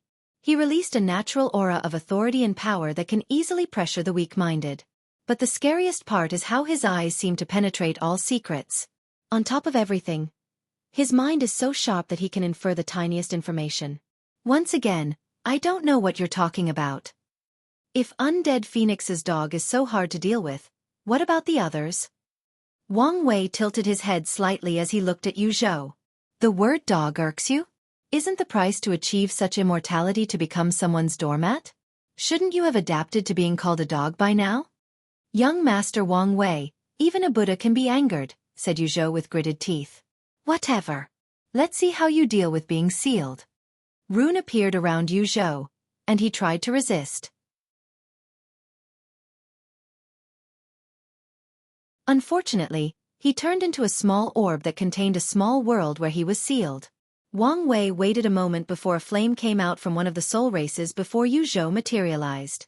Killing yourself and using talismans located in different locations to materialize again. Not a bad method to avoid sealing. Wang Wei looked at the sky for a moment. You even used some means to hide the karma threat connected to the other talismans. Your means can even hide from me. Is that your soul race ability or someone else? Wang Wei looked at the people behind Yu Zhou. From your reaction, it's from your race. So, you told them everything to ensure your identity remains legit. I would be stupid not to take preventive measures against the only weakness of my immortality. Muttered Wang Wei as he looked directly into Yu Zhou's eyes. I don't like the hidden cockiness in your eyes. It doesn't matter how you feel. There is nothing you can do about it, he replied with his shoulder straighter than before. You are only partially correct. Partially. Wang Wei slowly raised his hand toward Yu Zhou's head. The latter tried to move and respond. But once again, he was powerless. Wang Wei held him by his skull. You should understand there are scarier things than death. Oh! Yu Zhou's scream echoed between heaven and earth. The pain was so much that he instantly felt his mind on the verge of breaking. He immediately tried to commit suicide to escape. Unfortunately, the power of law in Wang Wei's hands made that impossible. Only this small amount of pain almost broke you, Wang Wei said in disappointment. He has not created a way to transfer his pain in the flesh tribulation to his opponent. But with the slight evolution of his pain talent after the tribulation, Yu Zhou could not withstand it. After the latter destroyed his vocal cords screaming for a few minutes, Wang Wei dropped him on the floor. The heavenly will battle does not allow interference, even by an existence on par with the undead Phoenix Emperor. So, who will give you your immortality by then? Yu Zhou exploded himself in an attempt to use death to remove the pain. But even then, he still felt, leading to killing himself a dozen times in just a few seconds. He then looked at Wang Wei with fear. Yes, those are the eyes that traitors like you should have. He then looked at the Soul Race members. Your race should probably close your gate again before the final battle.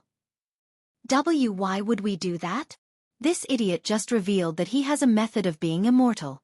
You can imagine how many people would do anything to get their hands on it, even if they must become someone's dog.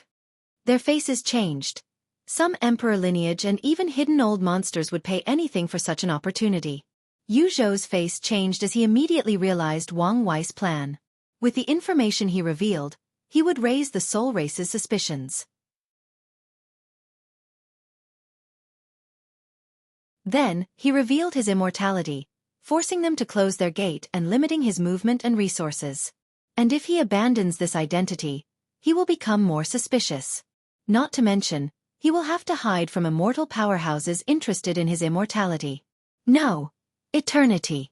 Wang Wei turned around to look at someone who was observing him not far away. Tian. Their eyes met, creating sparks.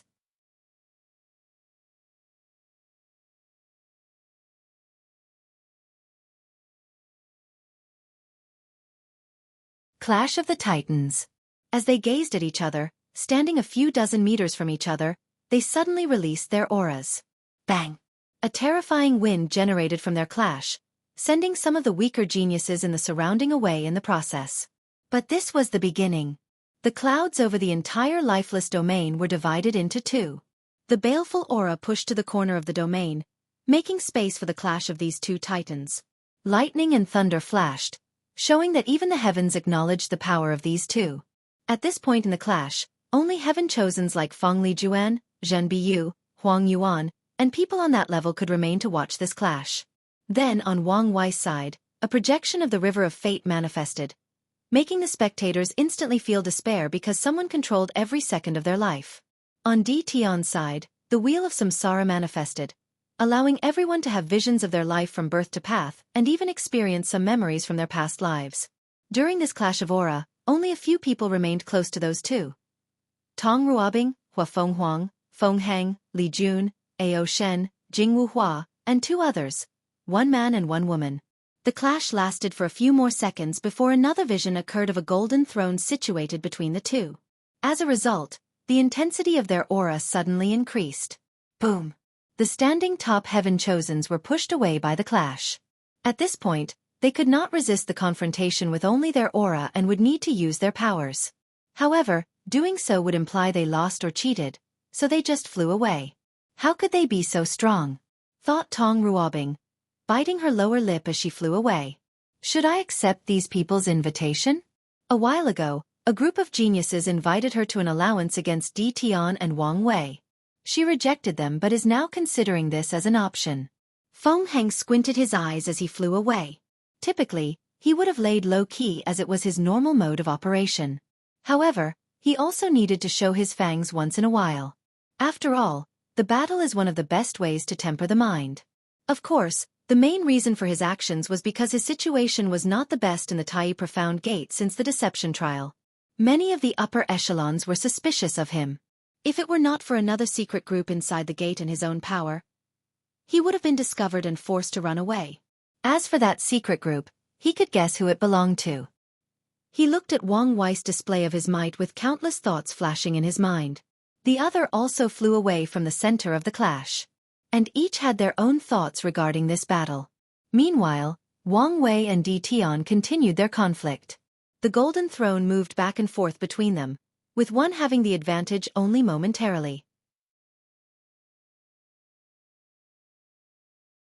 Then, they suddenly stopped simultaneously, and everything returned to normal. They looked at each other for a moment before walking away. As expected, thought Di Tian as he regrouped with the D clan. He found a way to make up the gap between us. Most likely with the unorthodox way of 9 extremity. Now the question is, will he break the limit? By all odds, there should be no way for this to be possible. After all, 9 Pillars was someone above the Emperor realm and spent countless epochs before discovering a unique treasure that would allow someone to reach 10 extremity. And since this treasure does not exist in the lower dimension, there should be other ways to achieve 10 extremity. As long as it's him, there is a possibility, thought Di Tian.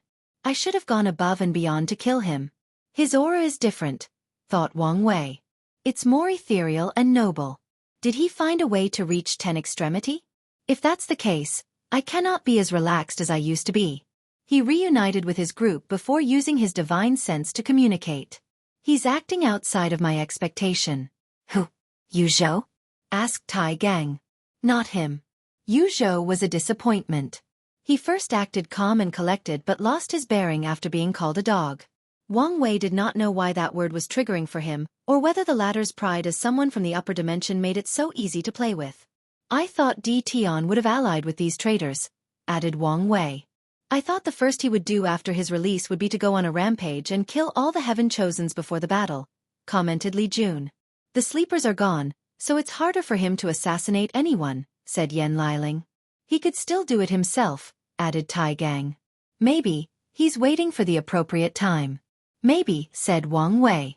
After Di Tian reunited with his family, he looked in the direction where Yu Zhou secretly escaped with the soul race. He experienced the mental beating Wang Wei gave that man. Are those the people Little Seven talked about? A couple of thousands of years ago, the Western continent. Di Tian suddenly opened his as he sensed someone inside his formation. He saw a young man smiling at him with a scar on his chin. Little Seven, Di Tian muttered, joy flashing in his eyes. He did not know how long since he experienced that emotion, but it appeared today. No, I should call you Five-Finger Emperor now. For more chapters, please visit DN0vel. It's Five-Finger Paragon. However, you can call me Little Seven. So you've reached such height. Di Tian reminisced about where he created Little Seven. He used the best 5-element materials to create someone perfectly in harmony with heaven and earth. Later, he learned from history that he became the Five-Finger Emperor, a pseudo-eternal emperor on par with Eternals who used 5-element sealing Dao.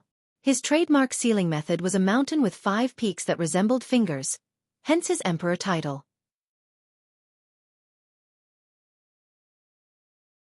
Now that young body has reached heights he cannot imagine, making Di Tian feel a little complicated.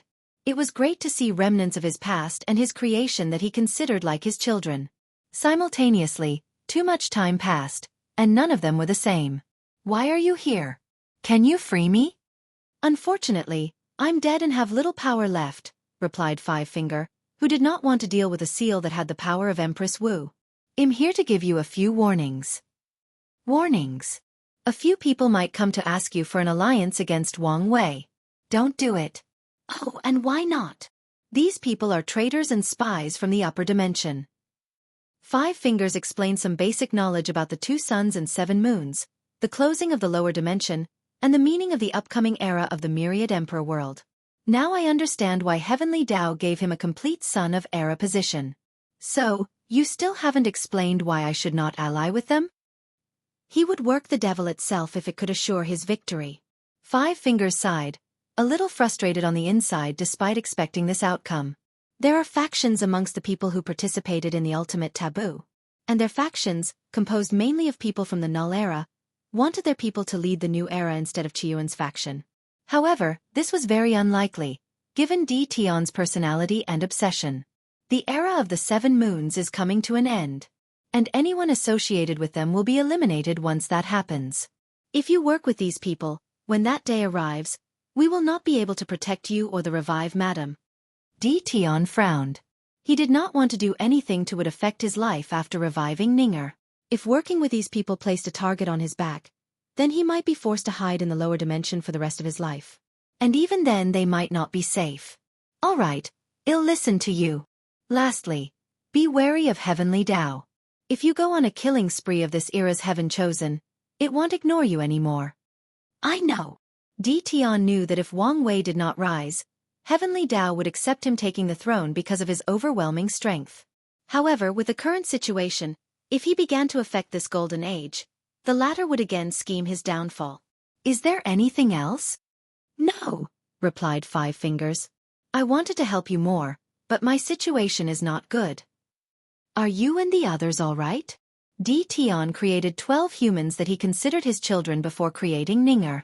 Of the 12, 5 became great emperors, 3 became primarchs, and the other 4 became insurgent Tao monarchs. Little 3, Little 4, and Little 9 all died, said Five Finger with some sadness. As in complete death? Yes. Di Tian sighed as he remembered these kids.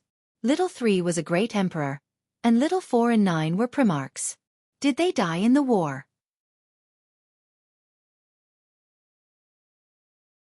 Although he had some knowledge before the Null Era, they were incomplete. Little 3 and 9 died in the war. Little 4 died in the upper dimension. Although I'm used to life and death, it saddens me to hear of their departure. I'll make a grave for them that I can worship.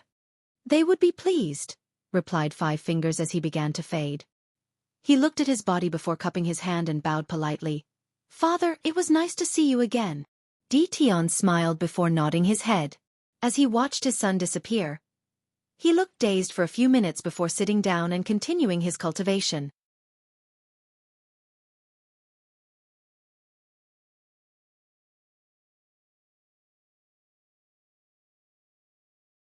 Defamation. After this intense battle, many people could not help but look at these two with horror, especially Di Tian. Most people thought he had ceased to be a viable candidate for the throne. But after disappearing for more than 100,000 years, he showed up to declare the throne was his, and only one other person may stop him. At this point, they all have the same thoughts. Do whatever is necessary to get rid of the two. It could be poison, alliance, formation, or assassination. Some daring one even thought about breaking the Immortal Avenue Pact and asking their faction to send some of their immortal ancestors to get rid of these people. Di Tian calmly looked at everyone's reaction and guessed their thoughts and planning for the future. I need a powerful general. He foresaw the possibility that the battle between him and Wang Wei might be very close.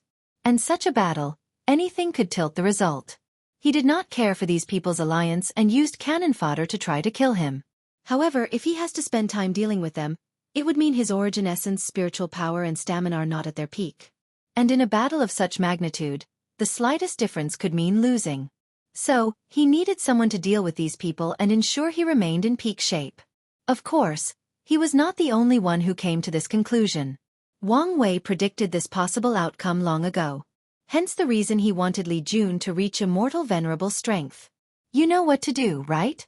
Don't worry, replied Li Jun. None of them will touch a hair on you.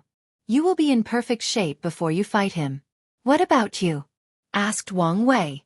I've practiced the secret technique you gave me, replied Tai Gang. With Yen Liling's pills, I can pay a certain price to achieve immortal strength. Very well. Wang Wei nodded before continuing his observation of everyone present. Chen Chen from the Origin Weapon Mountain was not here, but he was not surprised since his Fate Shadow Guard told him of his departure. Su Shi is also absent. However, he did not have any information on the latter. He knew the academy had a plan to deal with her obsession with Lin Fan. Unfortunately, only the headmaster and a few people knew of the plan and its outcome. and the academy has kept its mouth shut on her fate. Regardless, their people were here to acquire a token for her. Besides Tong Ruobing and the Origin Weapon Mountain, the people from the other main profession factions did not show up. Wang Wei expected Lu Chang from the Origin Pill Dao sect to suddenly rise after the inheritance of the Flame Emperor. As for Wu Ming from the Origin Rune Palace, he guessed this guy was probably trying to destroy the faction from the inside. Xiao Songxi was giving him a complex look. After a quick analysis, he could guess the reason. The Star Sage bloodline of the Baishi clan told him how to win this generation's Heaven Will battle. And the answer is simple if you think carefully. Kill him and Tian or cultivate the Nine Extremity Foundation. Killing them would require an almost impossible elaborate plan or breaking the Immortal Avenue Pact and asking an insurgent to take action. However, such an act would have political ramifications that would lead to the destruction of the Baishi clan. So, Xiao Songxi is bitter since he knows his chances are slim to none. Wang Wei then focused on Yi Lianxing, heaven chosen from the deep squid race that called himself the Abyss Squid. He was one of the people who remained standing beside Tong Ruobing and the others. This guy gives me a creepy vibe and a dangerously family aura that I cannot completely identify. I should place him on my killing list. Wang Wei calculated he could probably kill 1 or 2 more people before affecting his Era Sun title. And he is pondering using it on Yi Lianxing as his intuition told him this man had a secret that could become a variable in the upcoming battle. Let's observe for a while. He did not want to rush into something and die because of the unknown. He was not stupid or cocky because of his strength. Wang Wei looked at Ao Shen and frowned. He sensed a powerful treasure that hid the latter's real body. Nevertheless, he felt some sense of familiarity with his aura. Where did the demon race find such a treasure? And where did they get such a powerful heaven chosen? The Sleepers or the Fate Shadow Guard have not infiltrated the core of the demon race. Countless thoughts flashed inside his mind as he pondered the information he had. He remembered reading about a secret project of the demon race ages ago to create the ultimate bloodline. Ultimate bloodline? Atavism? Did they want to create an innate creature? Or maybe a creature that contains all the demon race's bloodline? That would be interesting. He moved his eyes, making everybody's heart skip a beat. Every time he focused on someone, everyone else became tense and worried they would suffer the same fate as Yuzhou. Wang Wei glanced at Yang Guowei from the Yang family before moving his eyes.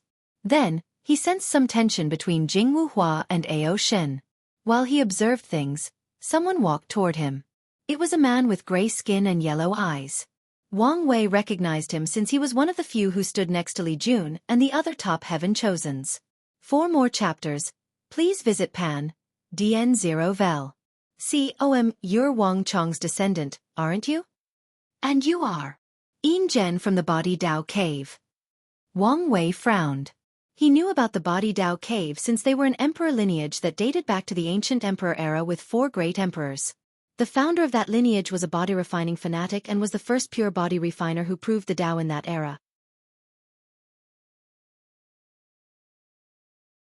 He called himself the Body Ancestor and wanted to spread a complementary body refining technique to the origin system. Unfortunately, body refining was too painful, arduous, and required too many resources. Most cultivators were satisfied with the minimum tempering they had to do for the origin system, resulting in his dream being crushed. Over time, the Body Dao Cave became the place with the best body refining techniques. Well, maybe not the best, but they have the most extensive collection and the most variety. Yin Zhen? Where have I heard this name? Said Wang Wei, who took a moment to remember. You're the man who lost to my ancestor, Ancient Desolate. He remembered reading about Ancient Desolate's greatest competitor after the Buddhist emperor removed his karma for him. I did not lose to him. Back then, my heavenly zombie art was not completed yet. Whatever helps you sleep at night. So, what do you want with me? Yin Zhen's mouth twitched slightly as he understood how easily this kid could get under people's skin. Nevertheless, he refused to argue with a junior. I have some conflict with your family. I can guess as much. What a rude brat, he muttered. I have accepted my loss to Wang Chong. But tell me why, after I woke up from my seal, I learned the ancient desolate body refining scripture is known as the most powerful body refining scripture. And the reason for such a title is that it grants the cultivator the ability to fight great emperors in the quasi-emperor realm. What a load of bullshit. He only lost to Wang Chong because he did not finish his heavenly zombie art. But now, after sealing himself in a Yin grotto heaven for countless eras, he not only managed to temper his will to a high level but also perfected his technique. It is indeed bullshit. But what can I say? Some things, people, and events are mythified due to time. Brat, are you saying Wang Chong did not spread these lies? Quite the accusations, Lord Yin Zhen, said Wang Wei with squinted eyes. Does your body Dao cave have proof? Otherwise, you're defaming one of our ancestors. And our sect will not take lightly to false accusations. Yin Zhen's yellow eyes shone. Kid, I'm not here for a war of tongues. I only care about proving him the best with body refining. All right. Let's settle this. Wang Wei raised his hand, and Yin Zhen followed. They grasped each other's hands before squeezing. They controlled their strength to prevent affecting the surroundings. Bang! A few seconds later, Yin Zhen's hand exploded, and he looked on in shock. He did not say anything and walked away. There is still a chance, he thought. How is it? Asked Li Jun. 54 Primordial Dragon Force, Peak 5 Leaf, and Room for Growth? Li Jun squinted his eyes. It seems I have work cut out for me. Before everyone could process the situation, a vision occurred above the red gate in the middle of the domain. Heavenly Dao finally appeared. You're tuning in to the Wisdom Diary YouTube channel. Don't forget to subscribe and join us on this journey to catch the most captivating stories.